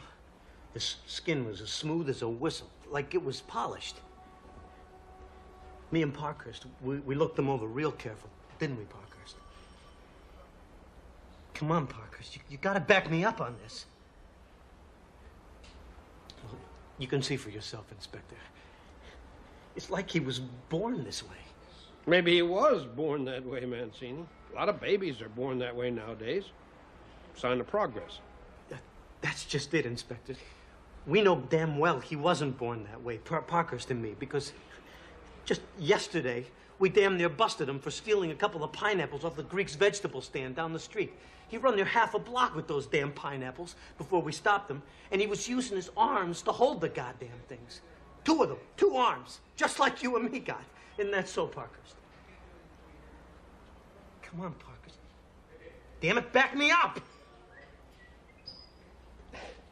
Okay. I'll, let you two, talk it over. You take it easy. We're not gonna hurt you. Come on, old-timer. Don't bother with that, Inspector. I'll take care of him. Mancini, you and Parkhurst stay put. All right, come along, my friend. They took him. They took me arms. Who took him, old-timer? Oh, I don't know, officer. I was asleep down there. Asleep by the toll booth where it's safe, you know. But it wasn't safe, because I woke up and my arms were gone, and I never even felt it. I don't even feel it now, mister. I'll be back to talk to you two later. Oh, Jesus. Was I bad? Is that why they done it? Is that why they took him? Is that why they took me arms? No, you weren't bad, old-timer. You were just...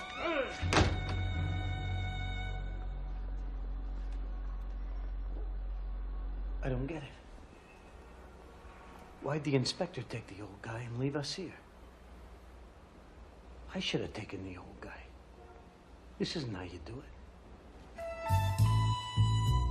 He ain't treating us like cops, I tell you. He's treating us like we was perpetrators. He's got us waiting in here a whole 15 minutes. He's working on us, damn it.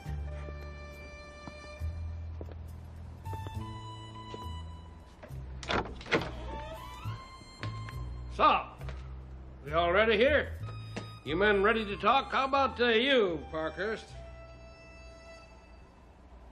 All right. It's like he said. It's like Mancini said. Yesterday, the guy had arms. See, it's like I said, Inspector. It's like with this other stuff. You hear it from the other cops. You see it for yourself, but you think, who's going to believe this? Who's going to believe some bum just lost a chunk of himself? Missing ears, noses, all that, but there's no blood. There's no scars. There's no nothing, for Christ's sake. Who's going to believe you? For Christ's sake, who's going to believe you? You backing this up, Parkhurst? Once we came across this nutcase. He was trying to play a busted guitar for quarters. The only trouble was, see, he didn't have any fingers. He didn't even have any thumbs. Just his palms and the backs of his hands. And all smooth around the edges. They were only flippers. Like a seal. He was crying and all, trying to tell everybody that he could play real good. If only they'd heard him yesterday. That they'd come too late. Another guy, he come up to our car, waving his arms, his mouth wide open like he wants to scream something fierce. So I roll down the window.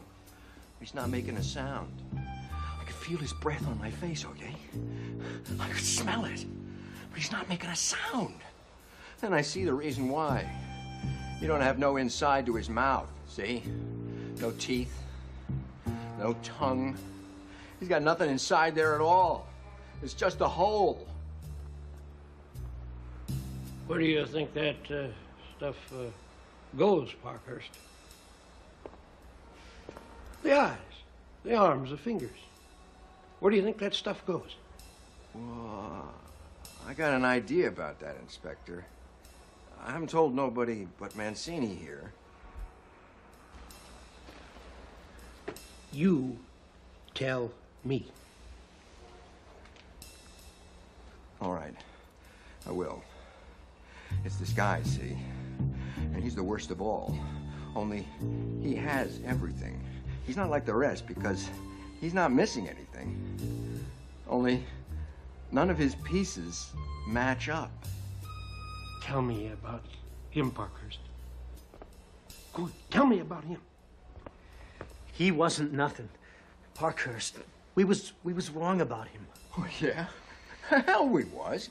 You wanted me to tell about it, so I'm telling about it. So shut up. We saw him at the far end of the platform, down there in the subway, right? The lower level where the express train stopped. It was maybe around 4 in the morning. It was just him and us. We had the place to ourselves. He was trying to get away from us, only he had to kind of waddle, see? He had to walk in all these different angles. He had to move real funny all over the place. You know, this way, that way. On account he was built all weird and lopsided. Hey, look, Inspector, he's all wrong about this. Parkhurst, he's a little overexcited. All right, maybe the guy was all stitched up like he'd been sewed together a couple of 100 times, but you see stuff like that all the time in this city. It was nothing. You just shut up, Mancini. Go on, Parkhurst. He wouldn't answer to me, this guy, so I took hold of him by his shoulders. It was awful. I can't tell you just why, except one of his shoulders was big, and the other one was small. It felt awful. They didn't match any way at all, those shoulders. When I got him turned round, his face was just like the rest of them. There's nothing on it, like with anything else. He couldn't really talk, only kind of croak, on account his head didn't match his neck, see? I figured what it was he couldn't get enough air through his throat for more than just breathing.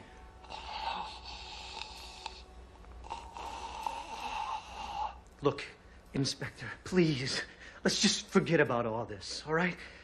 I'll take care of it. You won't hear another word, I swear. Parkhurst, he's a little slow, you know, but he's okay, I swear it. I'll talk to him, all right, Inspector? You can count on us. It's all right, boys. Now, I gotta do a few things. I gotta get a few things, and I gotta see a few people. You boys wait here. Now, I don't want you leaving the room. You understand me?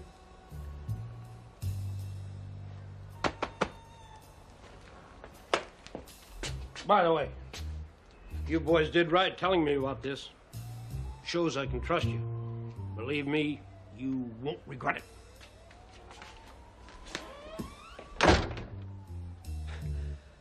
He's taking this whole thing okay, you know?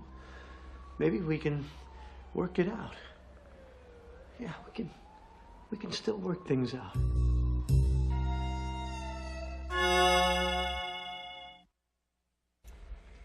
It's all right. He'll be here. Don't worry.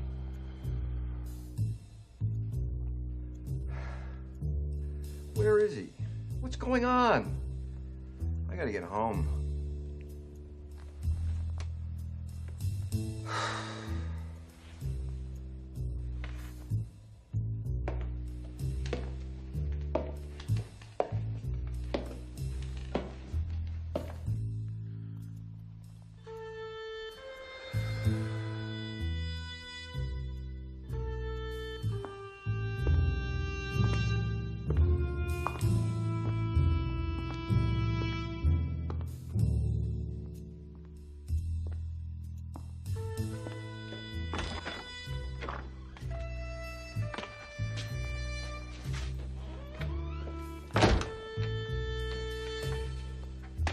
You men are going to have to trust me in a lot of things here. A lot of things that won't be easy. Okay? Now, I've talked to some important people. Told them what you said, what you saw. And this may turn out to be a very good thing for you. If you handle it right. Sign these before we go any further.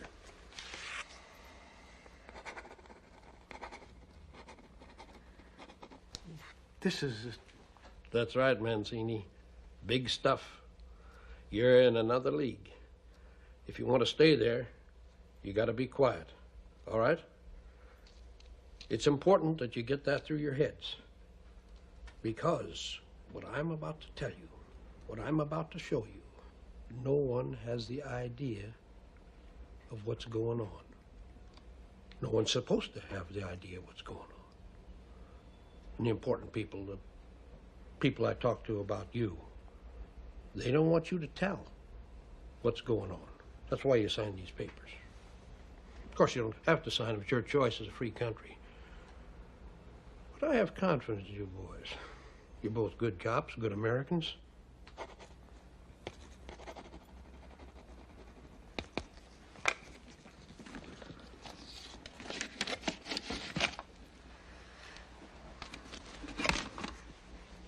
Put your pieces in here. My gun? You want my gun? In here.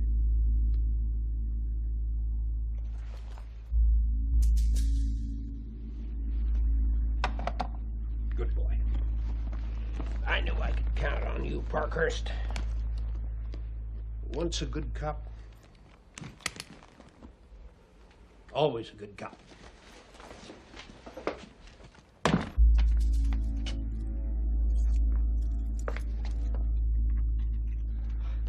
I always wondered what was behind that door.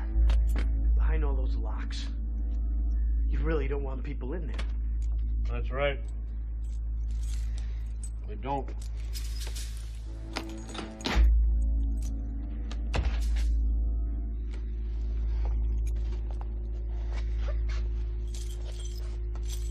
You first.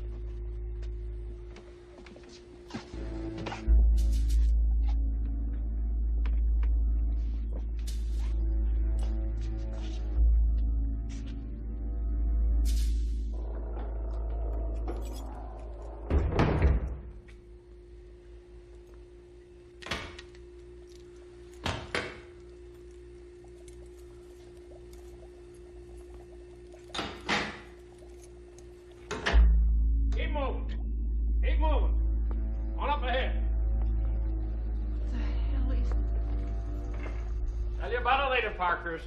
Keep moving. Jesus, there's someone in here. You could say that.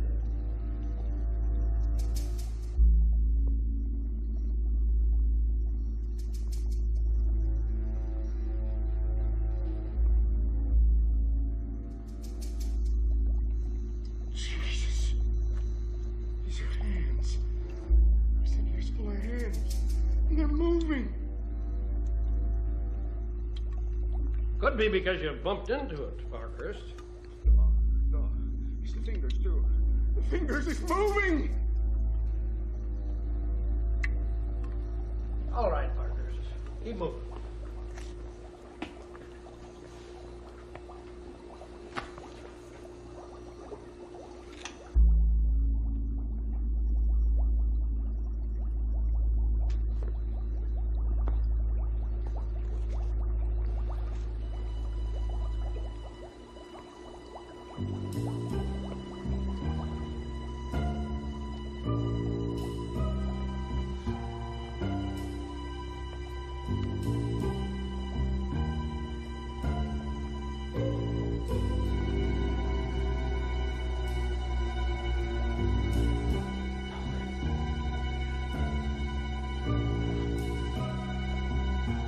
Something, no, honest.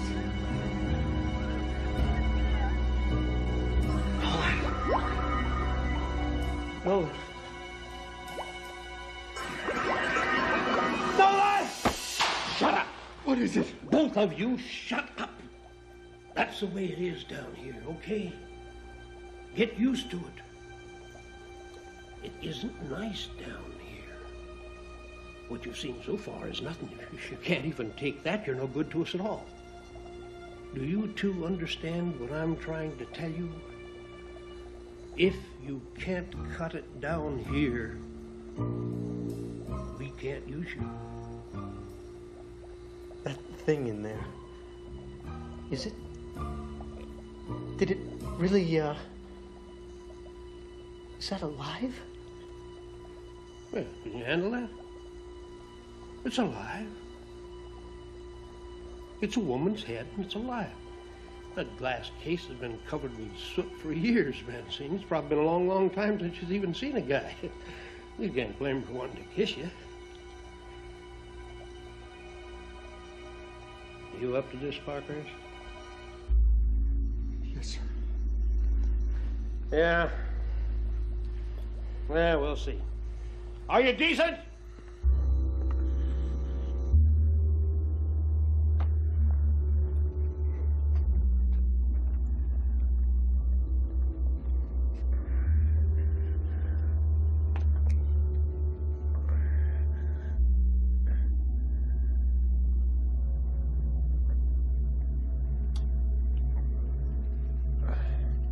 Is he the one you men saw on the subway? No, he ain't the one.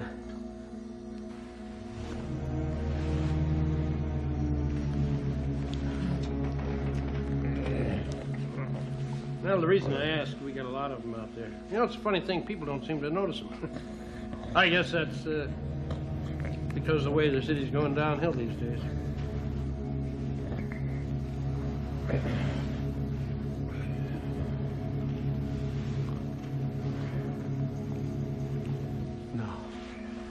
Can't be. No, you wouldn't.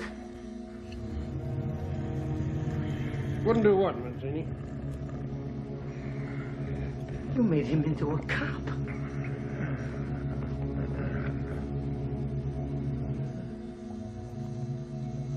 You built that thing out of all those other people. And then you made it into a cop. That's an early work, an old model. Believe me, we made many more important people than just cops, Mancini. Why? We want people who are loyal, people who don't have wives or husbands, and people who don't ask questions. He was just the beginning, just the start. Too bad you boys won't get to see the others. You and Parkhurst, but it seems to me you got a bad attitude problem here. I don't think you're going to see anything more whatsoever. I'm afraid you guys are only good for parts.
Honey, it's family hour. There must be something on.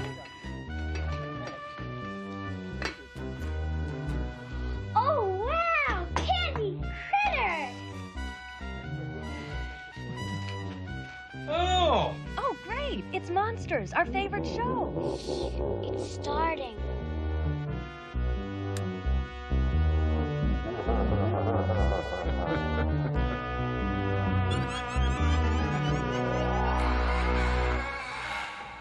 Let's see what this is going to say here. Let's see. Whose toes are those on my hand? Whose little toes are those on my hand? Let's see here.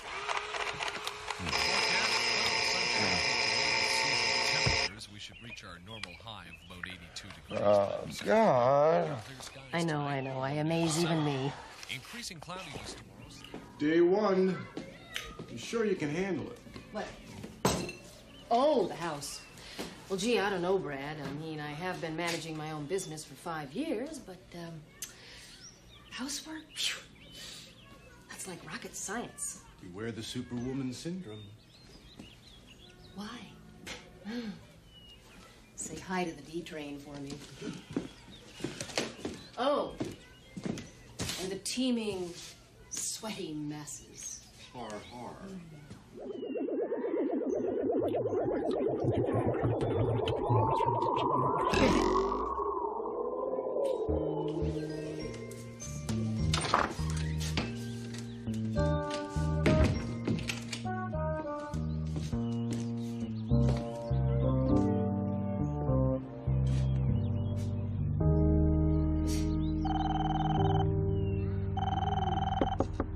Sam, he wants to buy all the old equipment.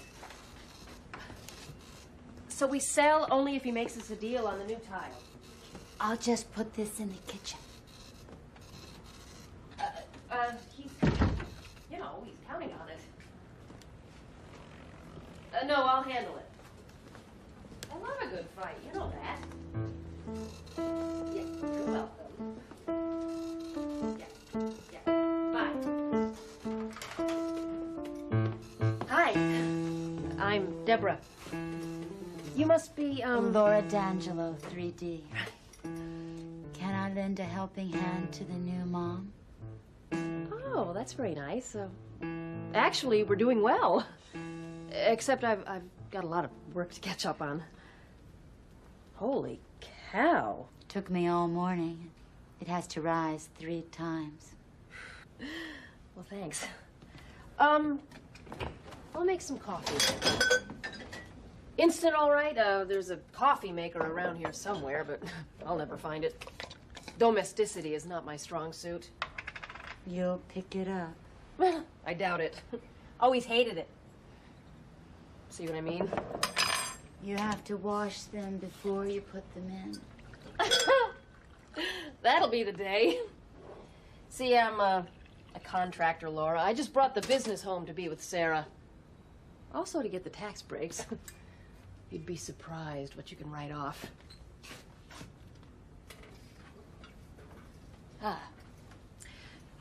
So, do you have any other kids? 2. The baby makes 3. Almost. Well, I admire you. I couldn't survive another pregnancy.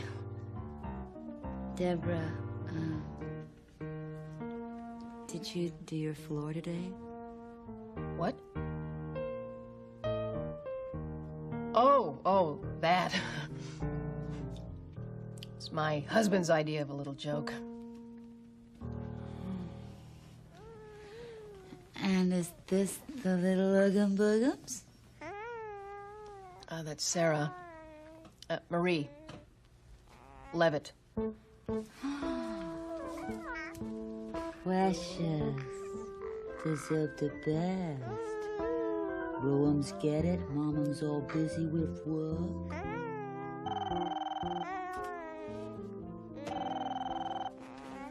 Levitt Management. Oh, Brad. I'm fine. Yeah, she's great. Oh, you're a regular Eddie Murphy. Har har. The bucket. The one you left in the middle of the kitchen table. Yeah, sure you didn't.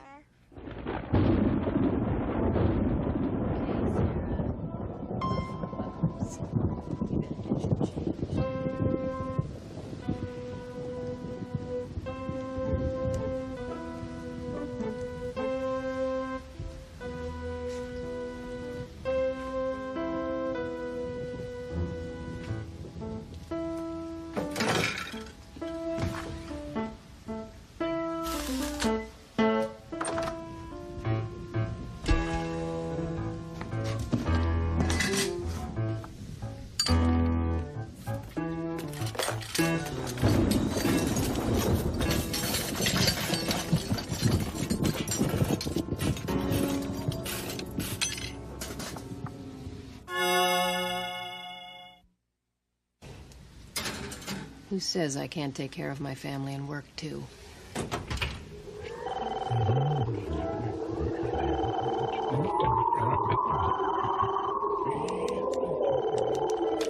Levitt Management. Oh, Mr. Goldman. Yeah, I Thanks. I always wanted brass ones. Unreasonable? Just a moment, please, Mr. Goldman.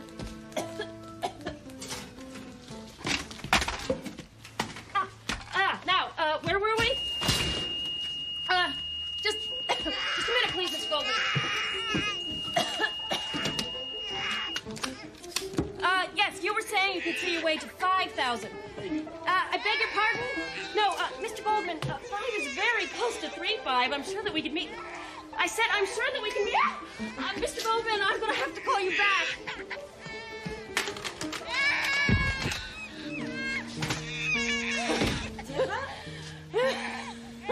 Are you all right?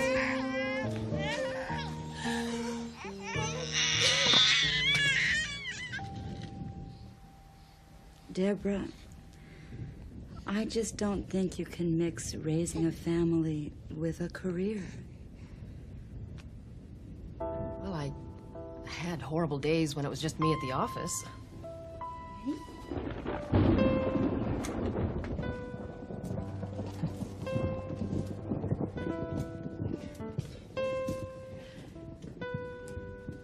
You don't have any friends with kids?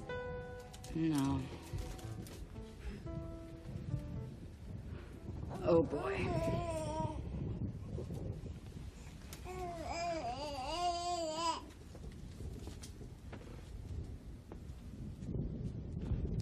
Deborah, today wasn't just a bad day. Everything went wrong because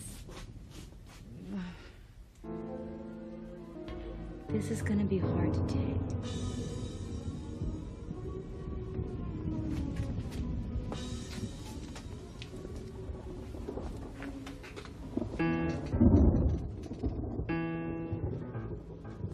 There's a certain order to the world.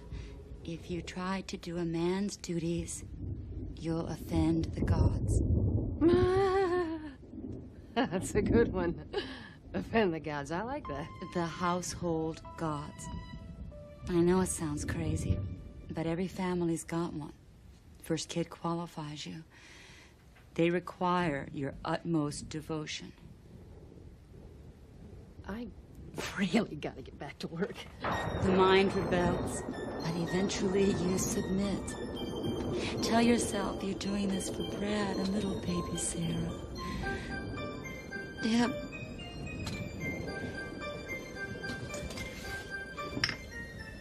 Deb. The time is now.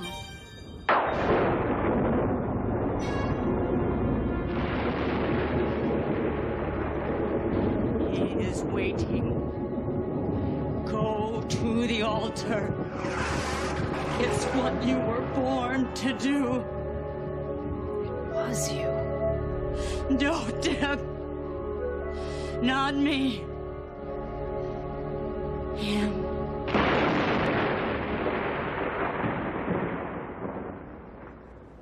The woman is totally unhinged. I mean, she threw away a fabulous career. Now she's got to rationalize it to herself. What a mind she's got, coming up with a fantasy like that. Fine, but there's a lot of truth in what she says. Men and women are different. Oh, come on, Brad. She's totally delusional. Since I'm doing this, would you mind getting the floor? The what? The floor.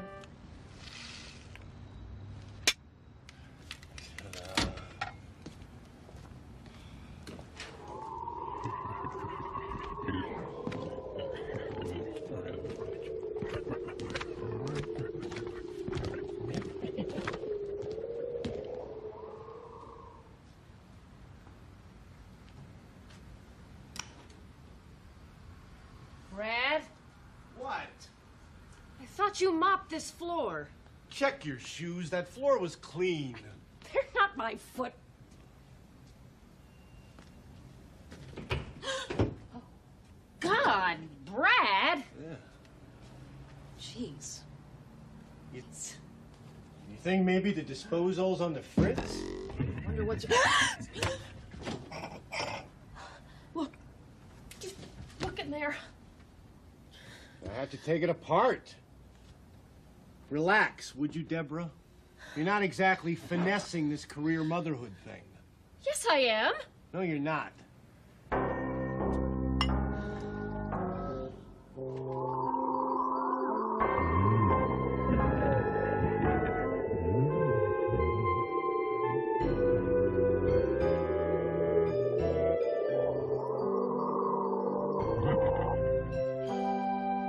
Can't you sleep? It's 3 in the morning. Every time I do, she screams. It's like she's got radar. Oh, I'm gonna be dead in the morning. I've got so much to do. And for Pete's sake, let Mom come. Brad, you know how your mother and I get along. Just try to sleep.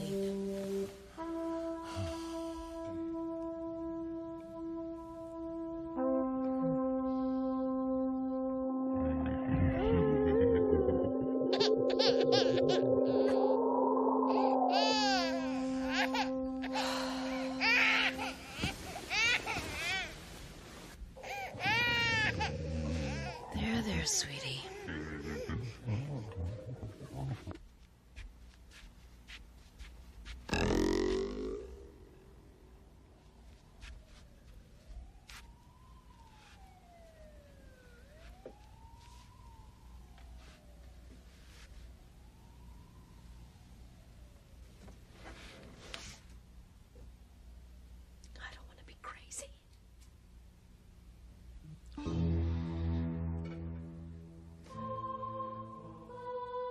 Are you really there? If you are, reveal yourself to me.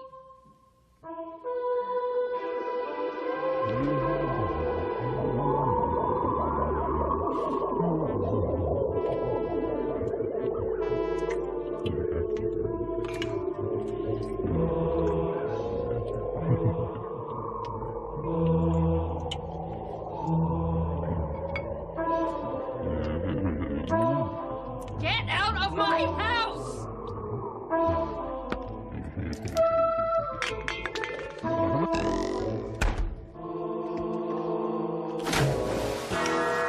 Yeah! I want you to take some time off. No! I'm fine! I'm just fine!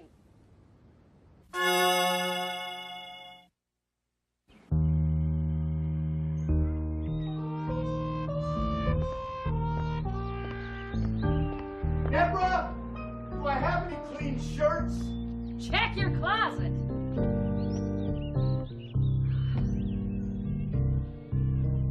You want to make a mess? I'll show you a mess.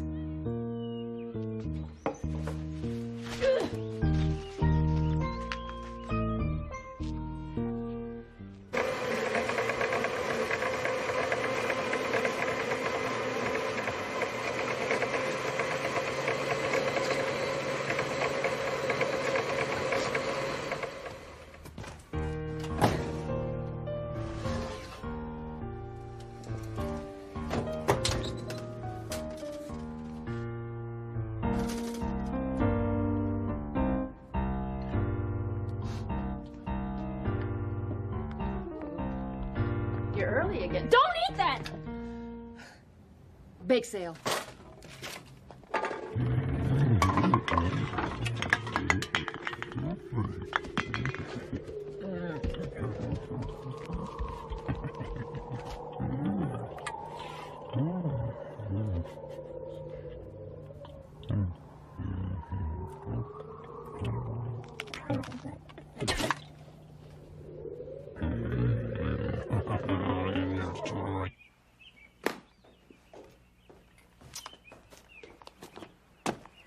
Thanks, honey. For what? Caring. We're gonna work this out. Sure, Brad.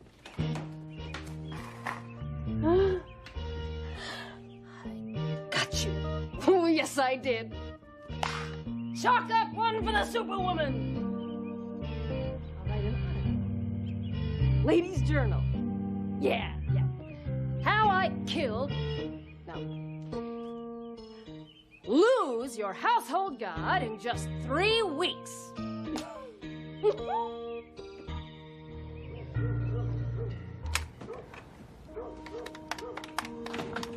Brad! Edna? Bradley's having a drink, Deborah. Wondering if he should have called the psych ward after your poison cake burned a hole in his briefcase. Oh, my God. Don't worry. I convinced him it was hormones. Well, we all know it was your rebellious, wicked pride. You too. Of course, me too. Didn't your mother teach you anything? You know what aggravates me the most? You have it so easy. My generation, a mother was a priestess, full-time, from the day you conceive to the day you die. Now you can have hobbies, an education, part-time jobs. But you, Jezebel, it wasn't enough. You wanted it all. She just needs time, Edna. The world's changed. Women have greater expectations. We were raised with liberation. We took it for granted. But it's not for us, Deb. Please repent now before it's too late.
Then will you give me Sarah back?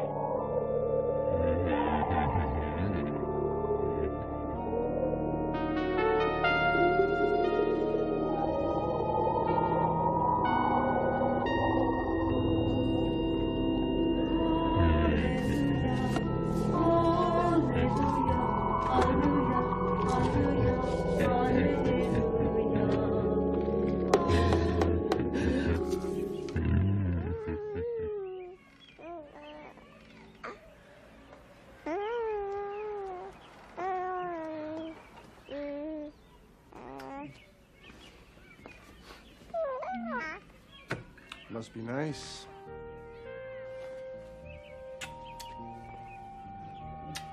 Have a great day. You too, dear.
No. Oh, but Mom... No arguments. If you don't do your chores, you don't get to go out with your friends. It's that simple. Now you've got to take out the garbage and clean your room.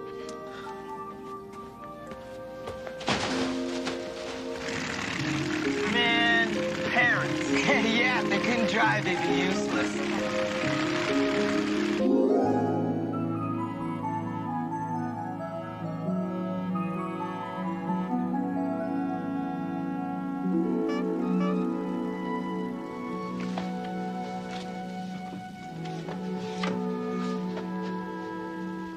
That's the guys. Be back after a while, okay? Have you done your homework, son? Yeah, I was just checking it over a minute ago. Well, don't be gone too long, dear. And don't tear up your clothes the way you did last time. And don't slam the door. Buddy!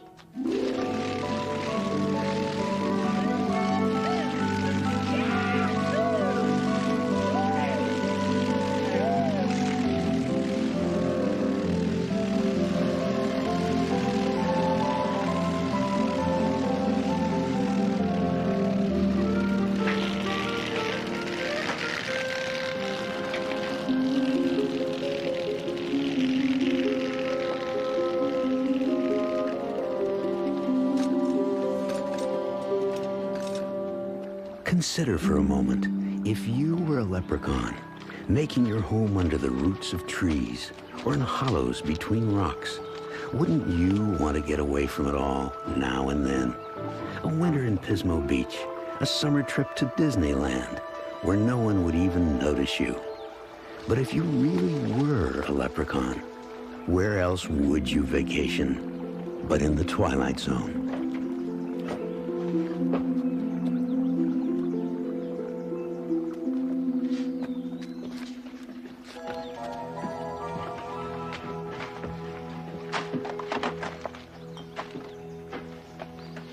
Everything looks okay. Hey, give me that. I It's mine. traded you for it, remember? You did not. I did too. Ask Richie. Hey, Richie, remember what I said? Listen.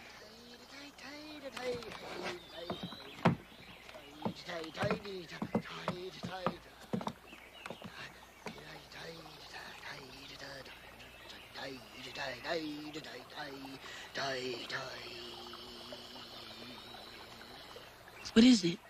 You got me. Look.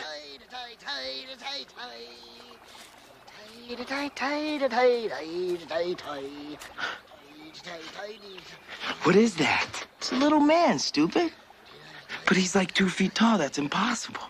I think it's a leprechaun. What's a leprechaun? Well, it's kind of like...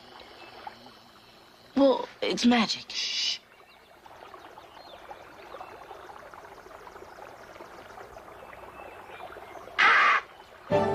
Catch him. Oh, me, oh, just... Oh, this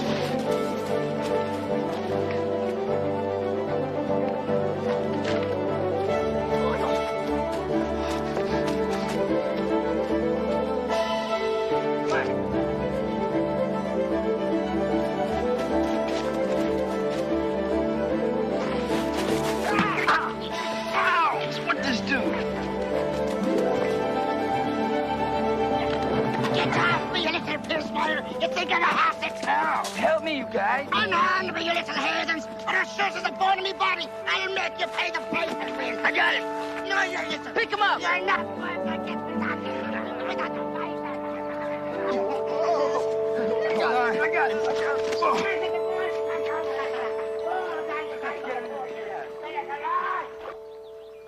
Look at him. He's unbelievable. Hey, don't be afraid. Why'd you run? Yeah, we're not gonna hurt you. All right, then. You've bettered me. Well, let's be, then. But come, I've no time to waste. This is me vacation, you know. I've places to go and kinfolk to visit. It's a bigger country than I would have thought. It takes a long time to get from place to place, especially when I'm always being set upon by young hoodlums, all wanting to know if I'm an extraterrestrial being. Well, sure and begore, the answer is no. I was born here.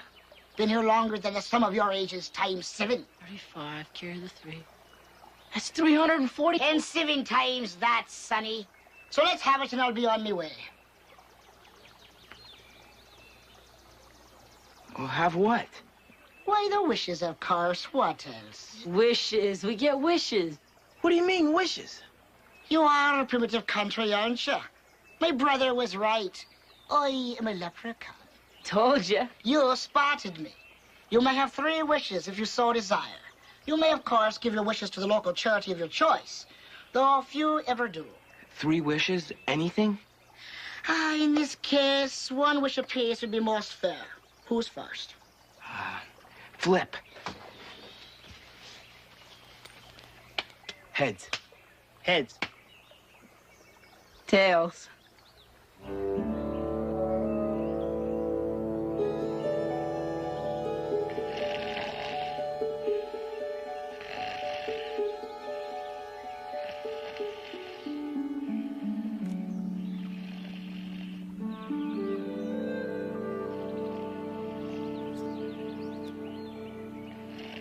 Buddy, come on, it's getting late. Yeah, man, I gotta go. It's hard, you guys. Just wait till it's your turn.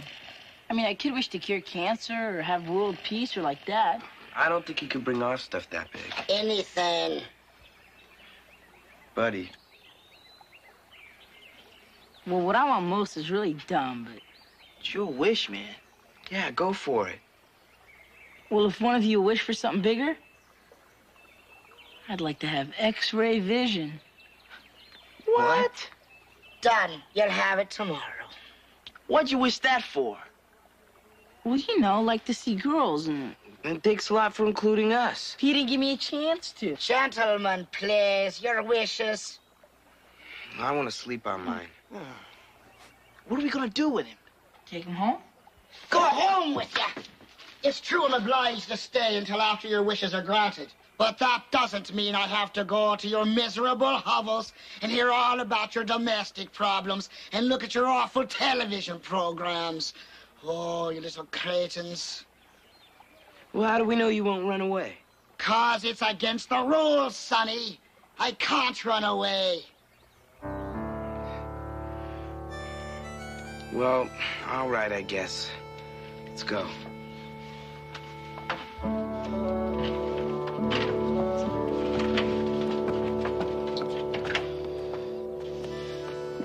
Primitives, I hate to tell you. So, anything? Nah. First thing this morning, I tried looking through the cleaning lady's sweater. Nothing. He's a fraud. Maybe he wasn't really there. Yeah, like we dreamed it or something. Yeah, something's happening. Buddy?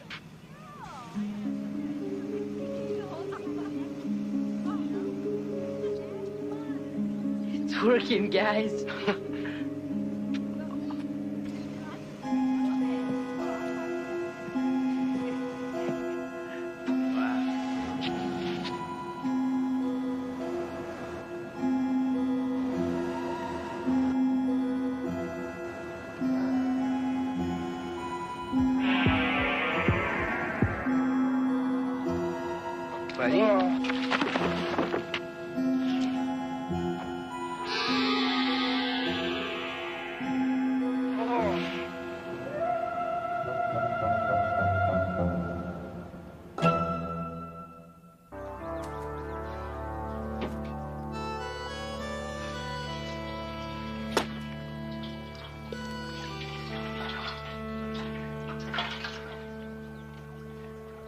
Feeling any better? Yeah, I think it's wearing off. I can just barely see Richie's underwear. I can see Richie's underwear. You're back to normal. That was a pretty dirty thing to do. Oh, was it now? I removed the wish without penalizing you, didn't I? Oh, you have 2 wishes left, do you not? Well? Yeah, thanks. That's better. Dirty thing to do indeed. I am the cause of your wishes. I've nothing whatever to do with their effect, though I'm glad this lad got his comeuppance. The little deviant. And you could have brought me something proper to eat, you know. There's plenty of chips and candy bars here.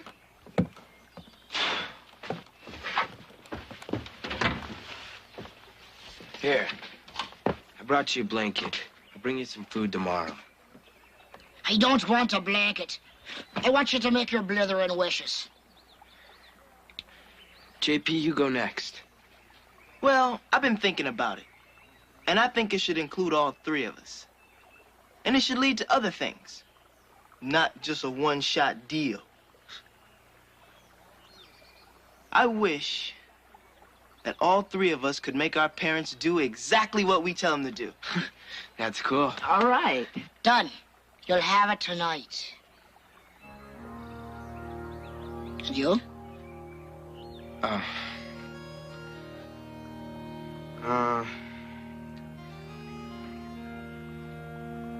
I'm still sleeping on it. Oh, Lordy, Lordy, Lordy, Lord.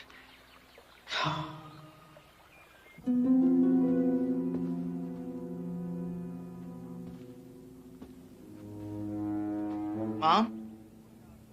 Yes, dear?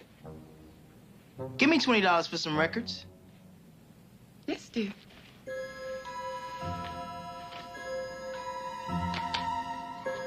Mom? Yes, dear? For dinner tonight, I'd like pizza, cookies, and a chocolate milkshake. Oh, and make that for 3 in the TV room. Yes, dear.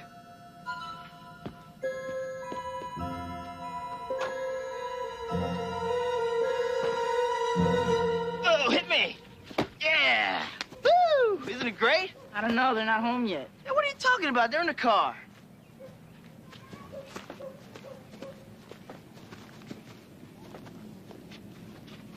Mom? Dad? Tell them to do something. Dad, bark like a dog.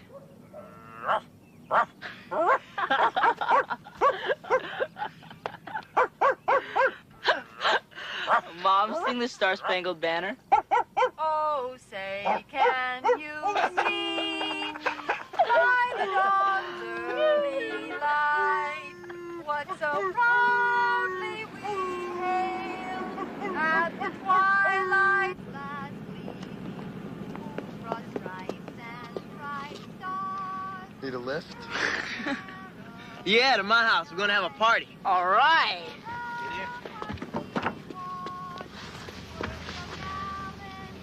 Okay, Dad, let's cruise.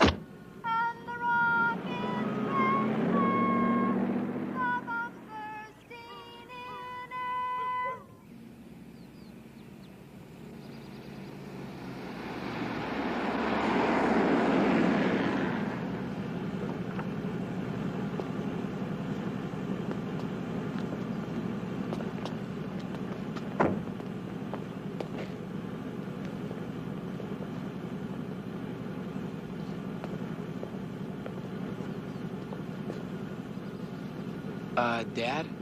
Yes, son? Take the car home. I'll call you when I want you to come back, okay? Yes, son.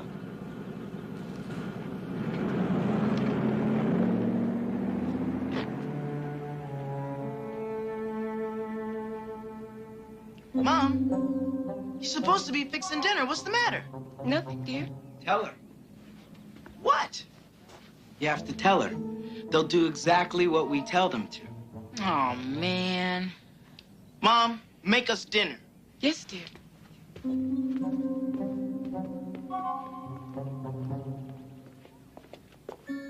The pizza, Mom, it's in the freezer. Get it out.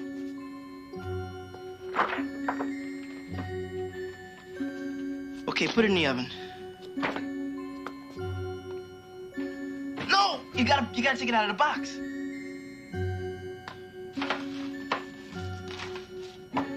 It's upside down. Turn it over.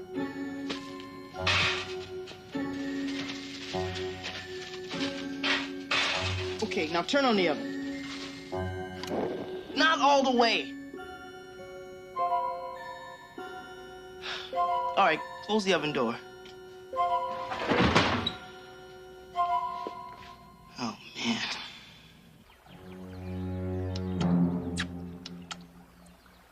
Ugh. Wretched lot, this. Ugh. You Americans eat them like popcorn, don't you now? You think you're pretty smart, don't you? I know I'm smart. That's better than thinking. You know we're gonna have to use up our last wish just to get our parents back to normal. I don't know. I could get used to him this way. Not me. Too much work. We'll never let it be said that Sean McGool was a stingy man. Go ahead, make your final wish. Your parents will be fine. Thanks. You're welcome. Well, come. You can't keep me here forever. Make your final wish and I'll be on my way. Well, I want something real. Something I can touch. Something simple. Something with no tricks. How about a car? For us, neat. Wait a minute, guys. We can't drive. So? A car with a driver. A fancy car. A fast car. All right, I want a fancy, fast car. New, not a piece of junk. Yeah, I want a new, really hot, state-of-the-art automobile with endless gasoline. And a driver who can drive without us telling him what to do. A mind of his own. Done. You'll have it in 5 minutes. Me cane place. You have no further hold on me. So?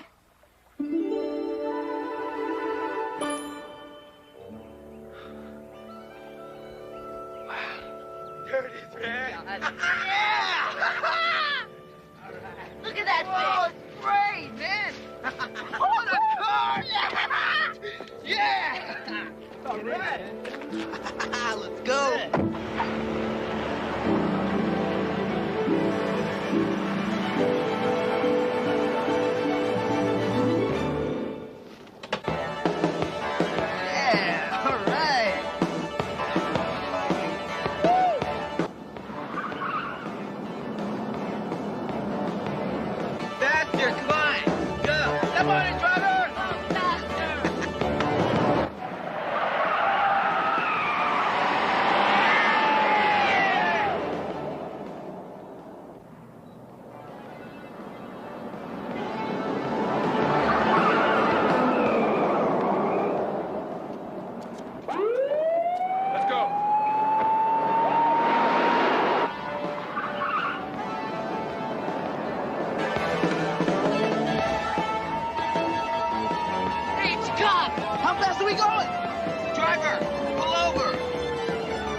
You said a mind of his own, Richie.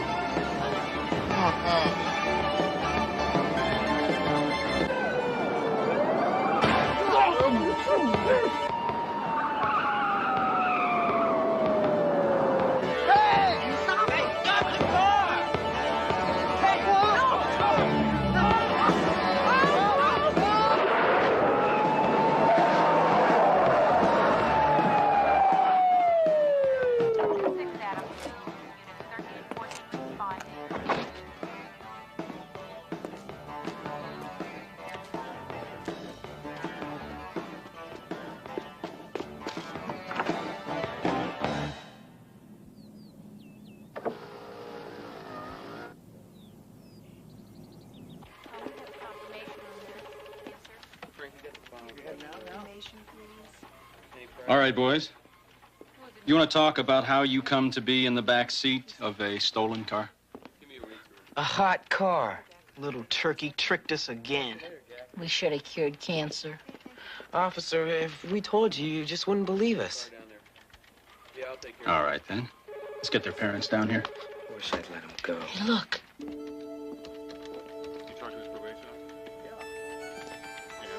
You get your wish. It's on me. Gentlemen, take care of yourselves. I like the looks of you. What can I do for you boys? What is it? Nothing. We just, dropped in to say hi. Yes, sir, and to tell you that you're doing a fine job, right, buddy? Yeah, fine job, you bet. Well, we gotta go now. Fine job. Bye.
Carol!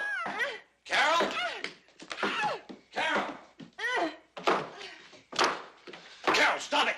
Stop it! It will hurt you. Get out! It was all Harmless. over me. Carol. I don't care. They're disgusting. You know I hate them. If you'd let me, you get rid of them. Oh, come on. Now, that's not fair. Of course I love you. You know I do.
Hi.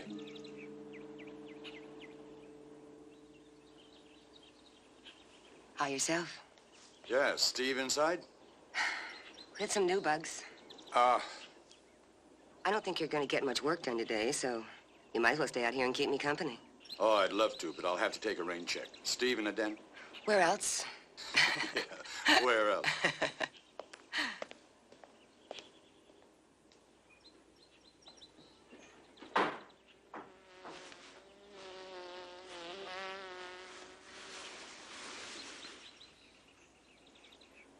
I haven't had a chance to look at those transcripts, Larry. I'll get to them later, I promise. What's with you, anyway? I gotta get this mounted, that's all. You know, the law firm is getting to be a hobby, and this is starting to be a full-time job. Tell you the truth, it's not what I had in mind when we formed this partnership. It's beautiful, isn't it? Whatever turns you on. Now, what about the transcripts? You know, I was gonna hang a pair like this right up near the death's head. Quite an honor. Yeah. One of them was injured.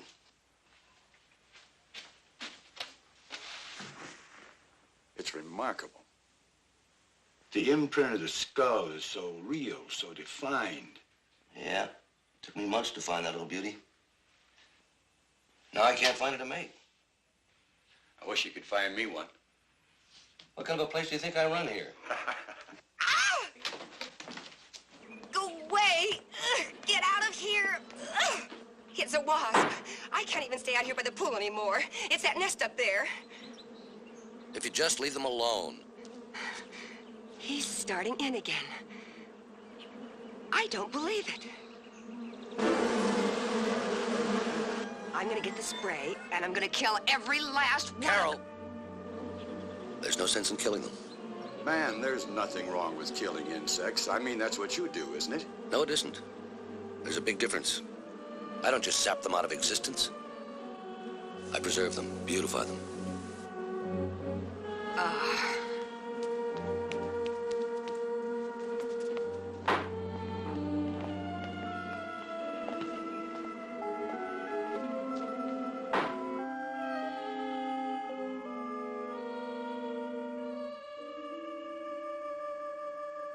Better?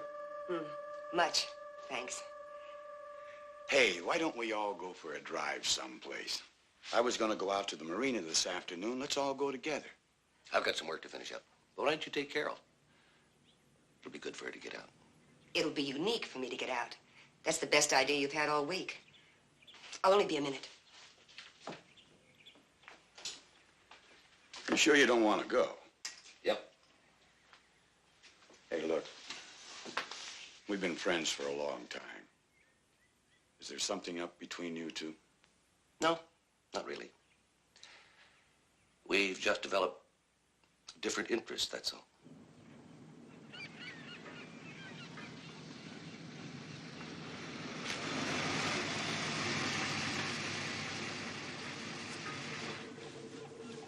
What are you so solemn about? You've hardly said a word since we left the house.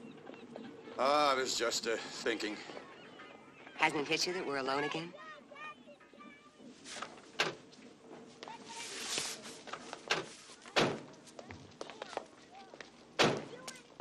You're getting cold feet, aren't you? Well, I just don't feel comfortable about all this. Steve is my partner and my friend. Oh, come on. He's the one who leaves us alone together. He encourages it. Why not? He trusts us. You may think I'm old-fashioned, but I do have this thing about loyalty. It's a little late for that, isn't it? Oh, come on. Let's just have a good time. Life's so short. We owe it to ourselves to have a good time. All right.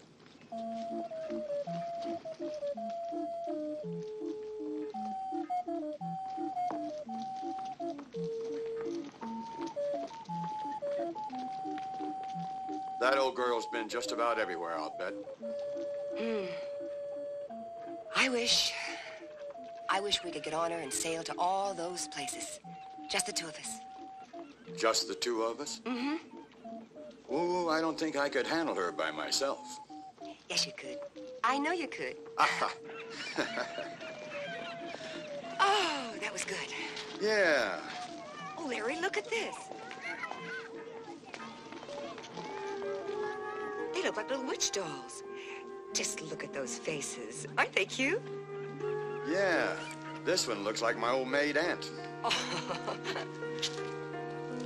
And very clever. Yeah. Want to buy me one? Come up. Lots of great Why things not? up here. Herbs and medicinals, potions and elixirs. Insects. Hey, mister. Tanner root, all things real and imagined. Thank you. Lots of great things up here. Herbs and medicinals, potions and elixirs. Insect root, tanner root.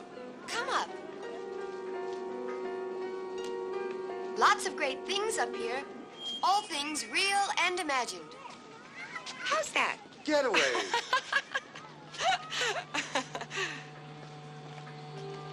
Hey, Larry, let's go up. I saw a leather shop I want to check out. Well, I'll meet you. Okay. Okay. See you later. Come up. Lots of great things up here. Herbs and medicinals, potions and elixirs.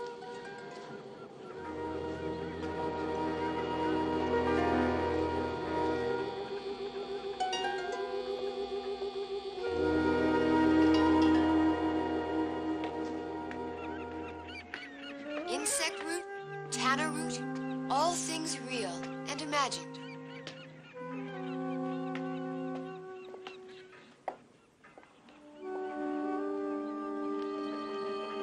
If you see anything you'd like, I'd be glad to haggle over the price.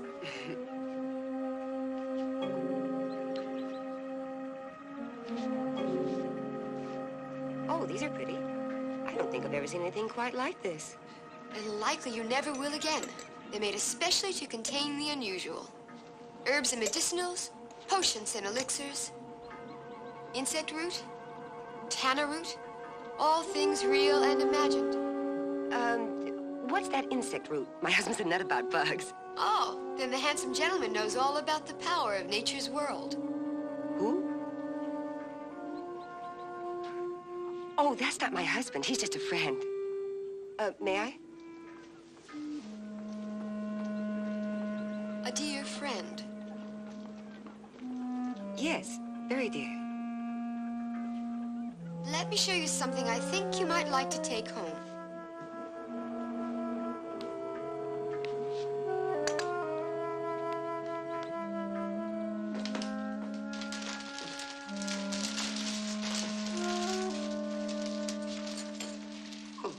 Pretty bottle. What's inside? Larvae carisi, ground up insects. It's very rare, very potent, and very discreet.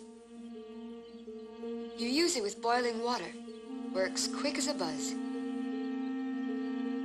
What's it for? For your husband. You understand. My husband? And for your friendship with a gentleman. What? All you need is this. And an ounce of courage. And no trace will be found.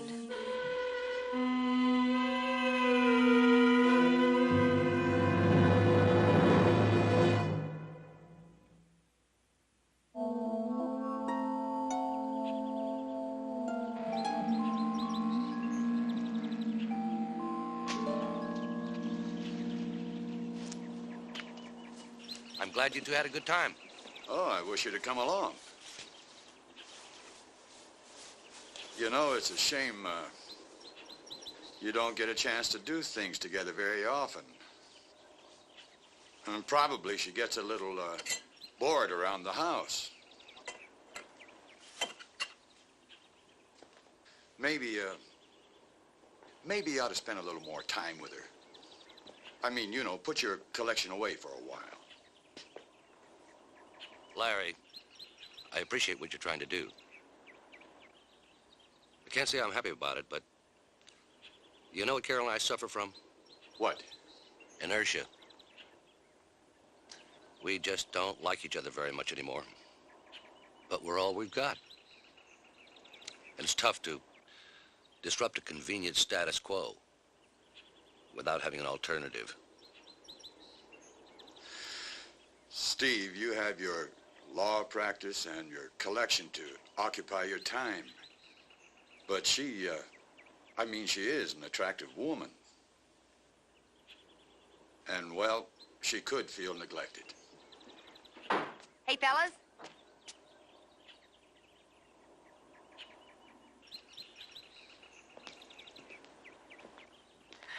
How about a drink before dinner? I'm cooking up some special pasta.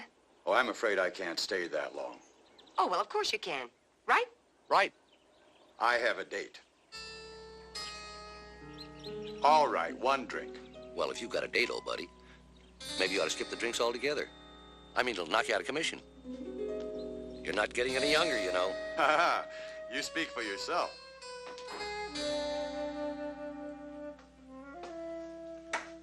Steve said he'd be down in a minute. Nice catch you made out there. Say when. When? Why don't you want to stay, Larry? I told you I have a date. Please stop playing games. I want you to stay for dinner.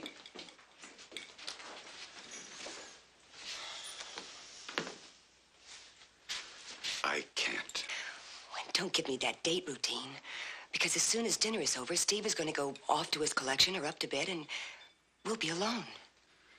It's no routine. I'm trying to find a way of avoiding embarrassment. Oh, Larry. Look, I don't know if you know it or not, but I think he still loves you. I admit there's still some feeling once in a while. I don't know if you'd call it love exactly. But I really don't care. At least not about him. Well, you better start caring.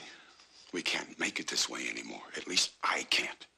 I'll get a divorce. Steve is my partner and my friend, and he'd still be in the picture.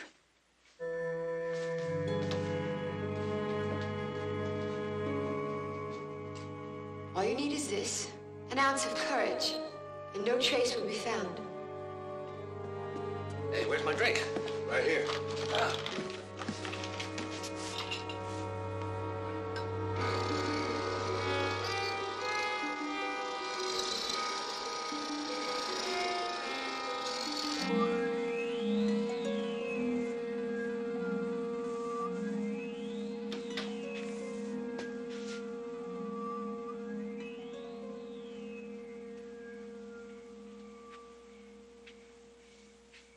Hi.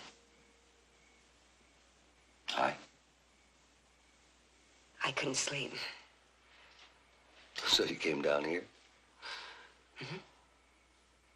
Surprised? Yeah, a little.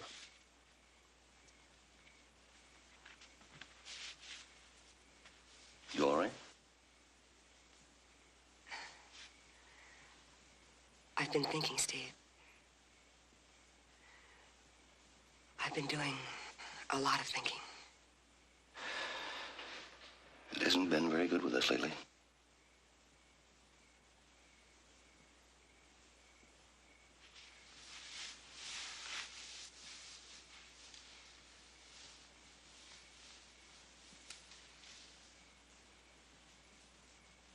I think we ought to talk. Come on, let's have some coffee. Okay.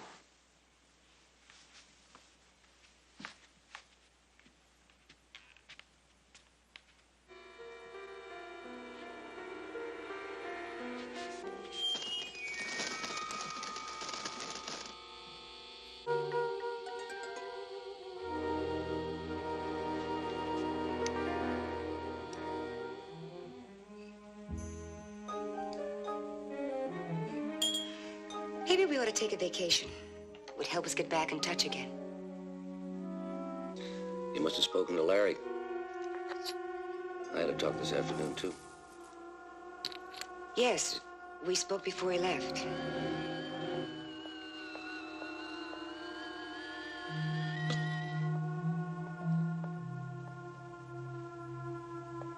He made me realize a lot of things. He's a good man. Good man. For your husband. You understand.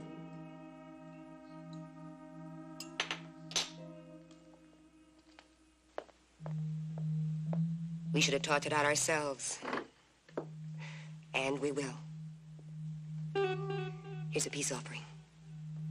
May we both have peace. I'll drink to that.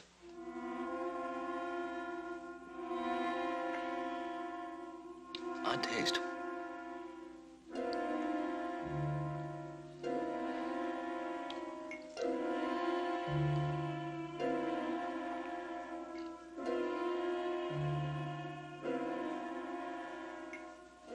Very potent. Very discreet. Feel dizzy. Works quick as a buzz.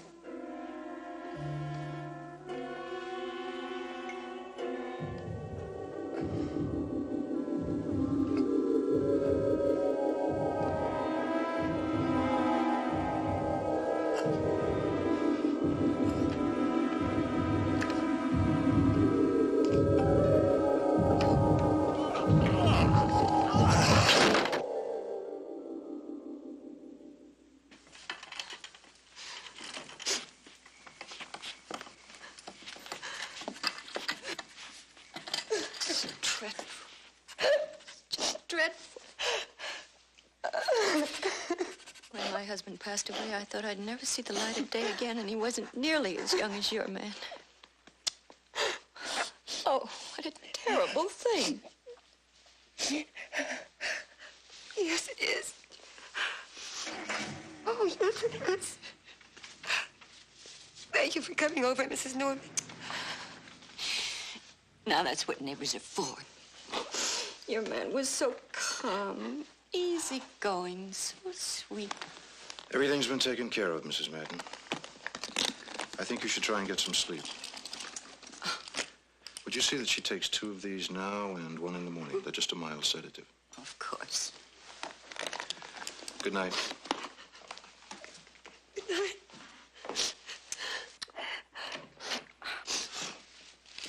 All right, dear. Let's go upstairs. You lie down, you feel better. Oh, thank you again, Mrs. Norman. Oh, I'll stay with you for a little while if you like. You have your own family to look after. I'll be all right. You just remember, I'm right next door. I will.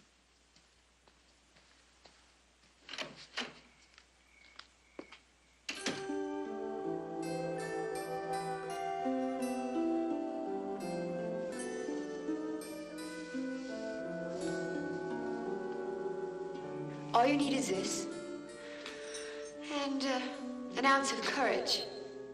Works quick as a buzz.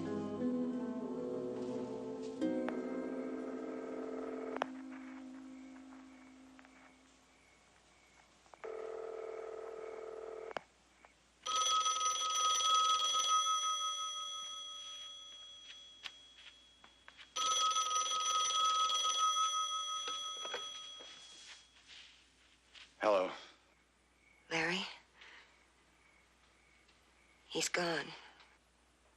Carol? A heart attack. They took him away. You mean Steve? Yes. It happened so suddenly. Oh, my God, no.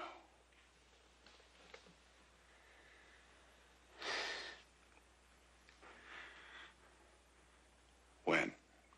A couple of hours ago, we were sitting and talking. He grabbed his chest and it was over before I knew it. Are you all right? Do you want me to come over? Maybe in the morning. I'd appreciate that. See you then.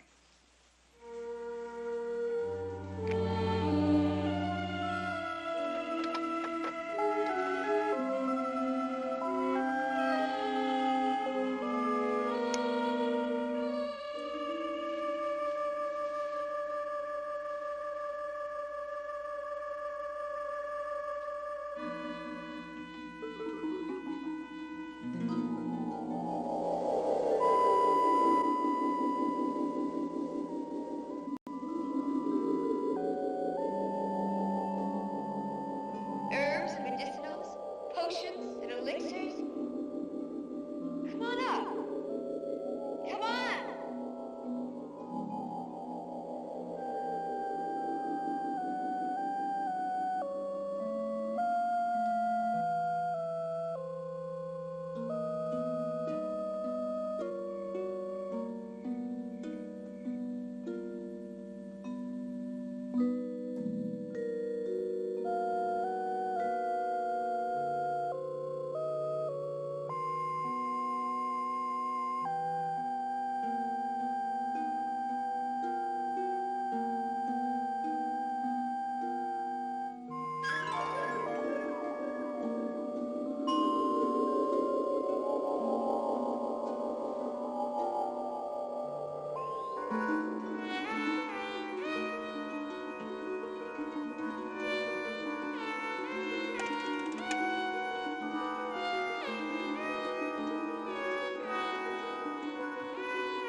Don't bother, I'll help them out.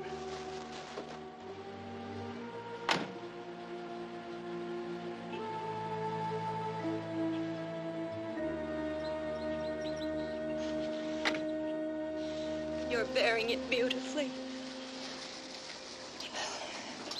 I remember how it was when Kenneth was put in the ground. I didn't think I'd ever get over it. Mrs. Norman, I'll see her in. Well, if there's anything you need, dear, anything, just call me. I will, and thank you, Mrs. Norman. You've been very kind.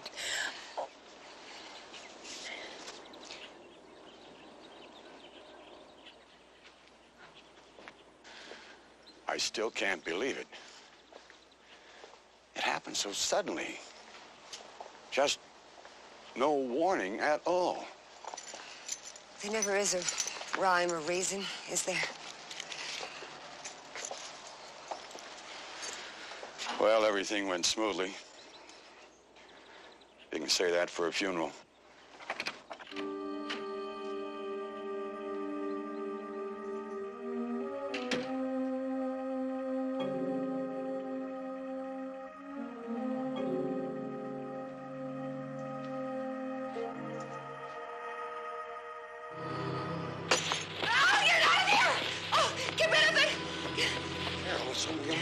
I don't care.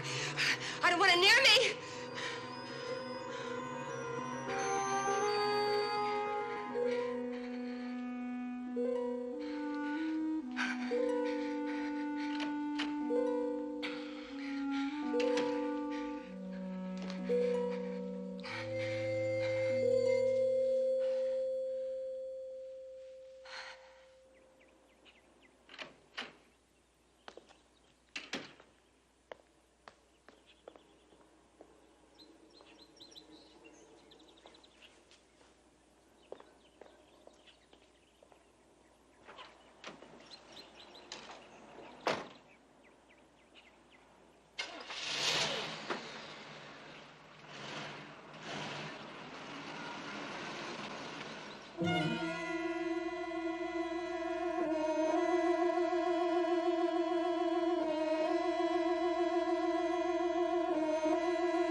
Hello.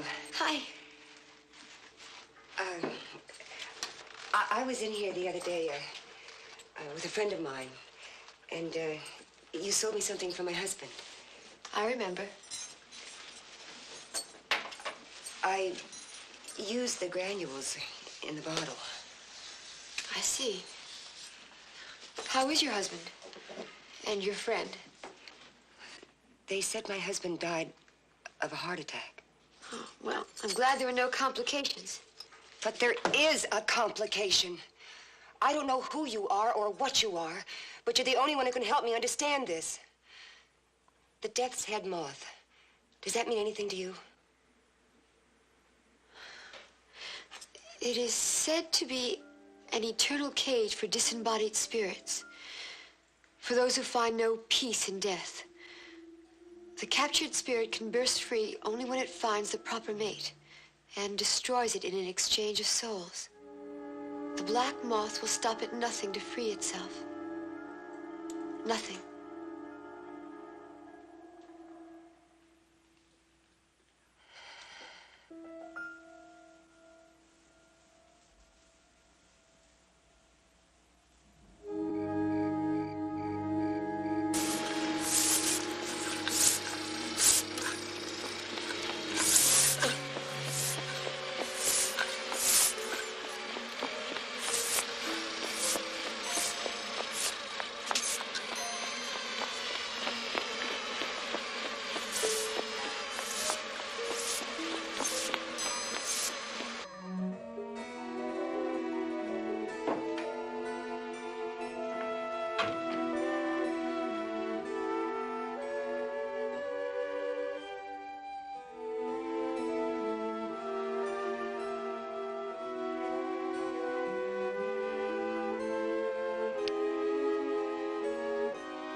Oh, Larry, it's so good to hear your voice. Are you all right? You sound upset. Oh, no, I'm all right.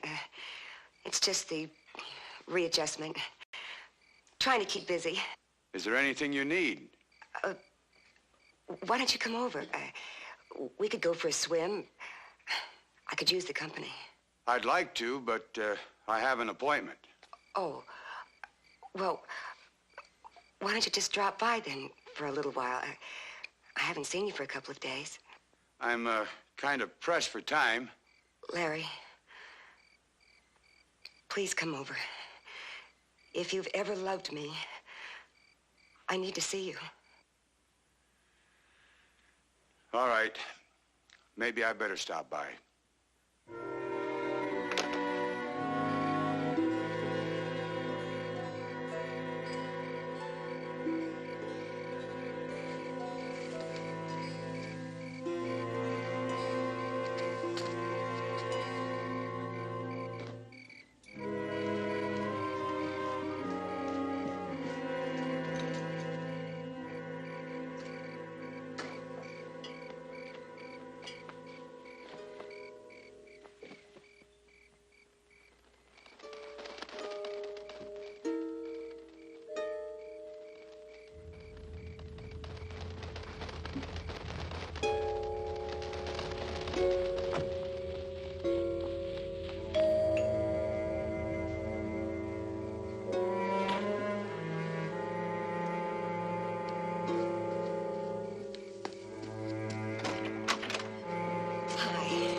Come in?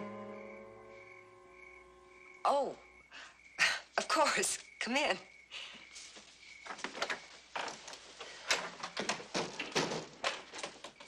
I'll get you a drink. No, thanks.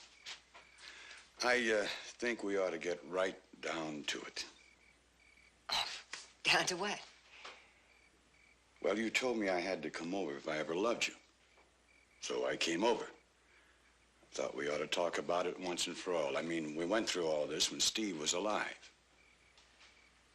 But he's not alive now. He's out of the picture.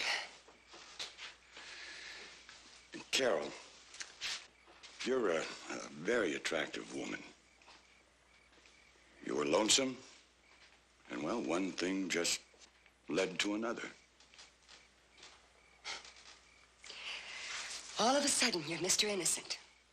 Since when was this a one-sided love affair? It never was a love affair, Carol. I'm sorry, I never really felt that way about you. But I thought you made me think that if Steve... Carol, you thought what you wanted to think. So... you came over to say goodbye. All right. Goodbye. Carol, it's not that I don't care for you. I don't need to be cared for. You'd better go. Your appointment's waiting.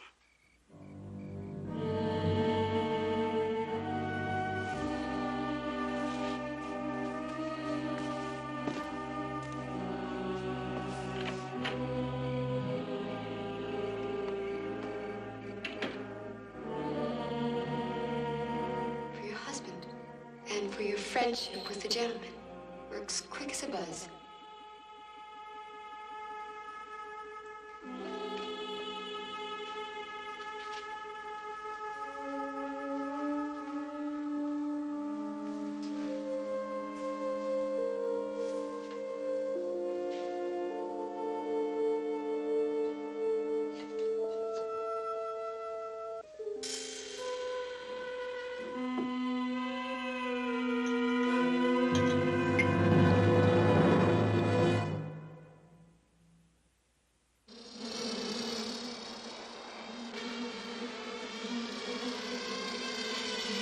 Hello? Is Mrs. Norman there? This is Mrs. Madden. Oh, no, that's all right. I just called to say hello and see if she wanted company. Oh, of course not. Please, don't disturb her. Thanks.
Hello. Larry, please help me. He's getting back at me. Carol, is that you? I thought we had this out.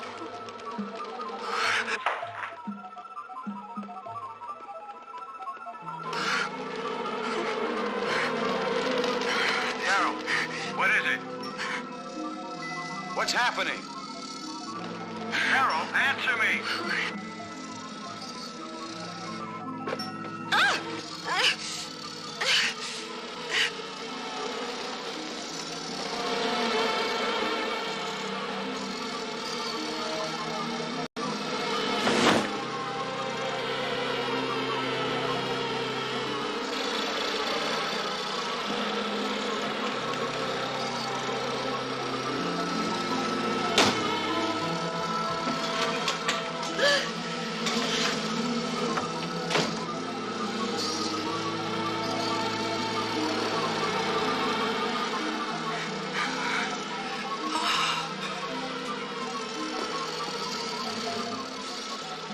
It's very rare, very potent. Works quick as a buzz. All you need is this and an ounce of courage.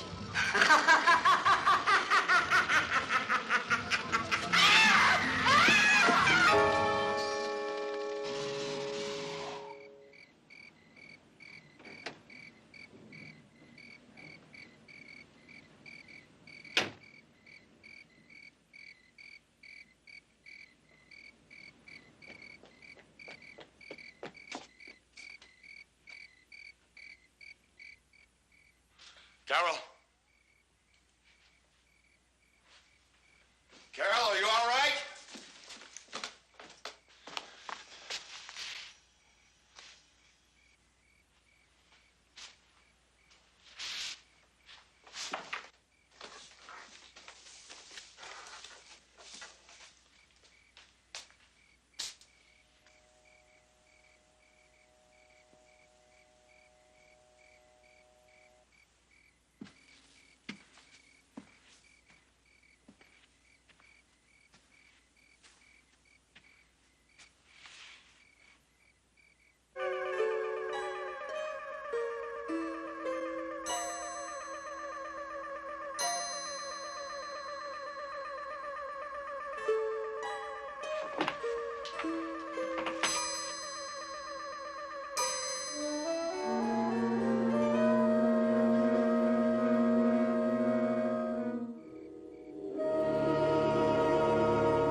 Oh, look at this picture. Sally, how long ago was this taken? I'd say that was at least 2 kids and 1 multi-million-dollar corporation ago.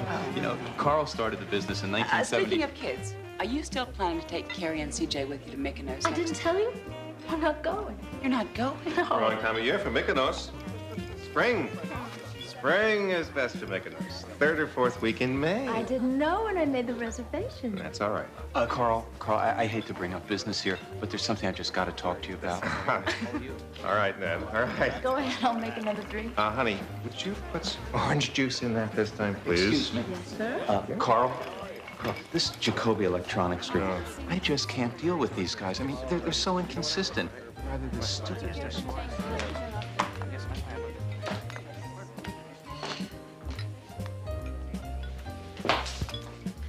Hello, Sally.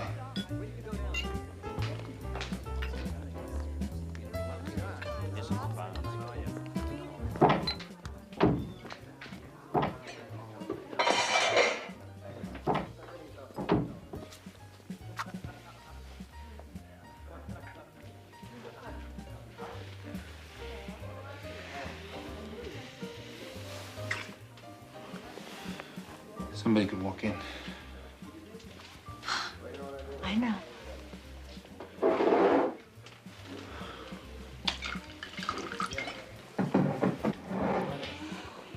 Let's slip away now.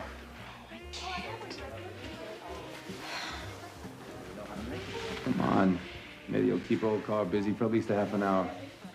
Mom, let's go out to my car. Can't. I'm gonna make Carlos drink. Rather you make him disappear. I've been thinking about it. I don't know if I could do it. You've gotta do it.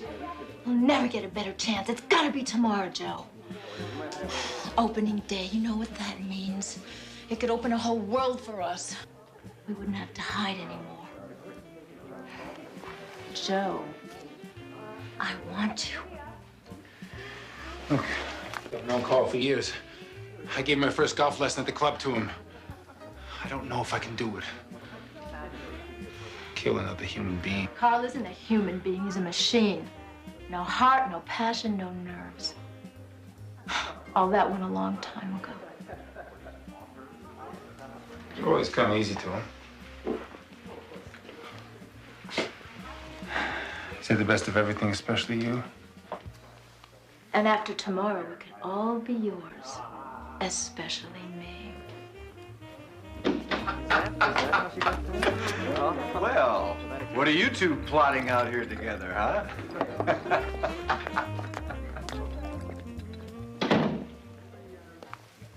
Tomorrow.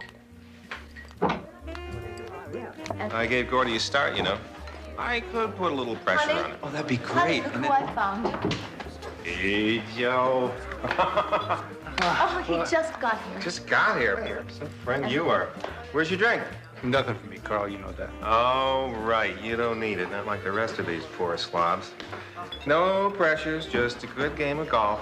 Tan and healthy. You're the luckiest guy here, Joe. Maybe I'll get lucky tomorrow. Opening day, duck season. I pay $100,000 to join a club, and I only get to shoot a couple times a year. Honey, the Bergs are leaving. We have to say goodbye. What time's the sun come up? Come on. 6. You better pick me up about 4:30. I want to be there to hear the horn go off. You know, I got a good feeling about tomorrow. Tomorrow's going to be my lucky day.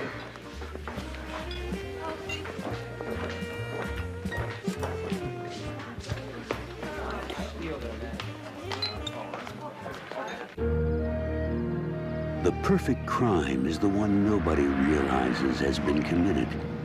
Every day we commit a dozen perfect crimes in our mind, and we never get punished. Because those crimes never happen. That's the way it is in the real world. But murder, like a bad meal, has a way of repeating, especially when the bloody stroke is struck in the Twilight Zone. Morning. So, this is morning? Let's do it good, buddy. I got the deeds. Everything's ready.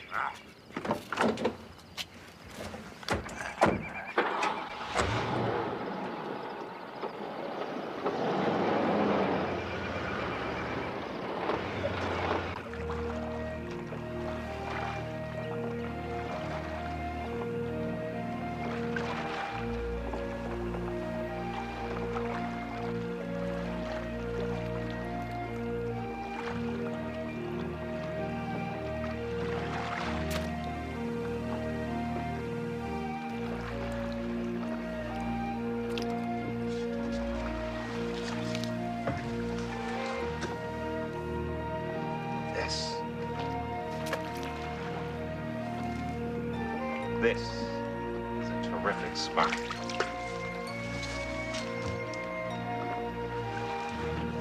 It's so quiet. I got good spread. When they make their turn and lock up, the sun will be in their eyes. That's how you do it, Joe. Keep the sun in their eyes. Love it out here. A moment before dawn, just waiting for him. You know, you're the only one I can do this with. Maybe you're the only friend I've got. People I meet, do business with, they're not friends. Like they'd rather see me done in. But out here, it's just us. No games, no money, no past, no future.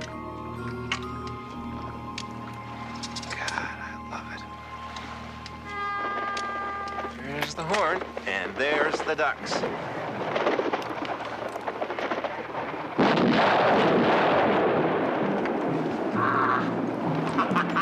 Got one.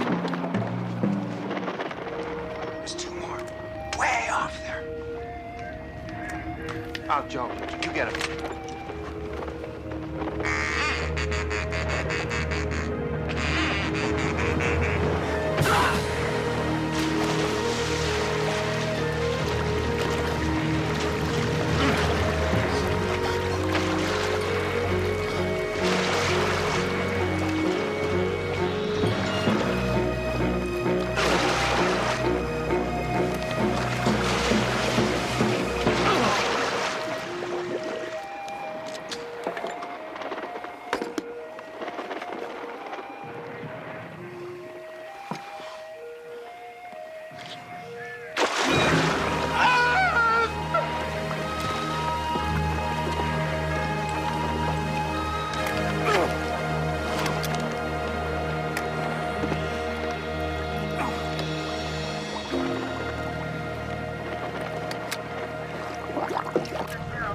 You got up to shoot. He was leaning back, taking a high shot, and the recoil just took him right over.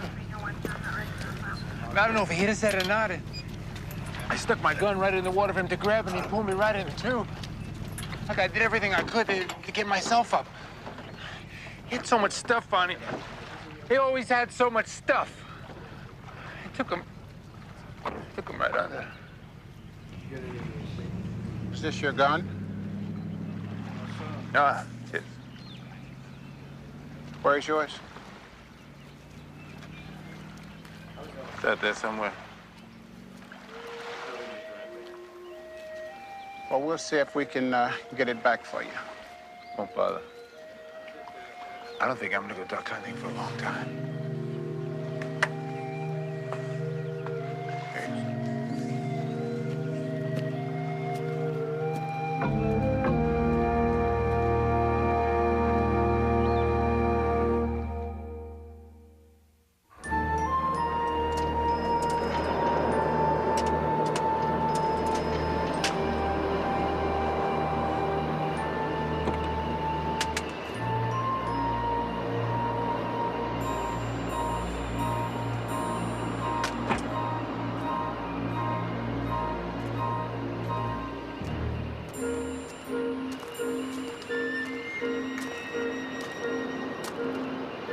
Glad I caught you, Mr. Farrell.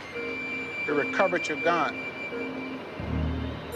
I sure wouldn't want you to lose it. Thanks. Project thing.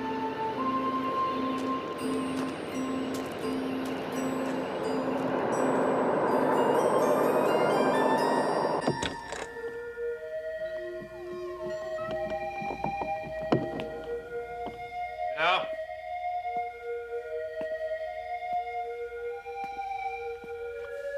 Sal, you here?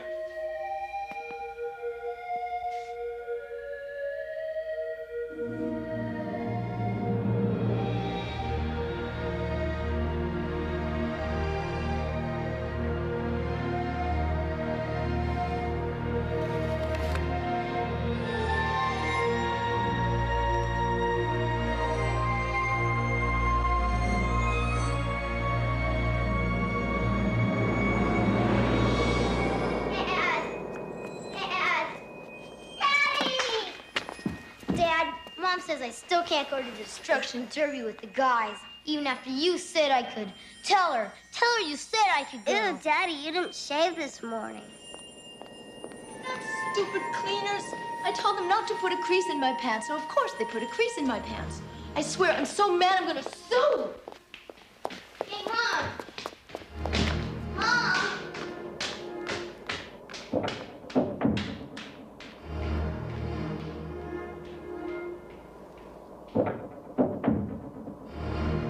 Oh, no. How many cookies did you guys eat? 10, 15. You didn't. You ate the whole bag.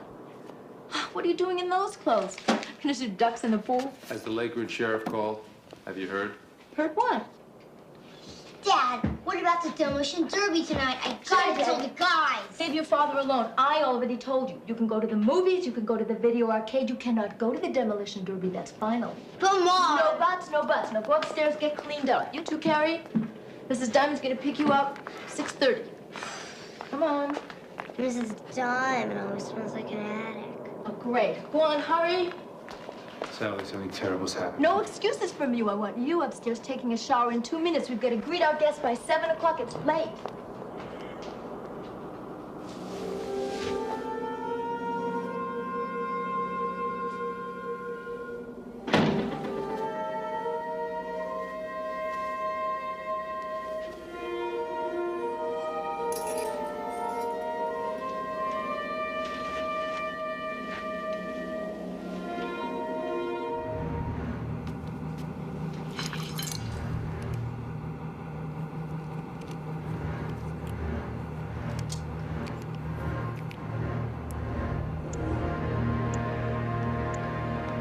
Hey, what are you wearing?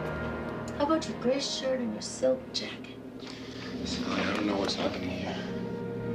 But it's wonderful. Promise to be the best husband, the best father. Don't be silly. You always have been.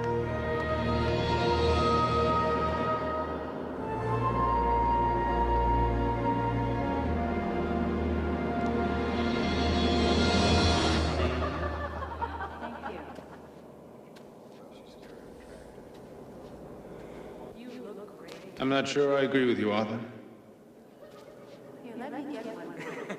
I don't think the market is softening in the least. In fact, I'm rather bullish on the outlook for our third and fourth quarter this year. But we don't have the earnings, Joe. Shut up, Arthur. You don't know what you're talking about. See you later. Wonderful party, Joe. Thank you, Nicole. How's that drink there, Ira? Just fine, thank you. I was right behind you if you need it. Thanks a lot.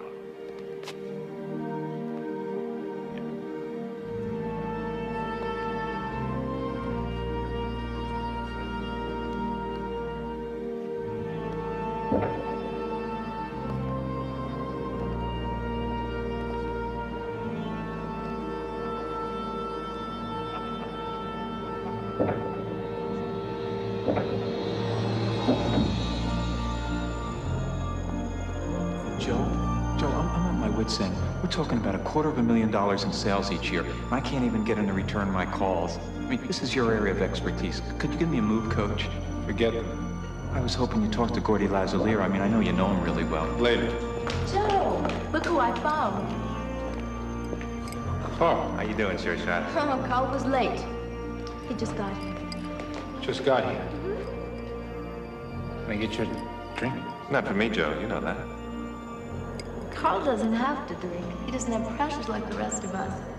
Oh, look at this guy, so tan and healthy. Just a good golf game. I think he's the luckiest guy here. Don't you think so, Joe? Yeah. Sure. Well, tomorrow you'll be the luckiest guy.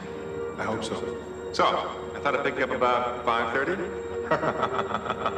I know, you'd rather make it 4:30. You like to be there to hear the horn go off. I gotta tell you, Joe, I got a really good feeling about this hunt.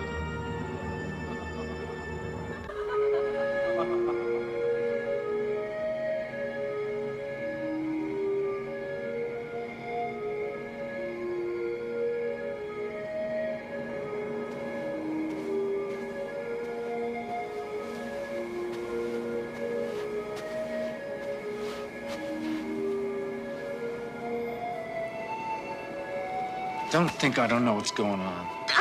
Joe, you're hurting me. You and Carl. It's been going on for years. Me and Carl. Carl Wilkerson. Don't, Sally. Don't. I know all about the golf lessons. I know all about the dead-end road out by the quarry. I know all about the Springfield Motel, about his apartment. Whenever I'm out of town, it's you and him all the time. You can't be serious. This is ridiculous. God, I've never seen you so sincere, so hurt, so surprised. I never realized you were such a good liar. But then, you had to be to deceive him for all those years. Joe, stop it. This is scary. Not as scary as what you had planned for tomorrow. That was your plan, wasn't it? And no, Carl, he's gonna go along with it. Poor idiot. And I'm afraid he's in for some big surprise tomorrow. I swear there's nothing going on between Carl Wilkerson and me. There never has been. Good. And you won't be a bit disturbed when I come home without him. I've been waiting a long time, a real long time for this night, when I wouldn't have to rush with you.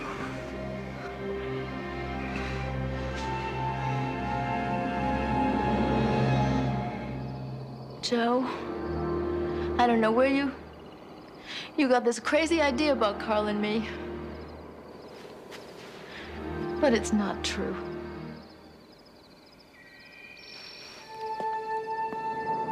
Right on schedule.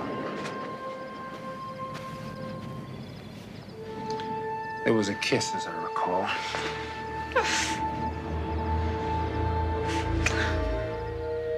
I'll be home in a couple hours. Joe, don't hurt Carl. He's innocent. I swear he's innocent. He was the first time, too.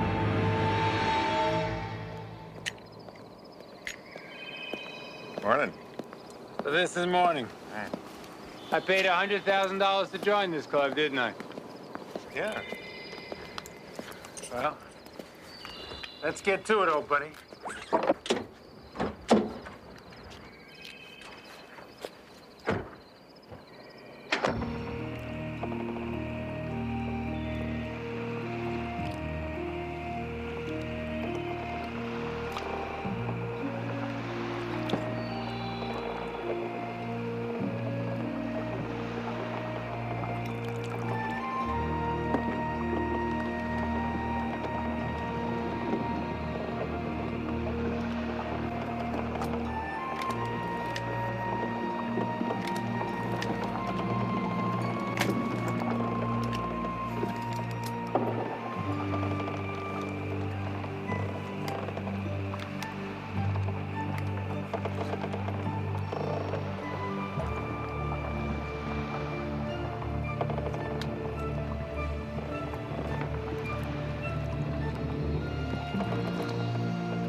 He just wouldn't grab the gun. He was my best friend. It's a tragic thing. Joe. Carl, what's wrong?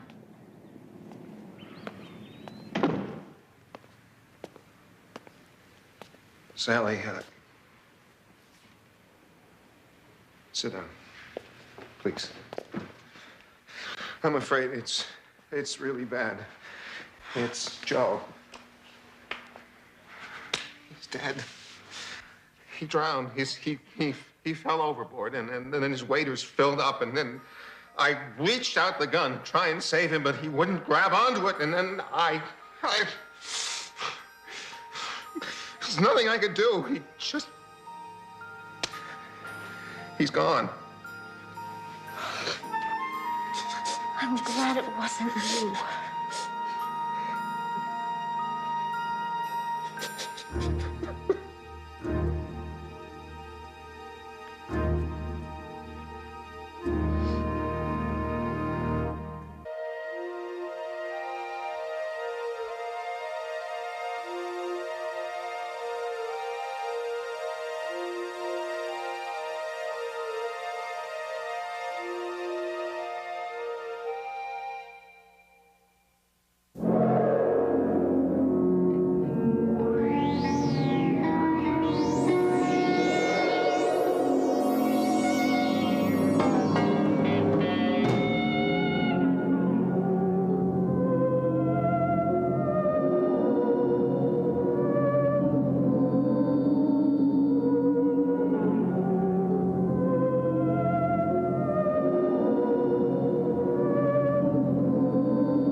Honey, it's family hour. There must be something on. Oh, wow! Candy critters! Oh! Oh, great. It's Monsters, our favorite show. It's starting.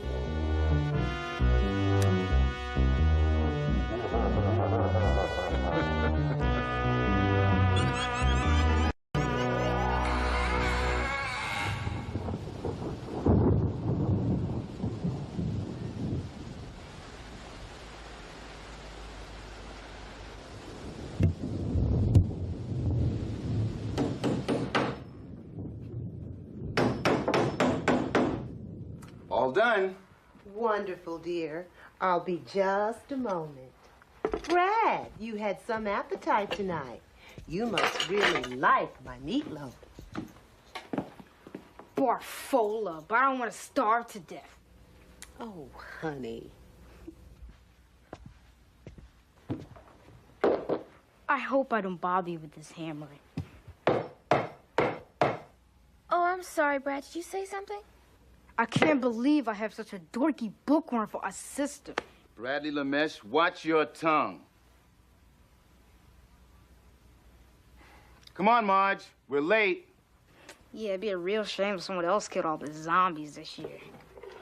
It's everyone's responsibility to shoot zombies on the Night of the Dead, son. Dear, why do corpses rise from the grave each year in our town? Well, some say it was an ancient gypsy curse. Some say atomic testing. Some say shoddy embalming techniques. But the corpses come up, and they eat people. So we gotta shoot them. Yeah, why don't you just shoot everyone whose ideas you don't agree with? Zombies are our enemies. We kill our enemies. Yeah, well, they may be dead, but they still have rights. Well, I think it's lovely the way you take an interest in your father's work. Aren't you going to come with us, Dottie? Oh, no, thanks, Mom. I'm just going to stay here and read. What a family. Dad goes off to shoot innocent dead people. Mom serves cider and brownies to the hunters. And my sister lies around like a pile of jelly. Now, Brad, Dottie only has a week off from college. If she doesn't want to kill zombies or protest zombie killers, she doesn't have to. Now, Patootie, why don't you go and visit some of your old high school friends? What friends? Dottie doesn't have any friends. No. I don't. Let's go, Marge. Now, Princess, we'll be going for a few hours. The kitchen door's boarded up. Don't let anyone in. Dad, I've been living here all my life. I know about zombies, okay? Is there enough to eat in the house, Dottikin? Mom? All right, I'm just making sure. No child of mine should ever be hungry. Try serving some decent food.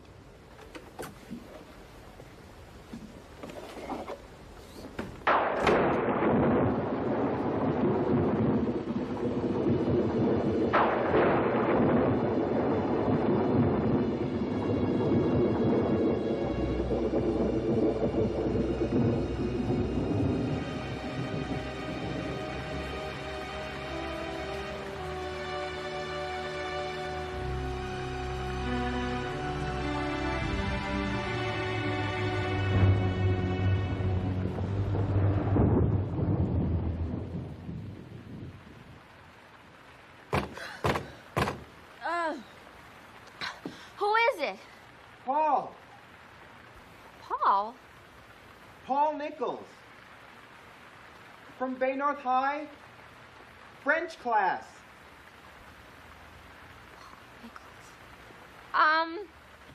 Okay, just a sec.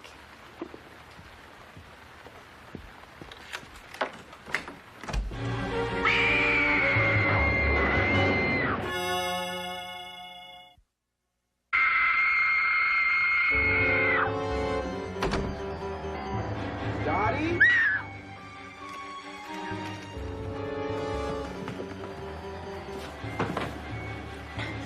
Dottie?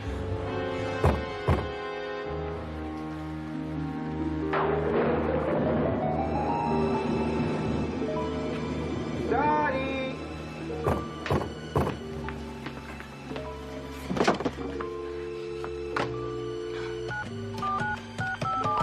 Dottie? Hello and welcome to the Zombie Hotline, your first line of defense against the undead. If a zombie is approaching your house, press 1. If a zombie is in your house, press 2. If a zombie is eating your body, press 3. Thank you. An operator will be with you shortly. Dottie!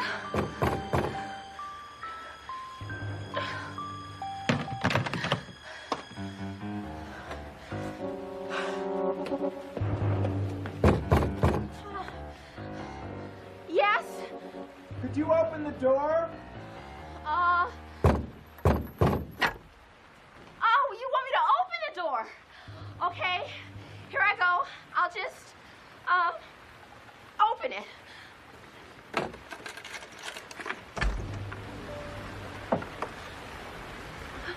Can I come in? Sure, come on in. Come right on in. No problem. Go ahead, come in.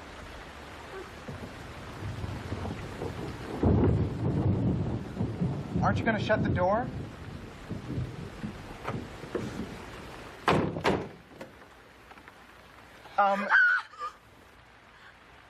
These are for you.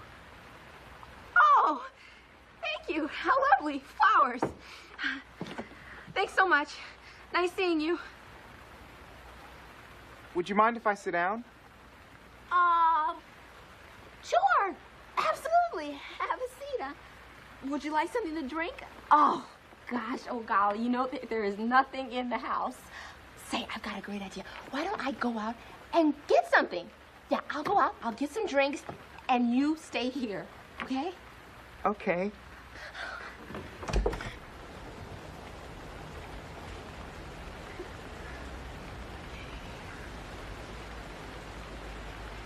No. No. No, it's not polite. Maybe we should just sit down.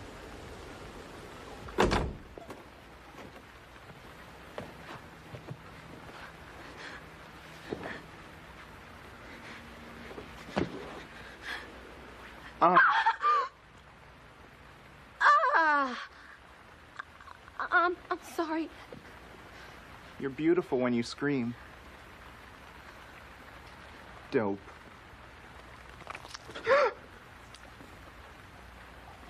Paul? here? You don't remember me, do you? Paul Nichols. French class. Wait. There was a Paul Nichols in my French class, but he was killed in a car accident.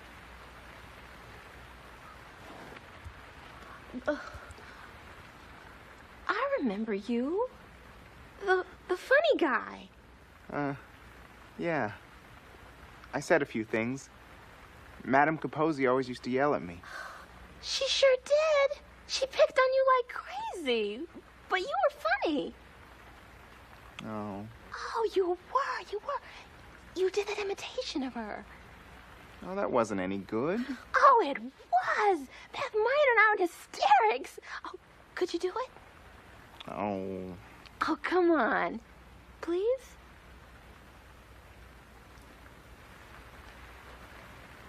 Monsieur Nichols, vous êtes dans la lune. Monsieur Nichols, vous êtes dans la lune. That's incredible. That is her. I never thought you liked it. Why not? Because you're so smart. Well, I did. I thought you were funny. Thank you.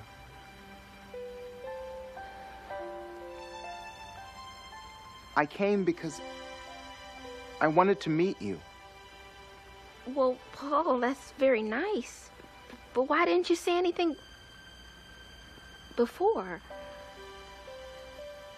Because I was too shy. But now that I have a second chance, I'm gonna do what I couldn't before. Today is the first day of the rest of my death. I wish I could be like you. You do? I'm in my first semester at college and everything's horrible. I don't talk to anybody and nobody talks to me. I'm so lonely. You? Lonely? But you're beautiful. Yeah, right. You are. You are to me.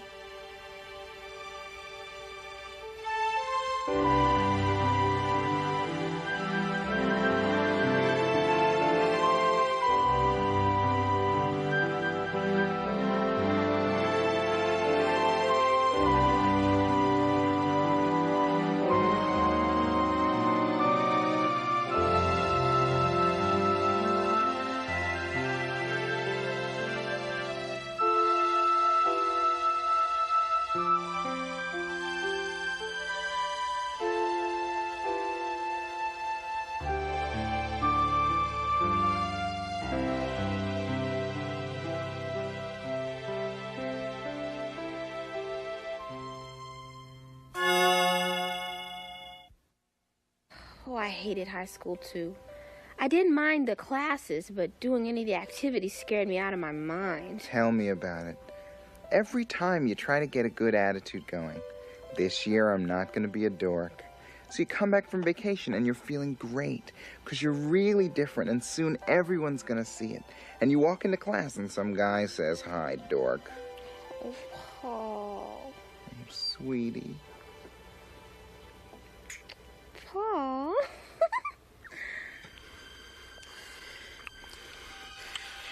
Paul? Oh, what? Ow, Paul, you're hurting me! Ow!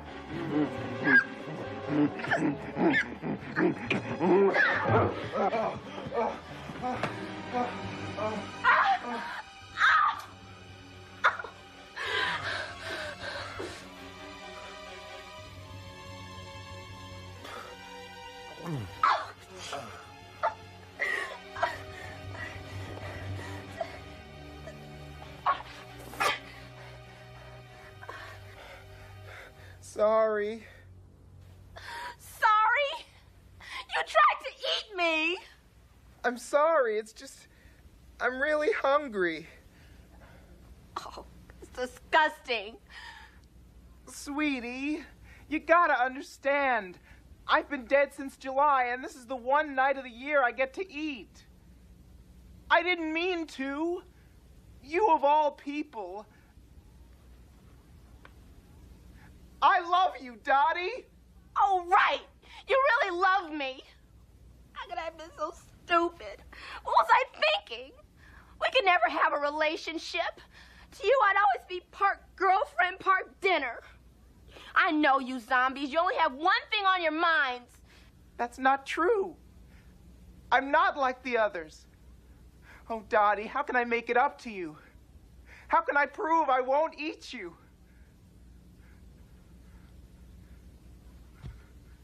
Keep away! Oh, my God. Dottie, will you marry me? You don't want my hand in marriage. You wanted a sandwich. How can you say that? I made a mistake. I went too far. Please, don't take away the only good thing I've ever had. I'm sorry, Paul. I really am. But no. No, I won't marry you. Is it because I'm dead? No. It's just that we're in different places right now.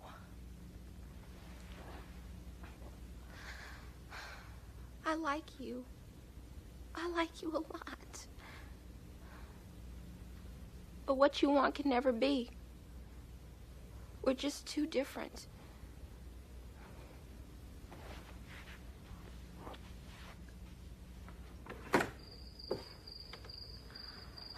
I think you better go.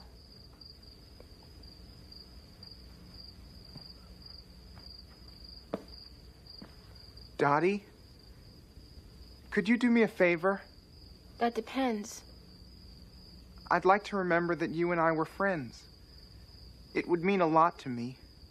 I'd like to know it really happened. So, can I sign your yearbook? Oh, Paul. Okay. Of course. I'll go get it.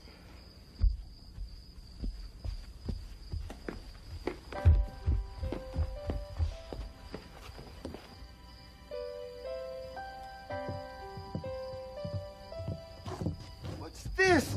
The door is open! Oh my God! Daddy!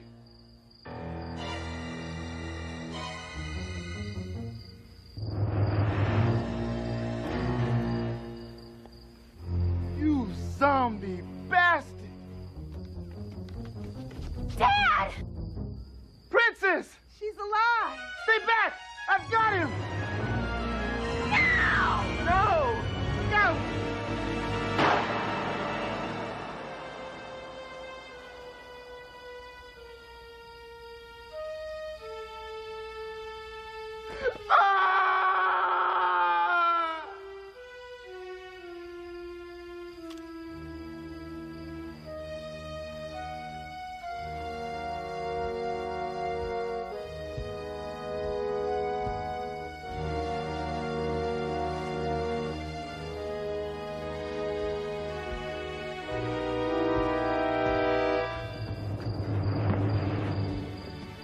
You killed her. It was an accident. Yes, you wanted to kill me. I thought you'd eaten my daughter. I loved your daughter. You loved her? I've made a terrible mistake. And it's all due to my fanatical hatred of your kind. Where is it written that humans and zombies must be enemies? We too have been guilty of irrational fear and hatred. Perhaps one day, in the future, zombies and livers will be at peace. Livers? We call you livers. Look!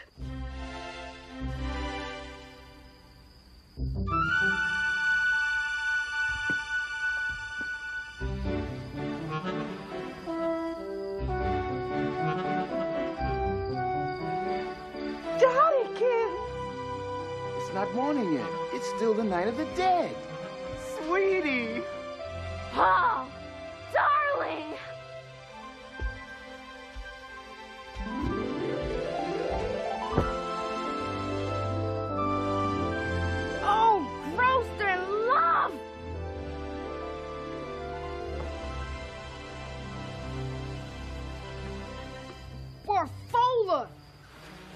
Bradley? I can't believe you're letting that ugly monster kiss Dottie. Perhaps we should be going. Honey? I thought you liked zombies. Just because they have rights doesn't mean I like them. They're stupid, ugly, slimy, gross, butt-full of monsters. You know, son, monsters aren't just things that look ugly. Monsters can be people who act ugly, who think ugly. That's really great philosophy, Dad. That's full of philosophy. Well, okay. Very nice meeting you, Mr. and Mrs. Lamesh. You okay, sweetie? Oh, sure, I'm great. Well, actually, I guess I'm a little hungry. No, really, I had this tremendous craving for fresh...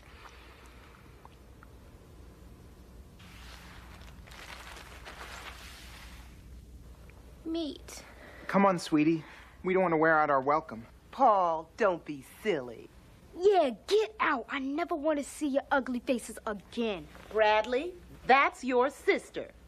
Doddikins, I've never let you leave this house hungry, and I'm not about to start now. We'll just raid the refrigerator. Thanks, Mom and Dad. Aren't they wonderful? Great. Don't kill them. Give them a banquet. Just realize there's no meat left in the house. No problem. We'll kill the neighbors. Yeah, we'll kill the neighbors and feed them to the zombies. Please, don't trouble yourselves. We'll eat out. Marge, isn't there something you could rustle up for these kids? You know, dear, now that you mention it, I think there is some fresh meat in the house. No, there isn't. It's all gone. And the zombies will stop unless we kill the neighbors. Because that's what zombies need, the human flesh.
Honey, it's family hour. There must be something on.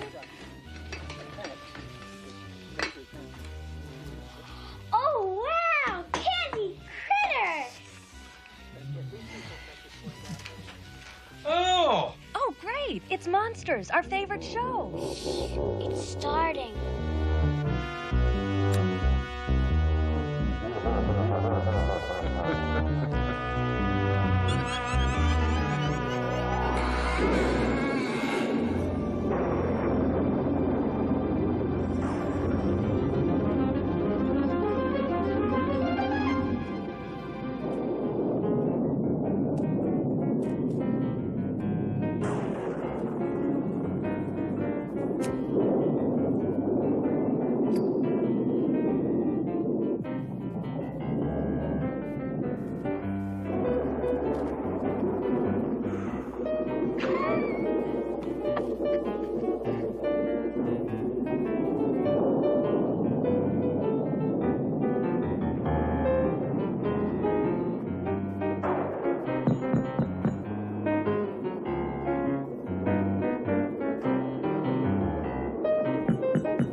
James, Mr. Robin, they're here.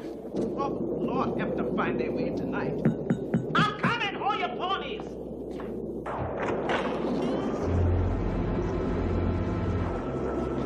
Tis a bad night for driving, Miss Elegy. The evening has just begun.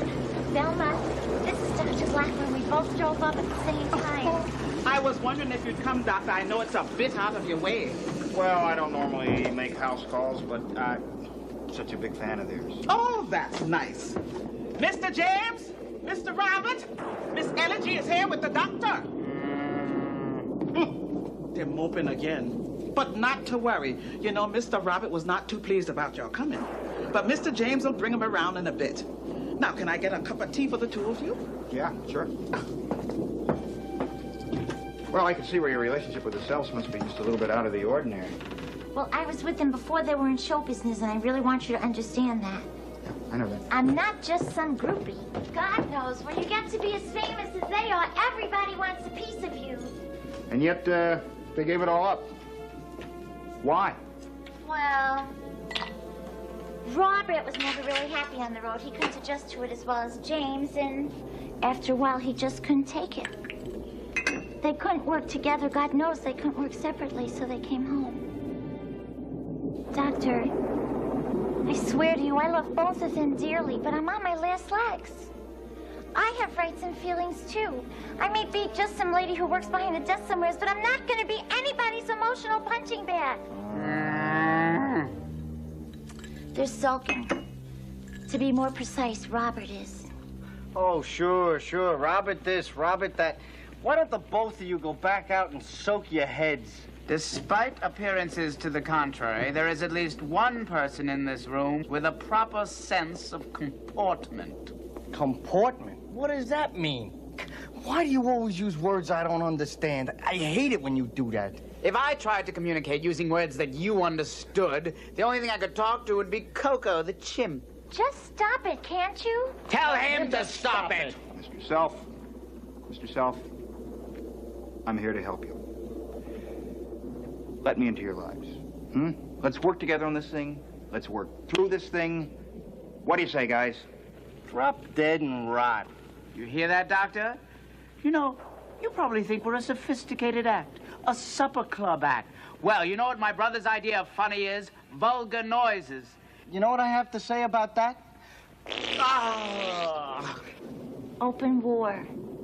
Robert, I know how angry you are. If I ever meant anything to you, please, just try and call it a truce just for tonight. Please, will you try? I will if James will. James. Well, I already said I will. So, come on out.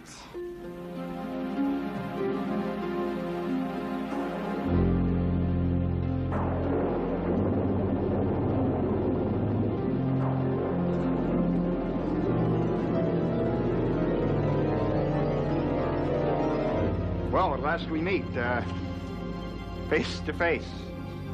To face. It's so great to meet you guys. I'm not ready for that yet. Would it kill you to be polite? He's just a greedy cranium cruncher. Ah, that's a great line. You write it yourself? Where'd you get the crayons? From the kids next door?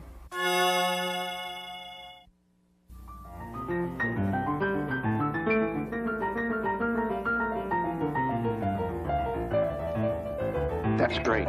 That's just... Which one is in control now? Neither. They're both working together. It's the only way they ever do anything good. These days, the only time they cooperate is when they're playing the piano. No. We've had too many drinks tonight. You never could hold your liquor. No, I... Guys, we were talking about your adopted father. Yes, Dr. Self. Dr. Self always wanted to adopt a two-headed baby. And so he brought us to his mansion, and he raised us as a father would. Shit. Well, he played ball with us. He played ball with you. Played ball with us. You were the glove hand. And he educated us, or at least he tried to. And then he died. And we inherited his fortune. And the furniture. Yes.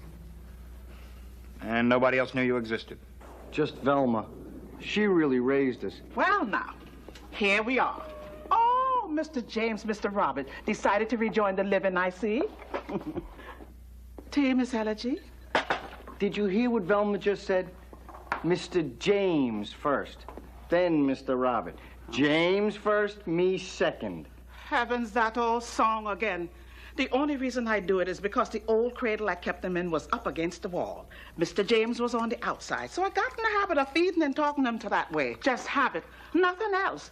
Now, if I said Mr. Robert first, you'd just turn around and say, you're saving the best for last. Oh, sure. You don't care more about James. Oh, Doctor, Miss Elegy, if you need me, just give me a shout. So, Miss Kaiser, I'm curious to know how you two, Three. met. Well, Dr. Self passed away and left them all his money. And Mr. Winters, he was Dr. Self's lawyer. He called the twins in, and he had no idea about, who did. So, I was his secretary at the time, and I heard them come in, but I didn't look up, and then I did. Well, Elegy, I thought, this is what you get for taking all those drugs in the 60s. But they were real. They even had an appointment. I realized, well, maybe they were more scared of me even than I was of them, and it made them human. Real. You see, this was our first trip to town. It was our first trip anywhere. And that's when you three, started, seeing each other. I know it sounds silly to say, but I fell in love with them. Yeah, with James. No, with both of you. And then they both asked me to marry them. But you refused. I asked them what they planned to do. I had always worked for a living. They didn't need to. Maybe that was okay with them, but it wasn't okay with me. I told them if they wanted to marry me, they had to somehow make their way in the real world. Boy, did they ever. You guys, I grew up with you guys. I mean, the bunk bed sketch. I wrote that. That was just great. Do you remember our tango sketch? I wrote that. You gave yourself all the good lines. Well, if you didn't like it, why don't you write something? Because you can't write anything. Didn't I give you the part of my parrot in the Long John Silver sketch? Yes, I did. Yeah. You see, the thing is, he can't write anything. He doesn't know how to write. He has no sense of construction. He has no sense of pace, no sense of rhythm, nothing. All he can do that he thinks is funny is make these vulgar noises. He goes, when he wants to be, he goes, that's what he does. I hate when he does that. I hate that. Come on, what are we even talking to this head shrinker? Didn't you have enough yes men on the road telling you what you wanted to hear? Yes, I did. And the only difference between me and you is I knew how to pick a yes man. Your yes men kept saying, maybe. Hey, look, it wasn't me that asked for separate agents. Well, I wasn't the one who asked for separate dressing rooms. I wasn't the one who demanded separate makeup men. I wasn't the one who asked for separate choreographers. I wasn't the one who asked for separate bathrooms. Well, I wasn't the one who demanded separate hairdressers. My hair's got a special texture. Hey, fellas.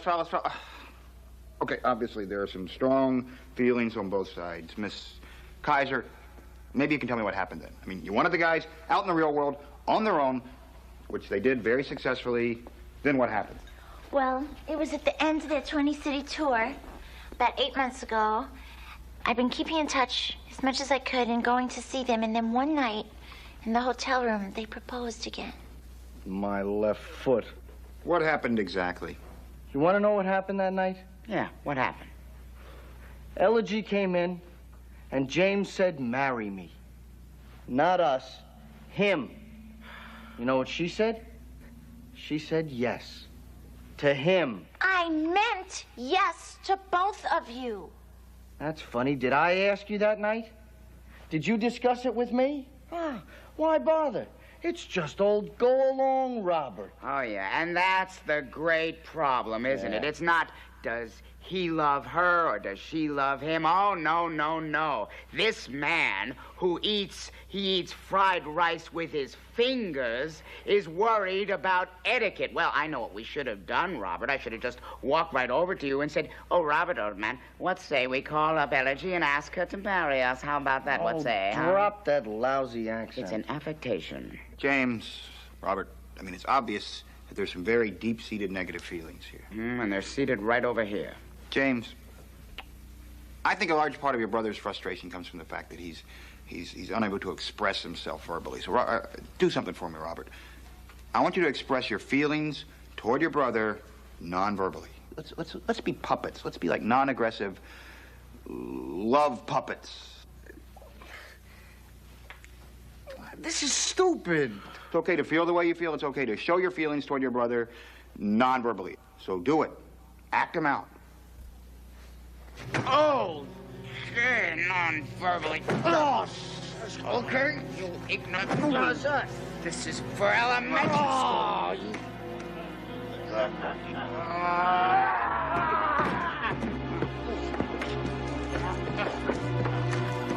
This is good. We're working. Yeah, this is very productive. We're working through this, aren't we? Yeah. That's enough. Okay. No. This is a very good thing you're doing here. Oh, okay. Let's just hold. Get over here! I'll kill you, you son of a... Don't say anything about our mother. I've had it. Oh! It's done. I'm leaving. Elegy, no.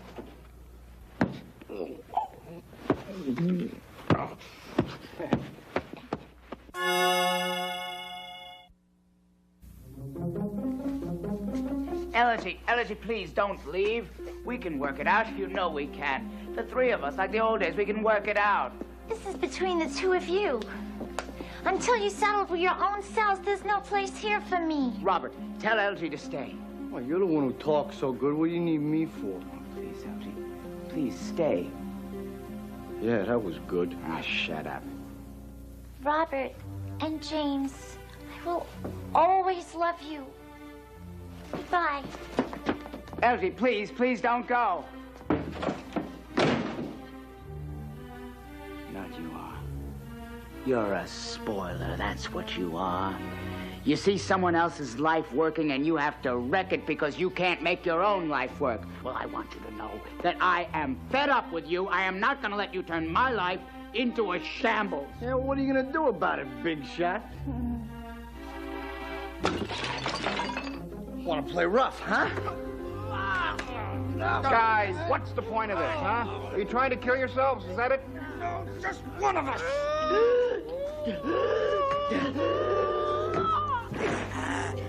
Hey, guys. What's wrong? It's just what I expected. Now you've gone and done it. Oh, come you two, you must let go. They're suffocating. You got two brains controlling one set of lungs. They got to work together just to breathe. They get all excited and worked up fighting one another. And this is what happened. Mr. James, Mr. Robert, please, let go.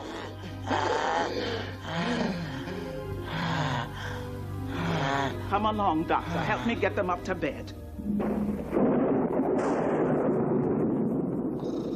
They'll be all right for now. But it's always the next time I worry about. Can I stay with him for a minute? Suit yourself.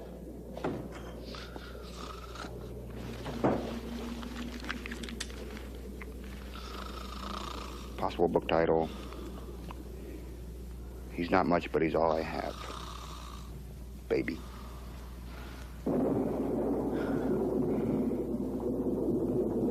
Doctor,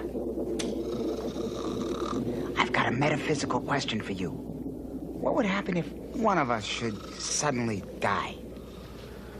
Well, given our past experience with Siamese twins, I wouldn't hold out much hope for the remaining entity.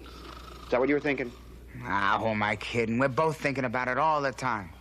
James, listen, if we work together, I know that we can find an answer. I mean, I am fascinated by the fact that the two people could be so closely linked together and have such ineffective communication. Well, don't wake him up.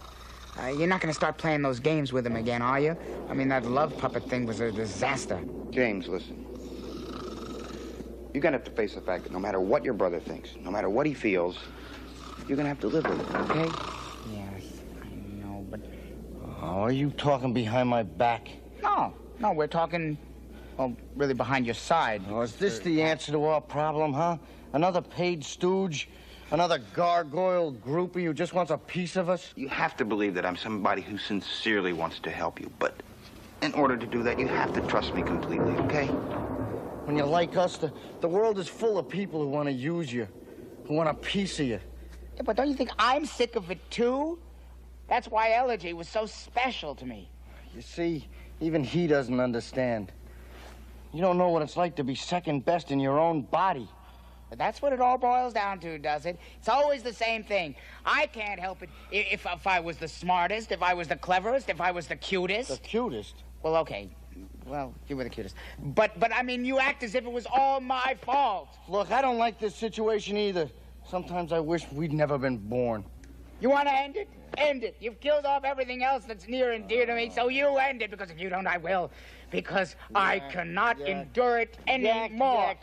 Oh, stop biting your fingernails. Have your lawyer call my lawyer. That's my line, and you know it. It's from the Christmas special of 1986, the divorce sketch. James, Robert, please, not again. Jesus, I ought to kill you. Yeah, you and what arm? Oh, that's also my line from the Easter special of 1987.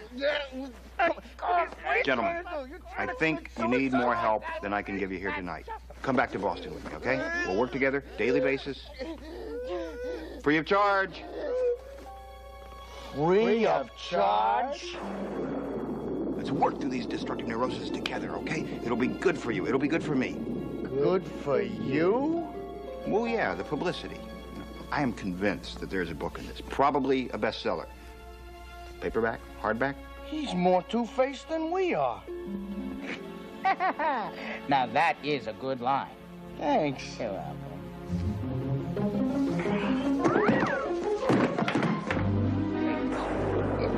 Got a percentage deal, and you'll have final approval. If there's one thing I've learned, mental health pays. I can see you're angry. That's very good. That's very good. You're transferring your anger to a father figure. That's good. Come to Papa. Come to Papa. Ah! Oh, yeah. Ah! Oh, yes. Oh, boy. We are making some progress. That's great. That's good. Boy, where does the time go? What do you say, guys? We just take a week, a month, a year. Was that an antique? I didn't mean to. Really sorry, guys. You got a lot of energy, you guys. Oh, I like this suit. That wool, you know, that suit hangs on you guys really well. What are we getting? Some fresh air here? That's good. What a sense of humor. I love you guys. Oh, boy. Oh, that's from you. Oh, what's a brilliant out of you. Whoa. Oh, come on. This is going to hurt some more.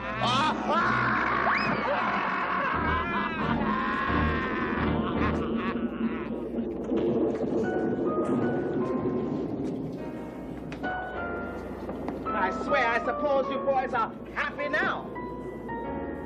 You know, in a way, Dr. Blackman did bring us together. Oh, together. Together for a murder. Together against the world. It's the only way for us. Till death do us part. Sorry about taking us off the road. And about Elegy. Oh, that's all right about that night. If you like, we can always call her again. Nah. Let's call those triplets from Ohio. Well, now, don't that sound nice? I suppose you two just forgot we got a dead doctor outside? Don't you think it might arouse a little idle curiosity? What are the police going to say? The police will be fine. They don't throw celebrities in jails. Oh. Yeah, only normal people.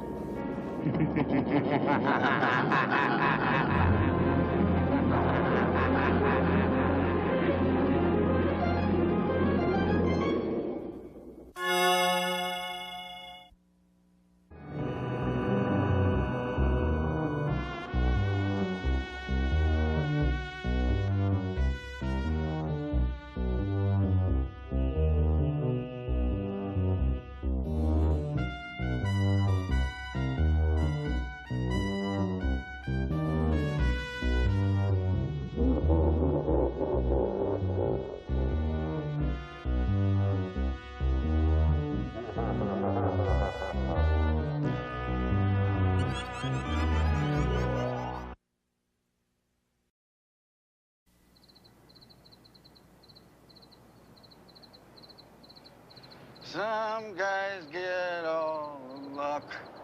Some guys have all the pain. Some guys get all the breaks. Some guys, Yeah. Some guys. like me. Pain, luck, and now the rakes. You relax. Relax, will you? Just take it easy. Yeah. No. No, absolutely not. What do you keep saying no for? Here, let me talk to him. Will you shut up? Yeah, well, I can't promise anything, but we'll certainly do our best to try. No, we'll have to get back to you on that. Right. Right. Thank you.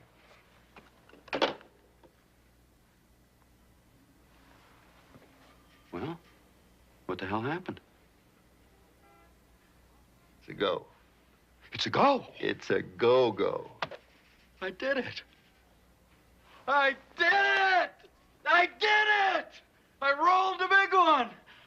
Oh, $1,500. The total's 10 times that. Huh? That ought to take care of things for a while. All right. I'll be back. Here we are, people. Son of the best. Bob has brought this little seed company a ray of hope and a little promise. So, to Bob. What else could you do? Not much, I'll tell you that. Annie, hi. Yeah, I know. At Kelly's.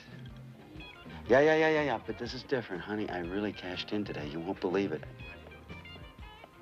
Yeah, I've had a few, but it's business. Okay. Okay. I'm gonna have one more, just one, and I'm gone.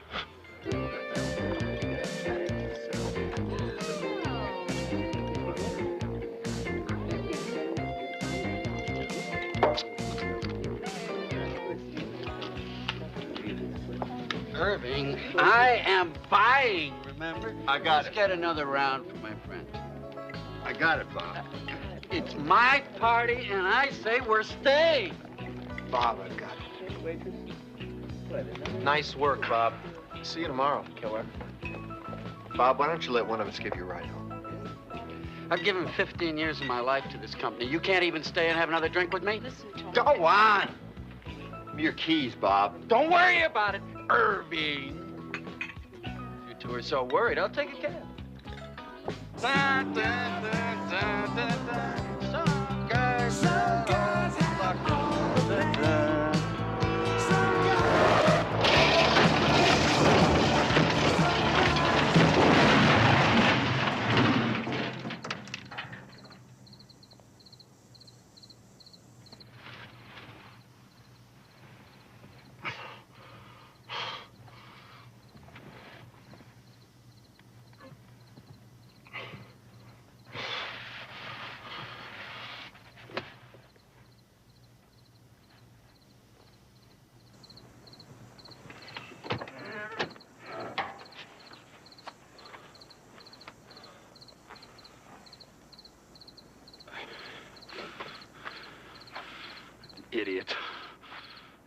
Idiot. That jerk ought to learn how to drive.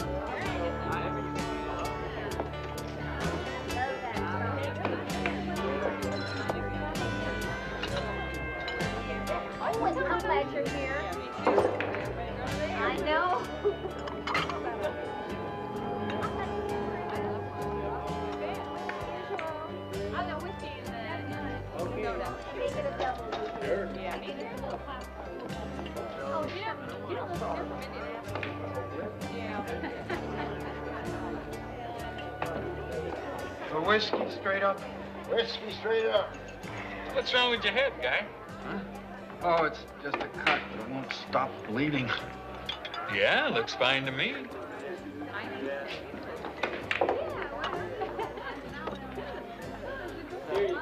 Whoa. Excuse me, fella. Debbie here tells me that I can't beat Randy at arm wrestling. Oh. Ain't that the craziest thing you ever heard? Either one of us could take him. I don't know. Maybe you should listen to your girlfriend.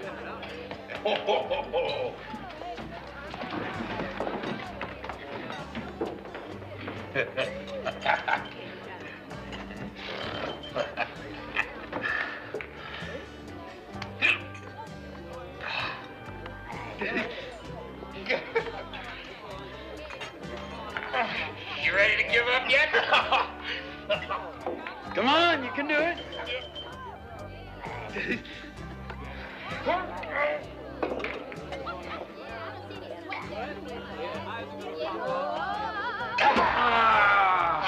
You didn't try hard enough. Okay, Mr. Smart Guy. He's all yours. Go ahead, son. You can do it. All right, all right. I'll take him.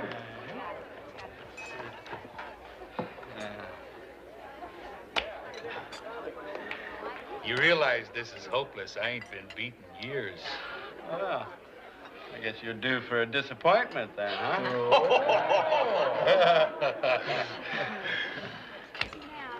Come on, you got it. Come on, you got it. Right.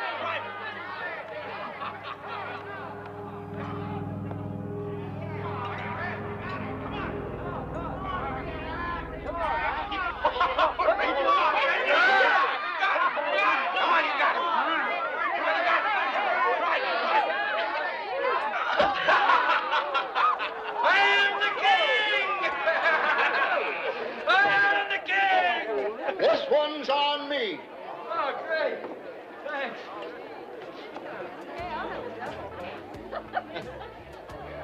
Toast. A toast to the future owner of the Kentucky Rye Tavern.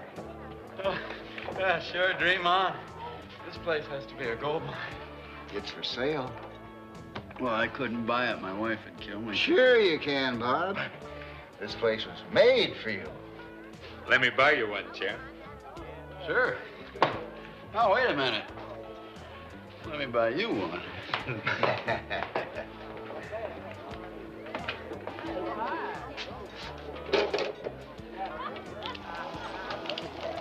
Taps are open, drinks are on the house.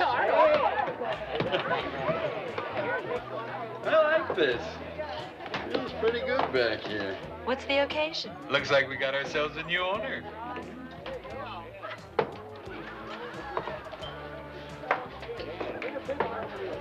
Okay.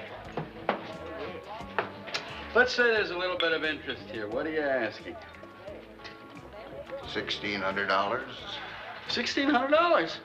You gotta be kidding.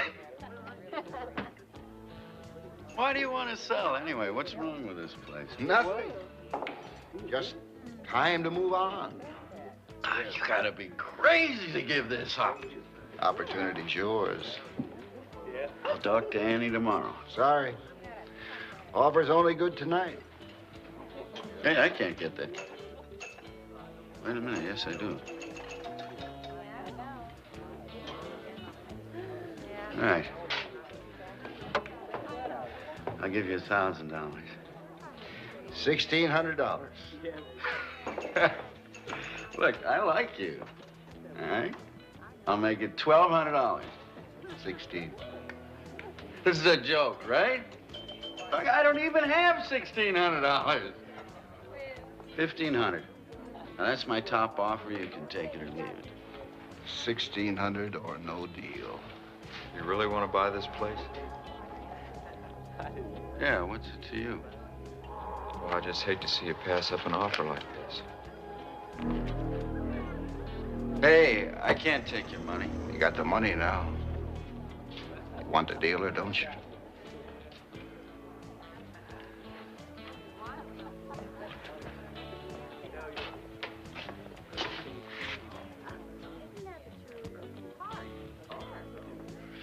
Well, it looks like we got ourselves a deal. Huh? Don't you worry about the check. It is good. I know that. With your background, Mrs. Spindler, I'm sure you'll have great success with this place. Oh. This is great. I've always wanted a place like this. Bob Spindler owns a bar. I own it. I own this bar. This glass. Look, a chip. What are you looking at? Hey. Excuse me. Who put this table here? Can I buy you a drink? Or maybe you'd rather dance instead? All right. Some dancing music for the lady.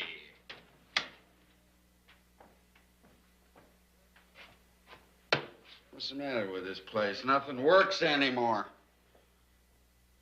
J4, Charlie Pride. In heaven there is no beer.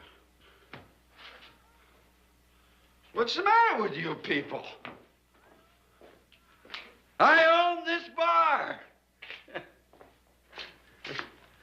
Give me that. Have a drink. Can't you people drink with me? Boy, you guys sure got religion quick. I don't care. I'll drink by myself.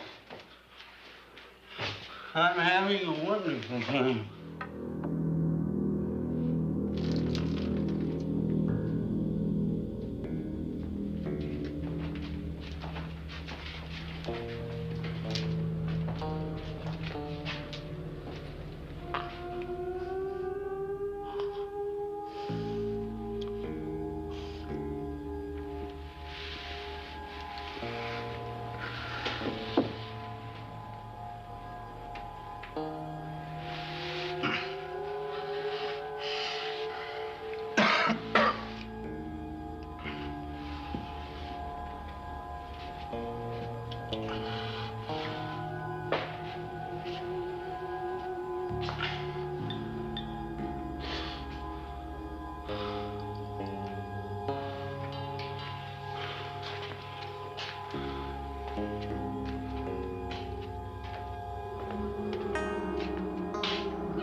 You scared me.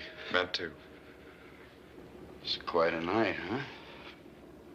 It's a real mess they got out there. Looks like that jerk driver drove two of us off the road. You don't have any idea, do you? Yeah, it looks like I lost a car and bought a bar. Of all things. The place sure does look different in the morning. You see that woman by the ambulance out there? Yeah, I saw her last night. That's my wife. Oh, what's the matter with her? You ran me off the road because you were in my lane.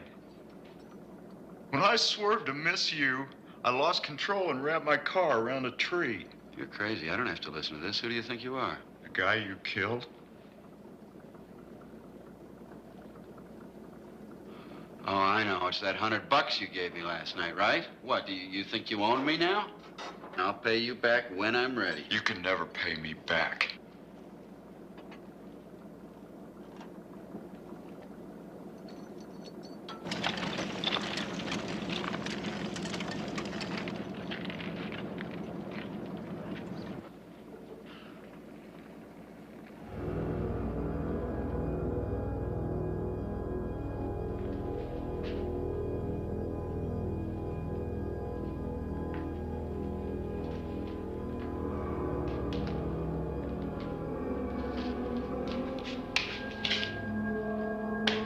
Hey! Let me out of here! Let me out! Hey, let me out! Let me out! Someone ought to tear this shack down, you know? Yeah, it's an eyesore, all right.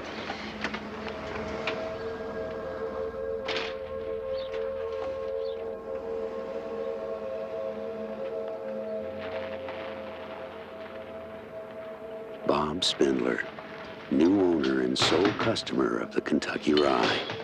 A hell of a tavern where last call goes on forever in the Twilight Zone.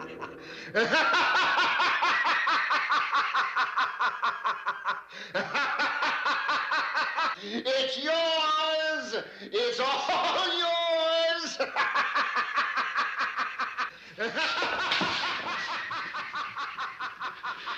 I never wanted this. I never wanted this.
You want some more bacon? No thanks, Mom.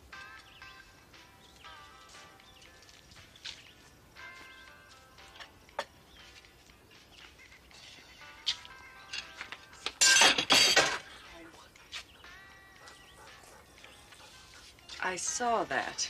I'm not hungry anymore. Where do you think you're going, young man? Out. Don't be smart with me. What do you mean out? Out where? I don't know. Down in the creek. Maybe by Possum Meadows. Wait just a minute. Now what? Put your plate in the sink. Oh, Mom. Okay.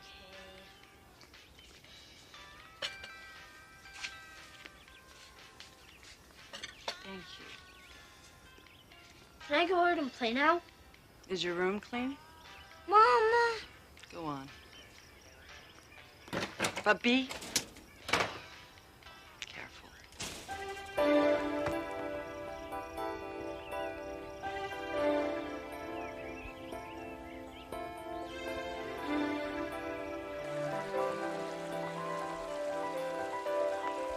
For Danny Wilkins, a sunny afternoon is a world of adventure. He's a typical boy who likes nothing better than following a trail just to see where it goes. But today, that trail will lead Danny through a private reserve, which lies just inside the borders of the Twilight Zone.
Hello, Danny.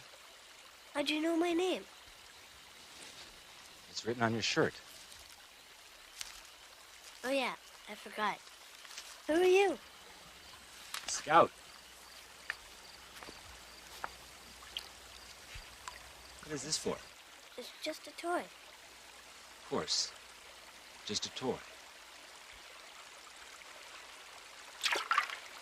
Look, What kind of fish is that? it's not a fish. It's a tadpole. They turn into frogs. You know, ribbit, ribbit, frogs. Oh, yes. Ribbit, ribbit.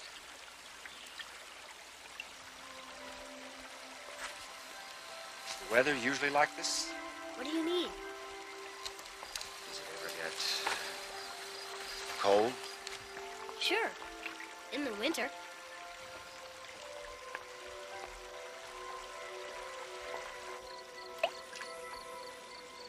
What do you call this place? Well, the big field is called Possum Meadows. This creek here is, I guess it's just called the creek. I never heard it called anything else. You're not from around here, are you? No. But I like it here. Very quiet. You come here often? Not so much anymore. I used to come here all the time with my dad.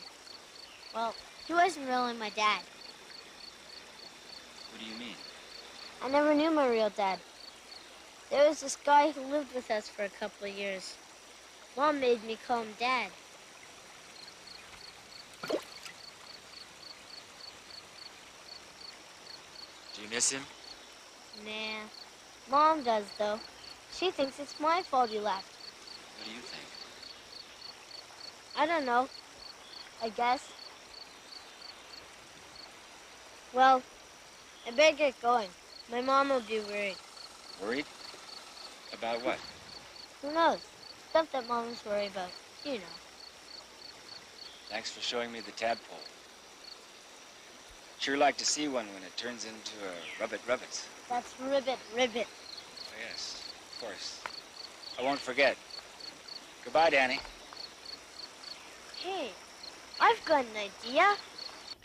What do you mean you've been talking to some strange man in the woods? But, Mom... How many times have I told you not to talk to strangers?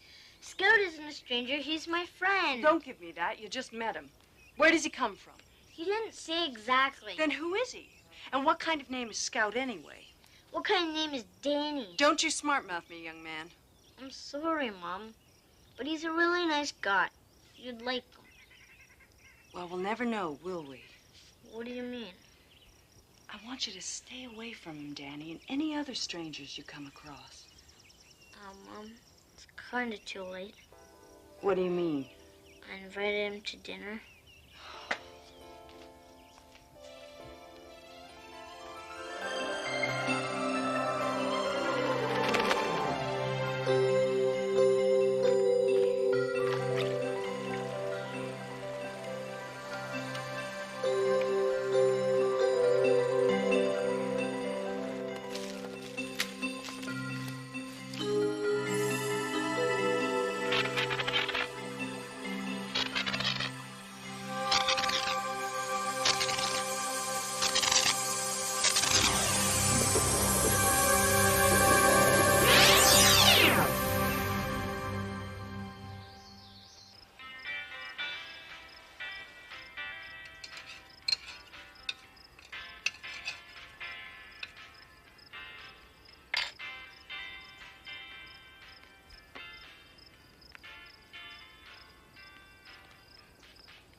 Away from that door, young man. I can't believe you did this.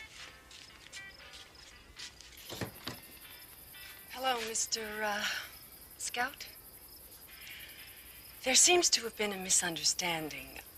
My son is rather young, and he doesn't understand that you just don't go around inviting total strangers. Excuse me, Mrs. Wilkins. You have every right to be concerned about who your son spends his time with. Believe me, I never meant to meet any trouble. Please understand. I understand. I'll just be on my way. Sorry for the inconvenience. Wait. Maybe I was a little hasty. But you know how dangerous it is. There are only the two of us out here. Well, you understand. Well, I guess I have enough chicken for 3.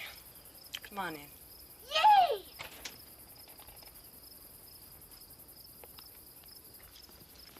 Thank you. Hello, Danny. Biff, quiet.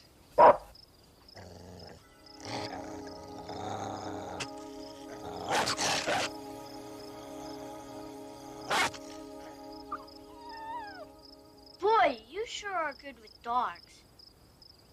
They just trust me, I guess. Come on, I'll show you my room. Maybe after dinner. You go wash up now. Okay. Neat! Sure you wouldn't like some more peas? No, thank you. But I'd like some more water, please. I'll get it. So, do you have a family? Family? You know, wife and kids? Oh, yes, I do. But I don't see them very often. I travel a lot. Does your wife work? Work? I've had to work since before Danny was born. Most nights I don't get home until almost dark. The worst part is, Danny's left alone a lot of the time. I don't mind, Mom. There you go, Scout. Thank you. Scout, that's an unusual name. Unusual? Well, yes. Is it a nickname? Yes, that's it. The nickname. Sorry. Danny, get a towel from the kitchen.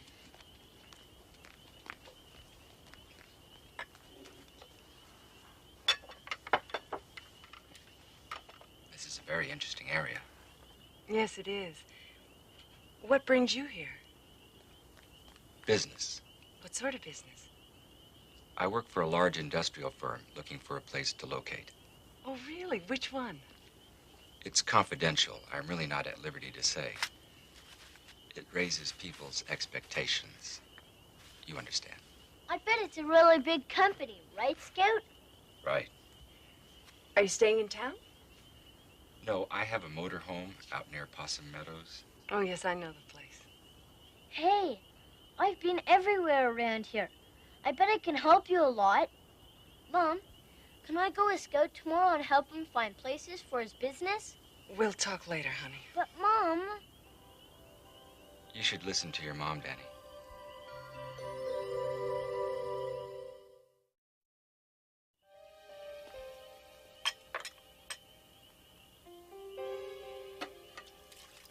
You're very efficient.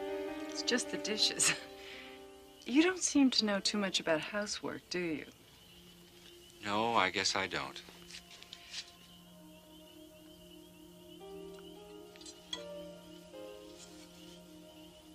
It goes up there.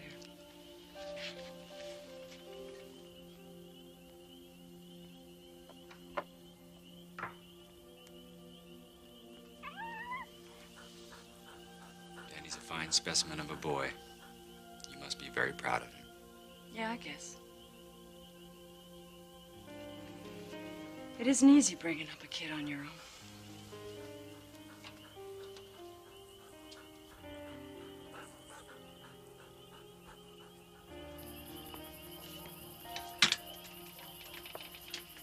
Can you find your way in the dark? Yes. I don't think I'll have any trouble. You want to borrow my flashlight? Thank you, but I don't think I'll get it. I don't think you're going to talk him out of it. Thank you for the dinner. My pleasure. Maybe we could. Here you go. It has new batteries.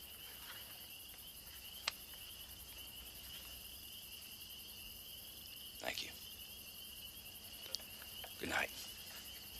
Good night. Good night. You get into bed, young man. It's late. Okay, Mom. I want you to come straight home from school tomorrow. Mom, I thought you said I could help Scout. I said we talk about it, and we just did. You're to come straight home tomorrow. But, Mom... No buts, and stay here. I want you to have your homework finished by the time I get home. Okay. Danny? Good night, Mom. Good night, son.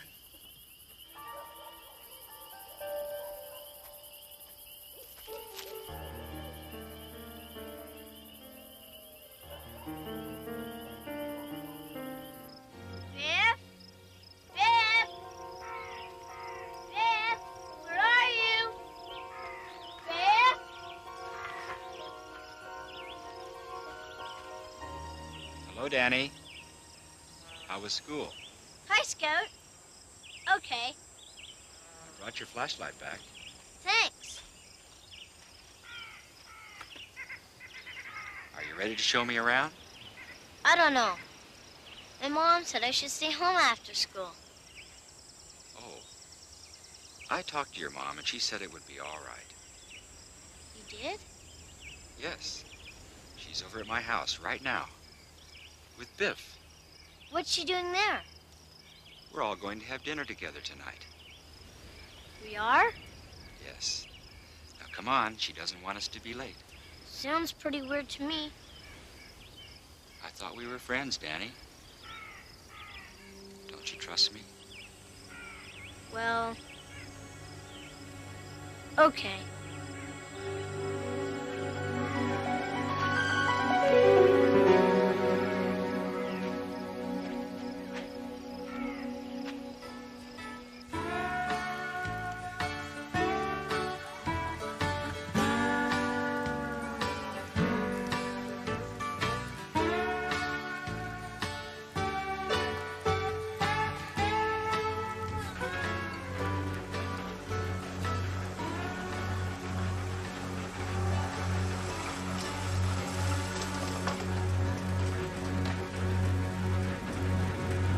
Thanks, Bernice.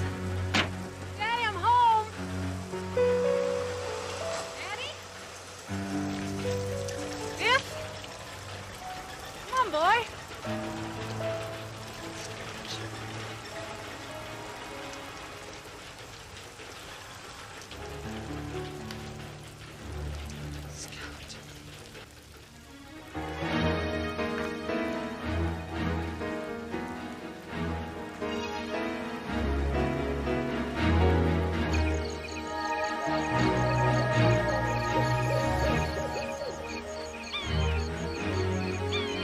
What are you doing? What have you done? I found it there. It must be dead.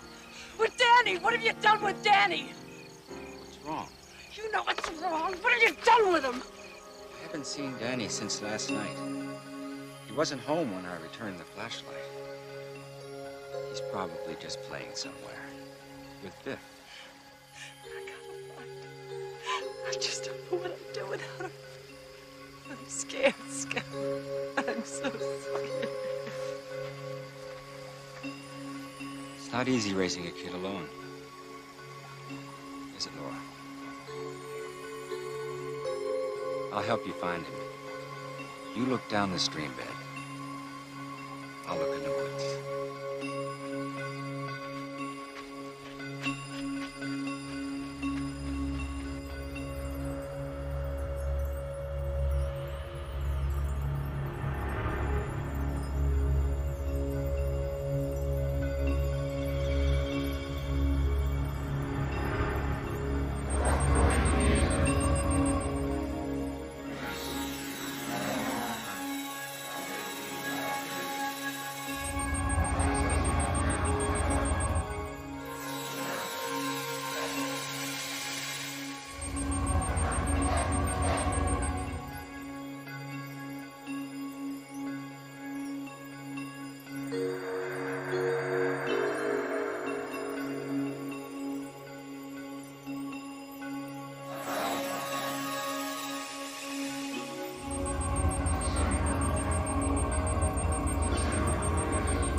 Danny, are you okay?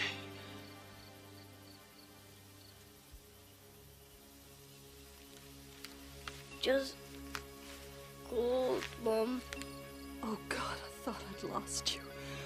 Danny Wilkins, beneficiary of an act of kindness offered by a stranger.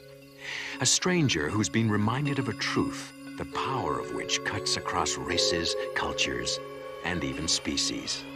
The love between parent and child. It's a truth that can change minds and actions, even in a place known as the Twilight Zone.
Welcome back, Mr. Bennett.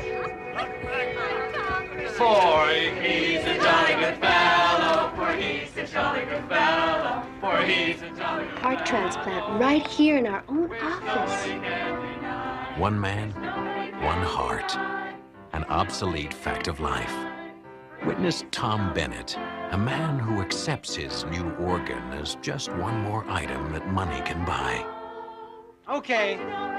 All right, everybody. Thanks a lot. That was very nice. Now, let's get back to work. A man who would tell you that the boundaries of the Twilight Zone are shrinking as miracles become commonplace. What the hell is wrong with Spence? Did you talk to him about this building lease? Sure, I gave him input. Why?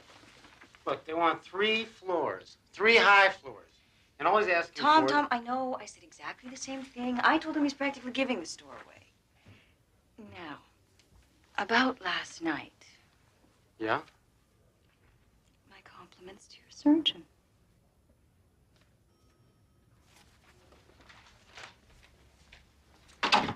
Hey. Hey, guy. Welcome back. Place hasn't been the same without our killer shark. Yeah, I noticed that. 60,000 feet at $2 a foot. We can get at least 2.5 for that. Are you okay? Yeah, I'm fine. Well, that's a first. Tom Bennett loosens his tie. Tom, are you sure you're feeling okay? If you can show me where we can hit them up for some more money. It's easy. How is it easy? You just up the price to 2.5 per foot, and then tell them to take it or leave it.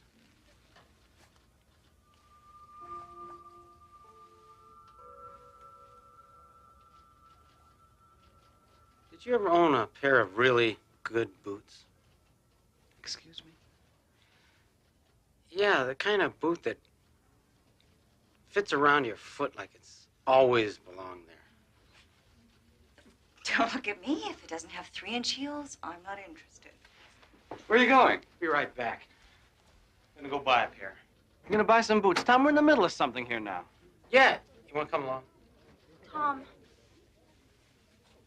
You're serious, aren't you? Sure. Okay. Let's go get them boots, partner.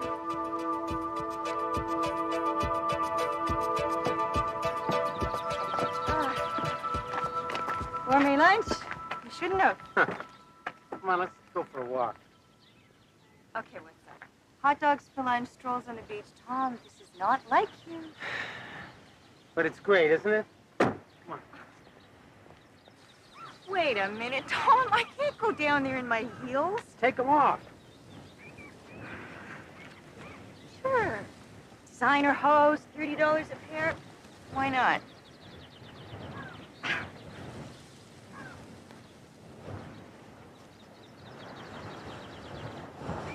Nice, huh?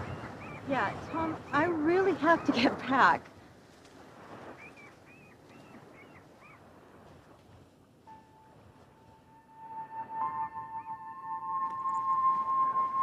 Tom. Hello? That woman.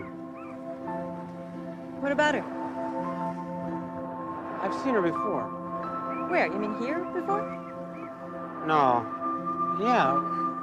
Maybe I have.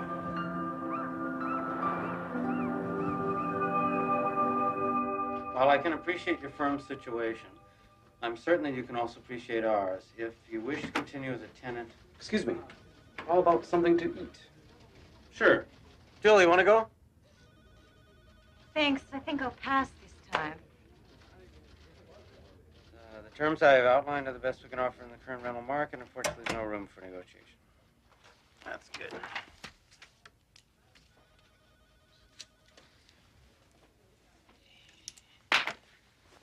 You know, I was thinking this place could use a few plants. Definitely. I'll order some. Let's go. Good night, Mr. Bennett. He used to hate plants.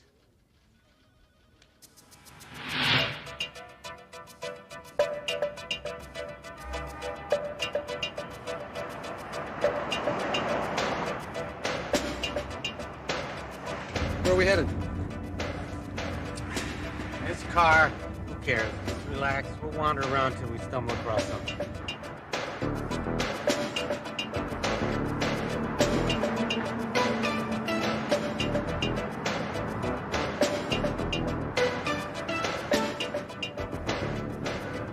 Okay, what's going on? Told you, just wandering. For an hour? Look, I know you like driving this car, Tom, but I'm starving. Hey, bear with me. I feel like... Jesus. Now, that wasn't wandering. Tom. I don't know. I just felt like going in this direction.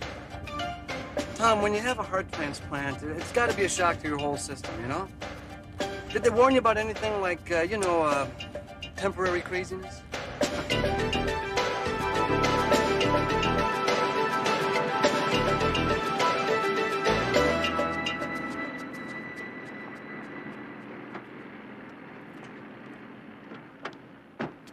Tom, what is this? This is dinner. Get the hell out of here. You got an immune system that's already stressed out. This is not dinner. You look at that? What, the waitress? Oh,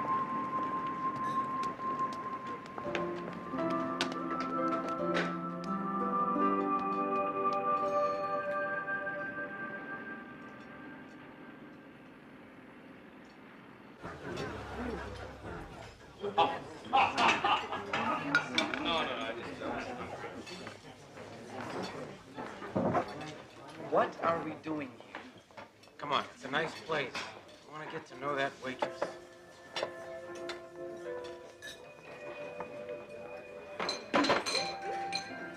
Why? I don't know. There's something about her.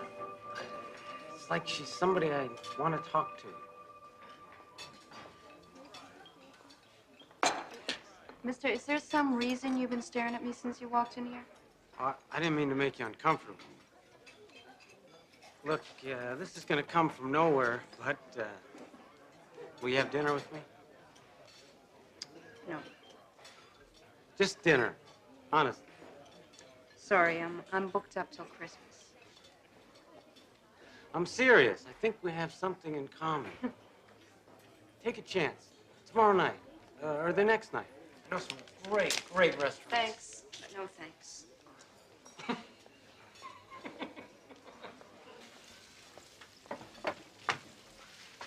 He asked me for a date. What did you say? What do you mean, what did I say? I said no. Mary Jo, you have got to start dating sometime, and this guy looks like one hell of a way to start. Why does he keep staring at me? He's weird. Look, what about Ralph? He'd ask you out in a second if he thought you were available. Well, I'm not available.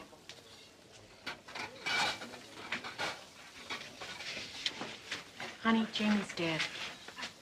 You aren't.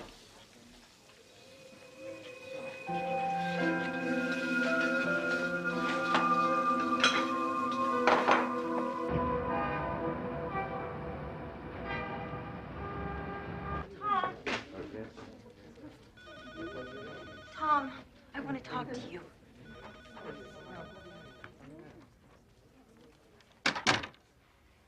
Okay, agreed. We have no claims on each other, fine. But I will not be humiliated. Huh? By a waitress? In some greasy spoon, Tom? Hey, I go in there for lunch a couple of days a week. That's it. So what's the attraction, the ambiance or the cuisine? Both. I like the food, and I'm comfortable there. I feel good there. Which is strange, considering nobody likes me. Least of all your waitress, I presume. She's not my waitress anymore. Mary Jo refuses to serve me. Which is just the kind of challenge you like. Wrong. As a matter of fact, I keep telling myself this is stupid. What are you doing there? But then, a couple of days later, there I am. Oh, poor baby. All that meatloaf and no love.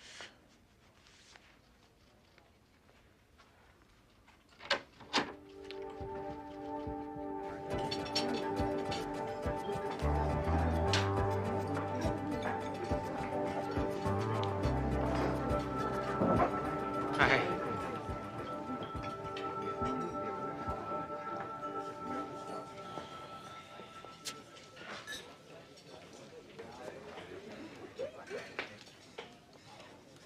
How about a piece of that cherry pie? No. Look, I am getting sick and tired of you hanging around here all the time. You're not coming here for the food. Yeah, it's really not that bad. And the fact is, if you're not coming here for the food, there is nothing here for you. And why don't you just go and get in your fancy old car and you go someplace else?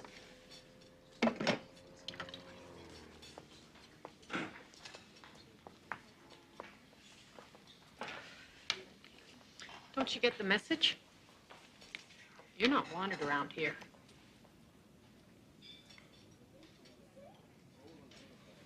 Come here. It's not that you're not a nice man, it's just that, well, you gotta understand.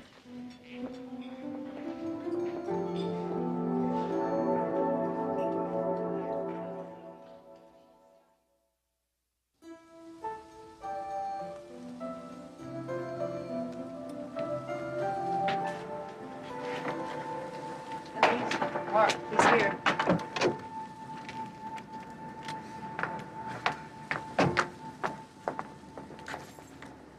I gotta go. Night. Mary Jo, I want to apologize. I had no idea. Your friend told me. She had no business doing that. Mary Jo, you guys must have been pretty close, huh? Close.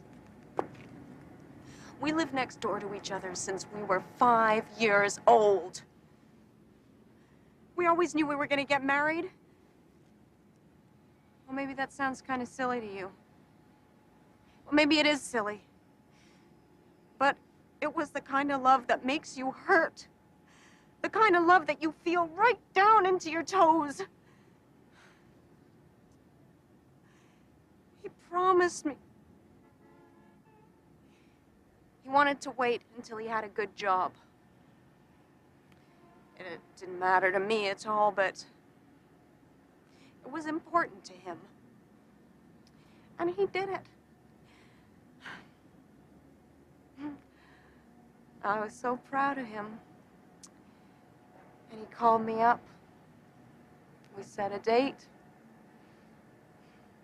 And he was coming right over, and we were gonna celebrate. We were gonna have kids.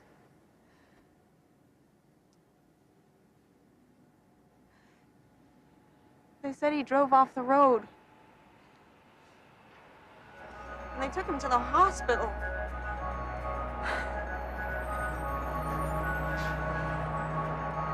Even in death, he did good by somebody else. That's the kind of guy that he was. What do you mean? Nothing. Nothing that would mean anything to you. Now, please go away! Wait, what was his name? I want to know his name.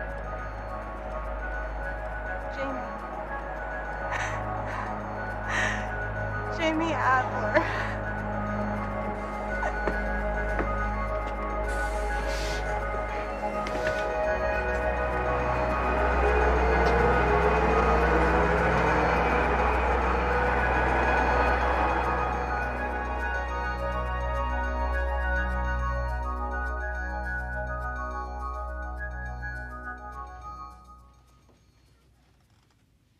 Thank you, Doctor. Yeah, I appreciate it. Of course. Strictly confidential, I understand.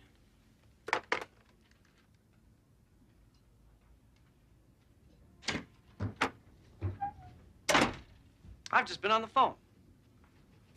Me too. Did you tell McLaughlin that he could set his own price? This is crazy, Tom. There is no way we can agree to it. You know whose heart they put in me? It's a man named Jamie Adler. Very nice guy. To which of you should I tender my condolences? It's a good question.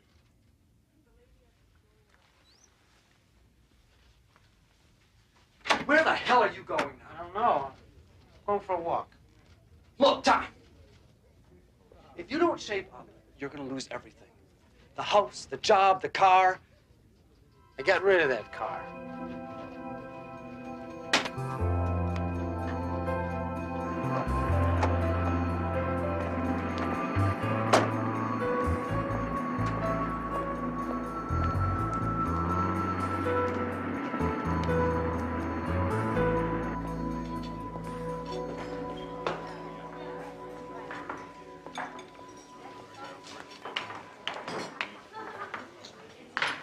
What do you want? Coffee.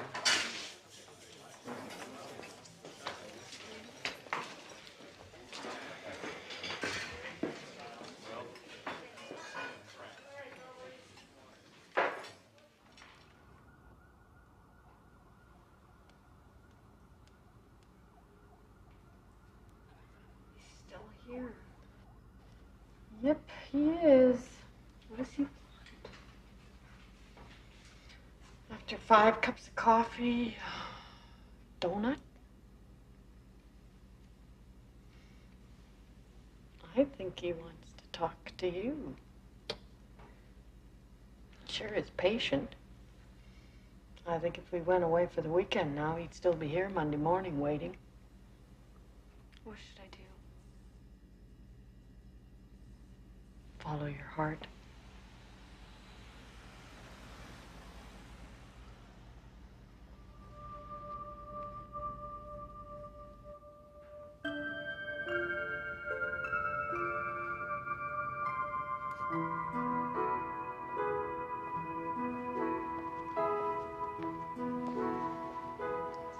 Stephen? No. Please.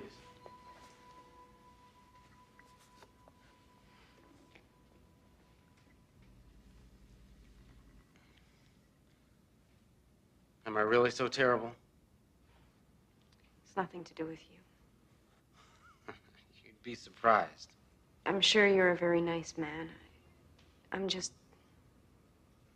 not ready for anyone right now. Can I tell you something? Sure. This morning, I got this news. It's the kind of news that makes you want to go lie down for a while. I was scared. Then I kind of got comfortable with it. You don't have the slightest idea what I'm talking about, do you? Not really. Look, for a long time I was sick. They said it was my heart, but I think maybe it was my life. Half the time I didn't know what I was doing, and the other half I did, but I'm not sure which I'm more ashamed of. And now I've got another chance. What do you want from me? Just a chance, whenever you're ready. I've kicked open a lot of doors in my time, okay? But I'm willing to wait for this one to open by itself. If it does, I'm gonna be there, I promise.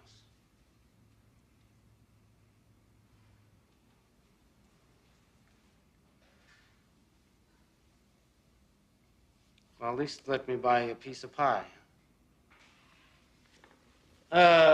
Madam, give me a piece of strawberry pie with peach ice cream, please.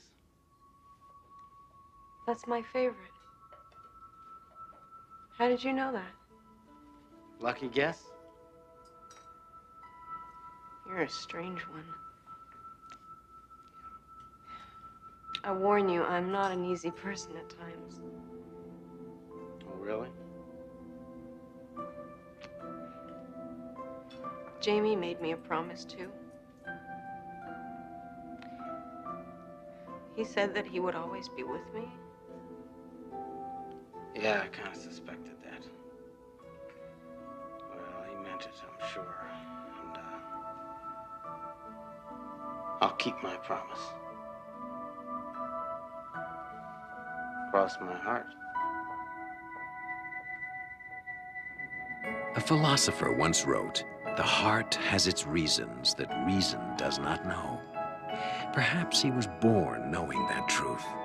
Or perhaps, like Mr. Tom Bennett, he discovered it with a little help from the Twilight Zone.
morning.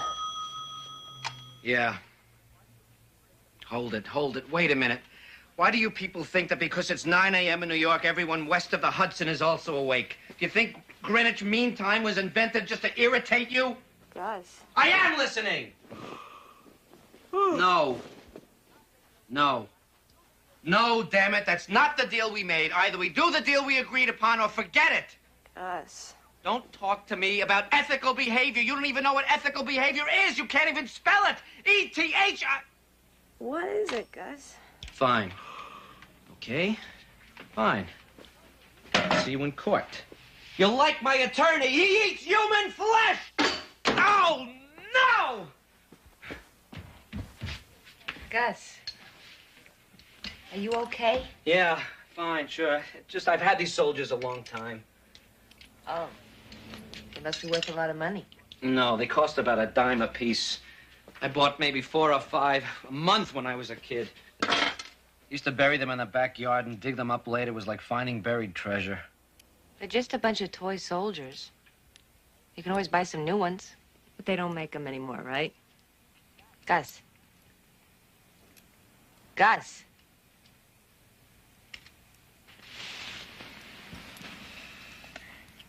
You know, I really liked your lecture last night. And I really do. Yeah, I have know. all You've got all my books.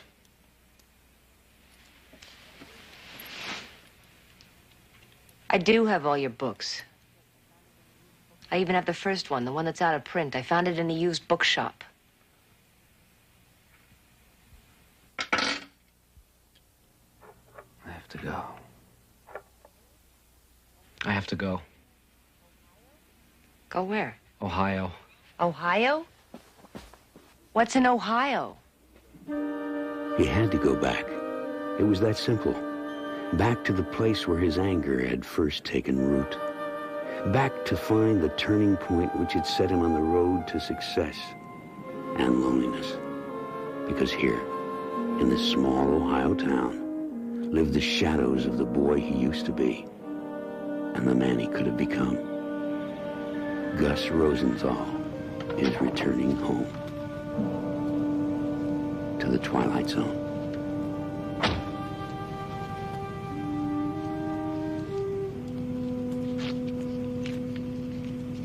Here you go.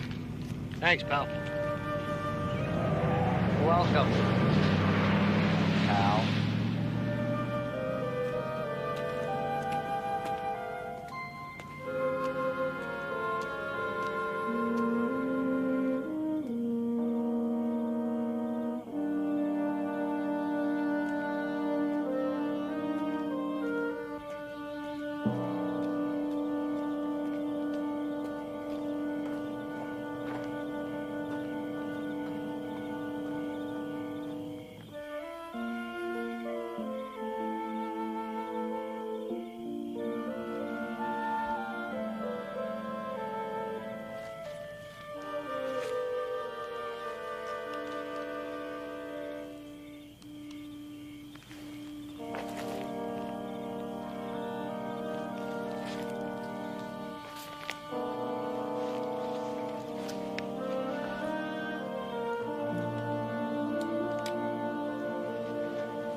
because you took the comic book without paying for it, Gus?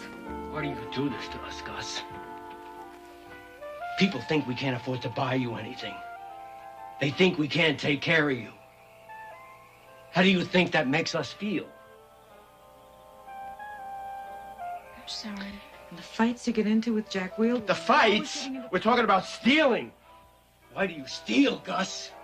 Are you trying to get our attention? Well, you've done it. That's for sure. Is this what you want? I won't do it again. You won't do it again. You've said that one too many times.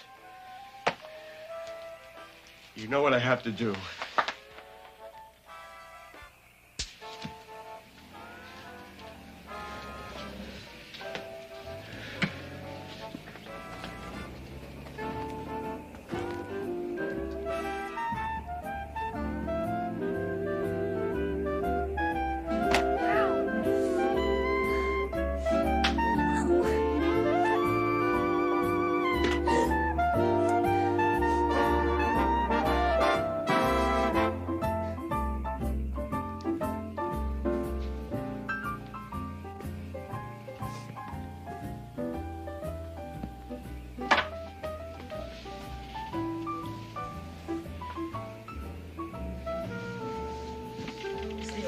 You could do it.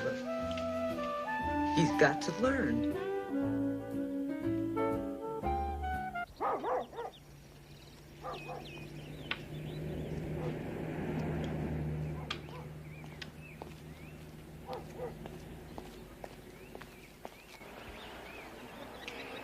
There he is. Yeah. Look around. Yeah, run, chicken. Hey, Rosenthal. Fast.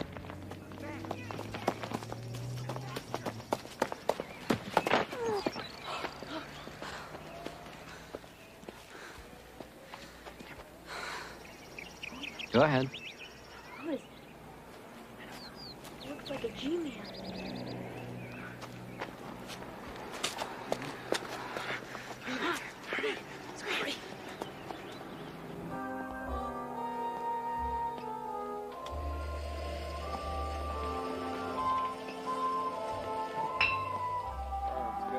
I better go. I'll see you. Yeah, don't work too hard. Say hello to the wife for me.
Let's go.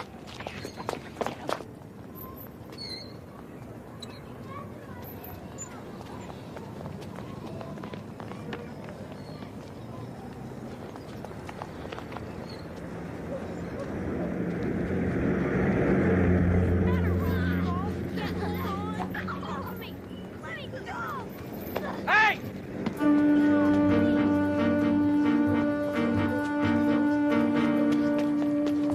Hey! Get off of me. What's the matter? Can't take it?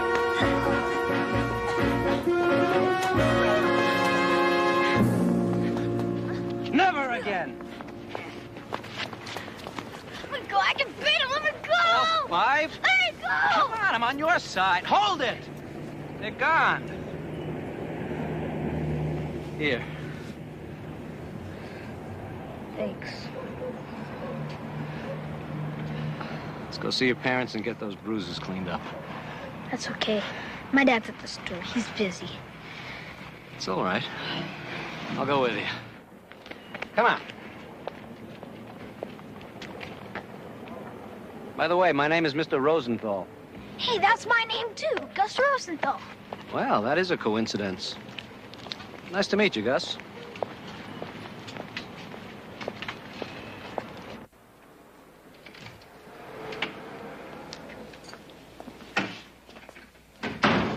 Be with you in a second.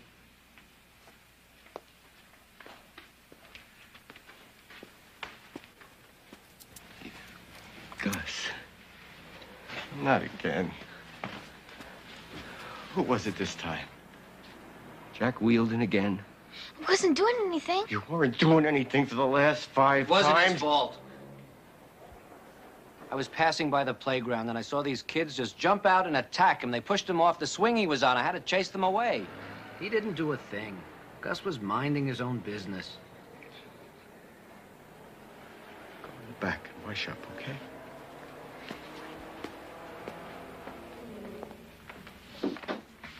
I appreciate what you did for my son. Anyone would have done the same thing. Maybe. Maybe not. He's gotten so wild lately. Last week, his friend, Johnny Lumley, just like that, out of the blue, he pushes him off a garage roof. When I was a kid, I jumped off all sorts of things. I used to pretend I could fly. I'd use the bushes to break my fall. It was fun, a thrill. Maybe Gus thinks it's fun. Maybe he thought Johnny would enjoy it, too, if he'd only try it. That's interesting. I would have never looked at it that way. Have we met Mr. Rosenthal, Harry Rosenthal. Rosenthal? I thought we were the only Rosenthals in town. I'm from Los Angeles. I'm a writer. I'm here doing some research at the library for a book about Ohio. I'm staying at the Claremont Hotel. A writer? I'm pleased to meet you, Harry. I'm Lou. Good meeting you, Lou. Really good.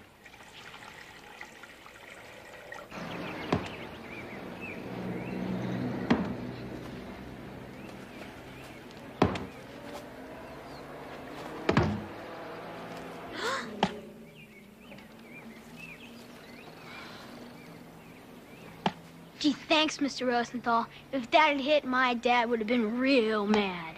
I know. He was. Huh? Never mind. Forget it. You like comics? Yeah, sure, why? Well, I was just down at the newsstand. They got the new Doll Man, Blue Beetle, All-Star. With the Justice Society of America? I was thinking, What are we waiting for? You're a writer? What do you write? books, movies, radio. Mostly movies, though. Wow. Did you write The Thief of Baghdad? No, but I wish I had. How about Dumbo? Did you write Dumbo? No, afraid not. I don't think you would have heard of what I've written, Gus. How'd you get to be a movie writer?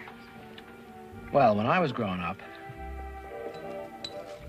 It's funny, I can't exactly recall the moment.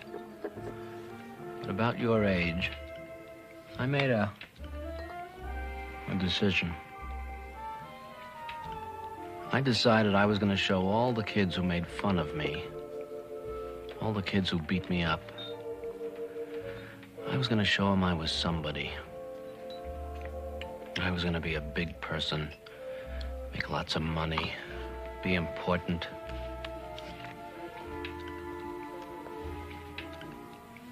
And you did, huh? You showed him? Yeah, I did. Trouble is, I was so busy showing them, I never bothered to make much of a life for myself. Bet you wouldn't do anything that silly, Gus, huh? I guess not.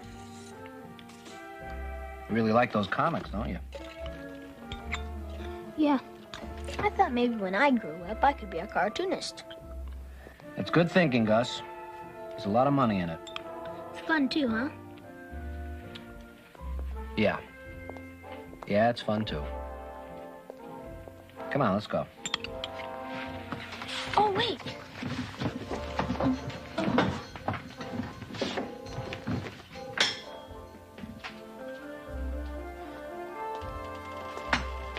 Mr. Rosenthal.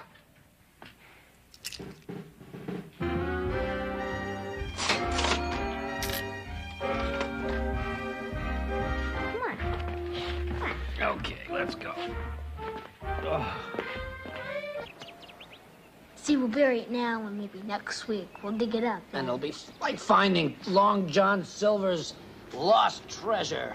Yeah, how'd you know that? I read Treasure Island, just like you.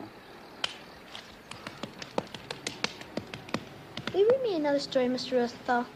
Okay. Come on over here. All right. Now about this one. It's called 12 Hours to Live by Jack Williamson. It's about the space pirate who captures this man and his wife. Yeah? And he offers the man the choice of opening 2 boxes. In one is the man's wife with only 12 hours of air to breathe. Help me, help me. Yeah. But in the other is a space fungus that'll eat him alive if he opens it. Oh, no, don't open it, don't open it, oh, no. Ah! Gus for lunch, Gus for lunch. Oh, God, oh, God. He's having Gus for lunch. I can't stand it. Oh, come on, Gussie. Gus hors d'oeuvre. God, oh, my God. He can't. Oh, no, I can't stand it. Come on.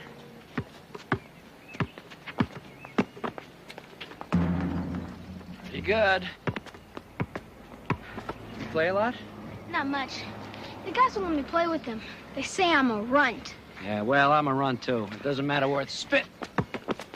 If you ask me, we're the normal height for humans. The rest of those guys are just mutants, right? Right. Right.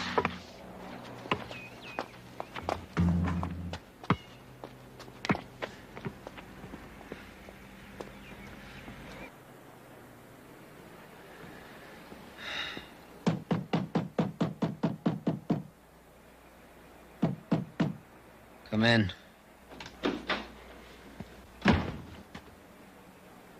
Just who the hell do you think you are, anyway?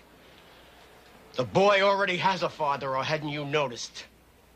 I appreciate what you did for him after the fight, but that does not give you the right to interfere in my family. He's been calmer lately, hasn't he? No more fights, no more stealing. That's not the point! He just needs someone to talk to, someone to listen to him. He's got me! He doesn't have you! Why don't you try to listen to him for a little while? Don't you think I try? Don't you think I try to understand him, to feel what he feels? But I can't. He's angry. And he gets angrier the older he gets. And I can't control him anymore. I'm sorry, I had no right to talk to you that way. It's not your fault. I was jealous of your friendship with him. You see, I get angry too. But I let it out. Maybe I shouldn't, but I do. I can't keep it inside. It's just the way I am. He's a good kid, Lou. He just got a little lost there for a while, but he's back on track. And you can keep him there. I've got to leave. My research is finished. It's just that he reminded me of myself at that age. I was a problem kid, too. My father and I, we just never talked. And then in my teens, he passed away. And it was too late. I'm sorry. He was a good man. A gentle man. And all I ever wanted to tell him was, Dad, you'd be proud of me now. I may not be the happiest guy in the world, but I turned out to be a good guy. And what I do well. And I love you. And why did you go away and leave me like that? I'm sorry, Lou. I never meant to interfere with your family. You're a good man, Harry.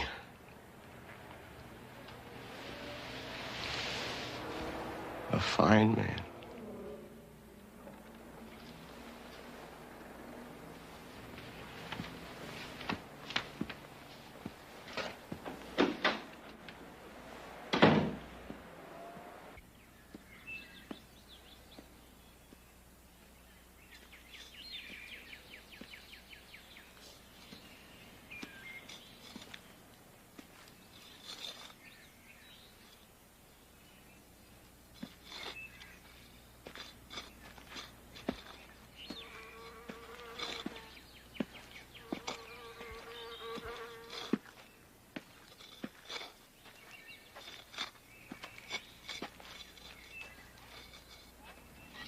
Hi, Mr. Rosenthal.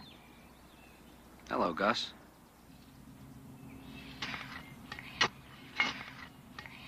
Did you see? There's a new Lash LaRue movie playing. You want to go see it with me? I'm afraid I can't. I have to go away. You mean you gotta go to the library? No. I mean, I have to leave. Return to Los Angeles.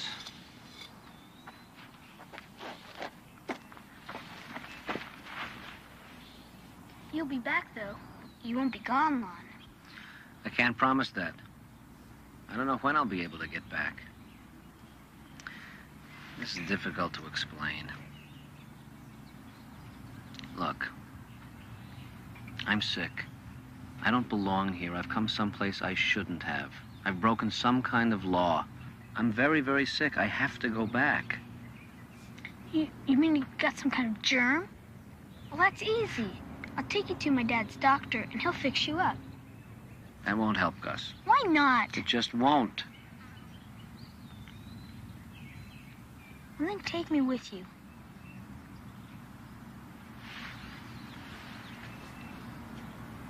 I can't. Well, sure you can. I can help you write, and I can help you with your research. I'll even go to school. I promise. I'll go every day. I'll even study to be a cartoonist. I promise. I can't. I wish I could, but I can't. Where I'm going, you just can't follow. Gus, look at me. Look at me. I'm sick. Can't you see that? You don't care. You don't care what happens to me. Gus, I do care. That's not true. I have to go. You don't care. You don't love me. I do care. Let me go. Gus. I don't need your help. I'll go away, be a big person, make lots of money, be important. And someday I'll run into you. And you'll come up to shake my hand. And then I'll spit on you. I'll spit right in your face. And then I'll beat you up. You'll see. Gus! Gus! Gus! Oh, my God. I remember now. I remember Mr. Rosenthal. I remember when I left me. It wasn't them. It wasn't any of them. It was Mr. Rosenthal. It was me.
It's rather bittersweet how we spend so much time trying to justify ourselves to the shadows of those who are long gone. And even if they were alive, would they remember? Would they recall what they had said or done that made you spend the rest of your life proving yourself? And if you could go back, wouldn't you learn that you were always the master of your fate?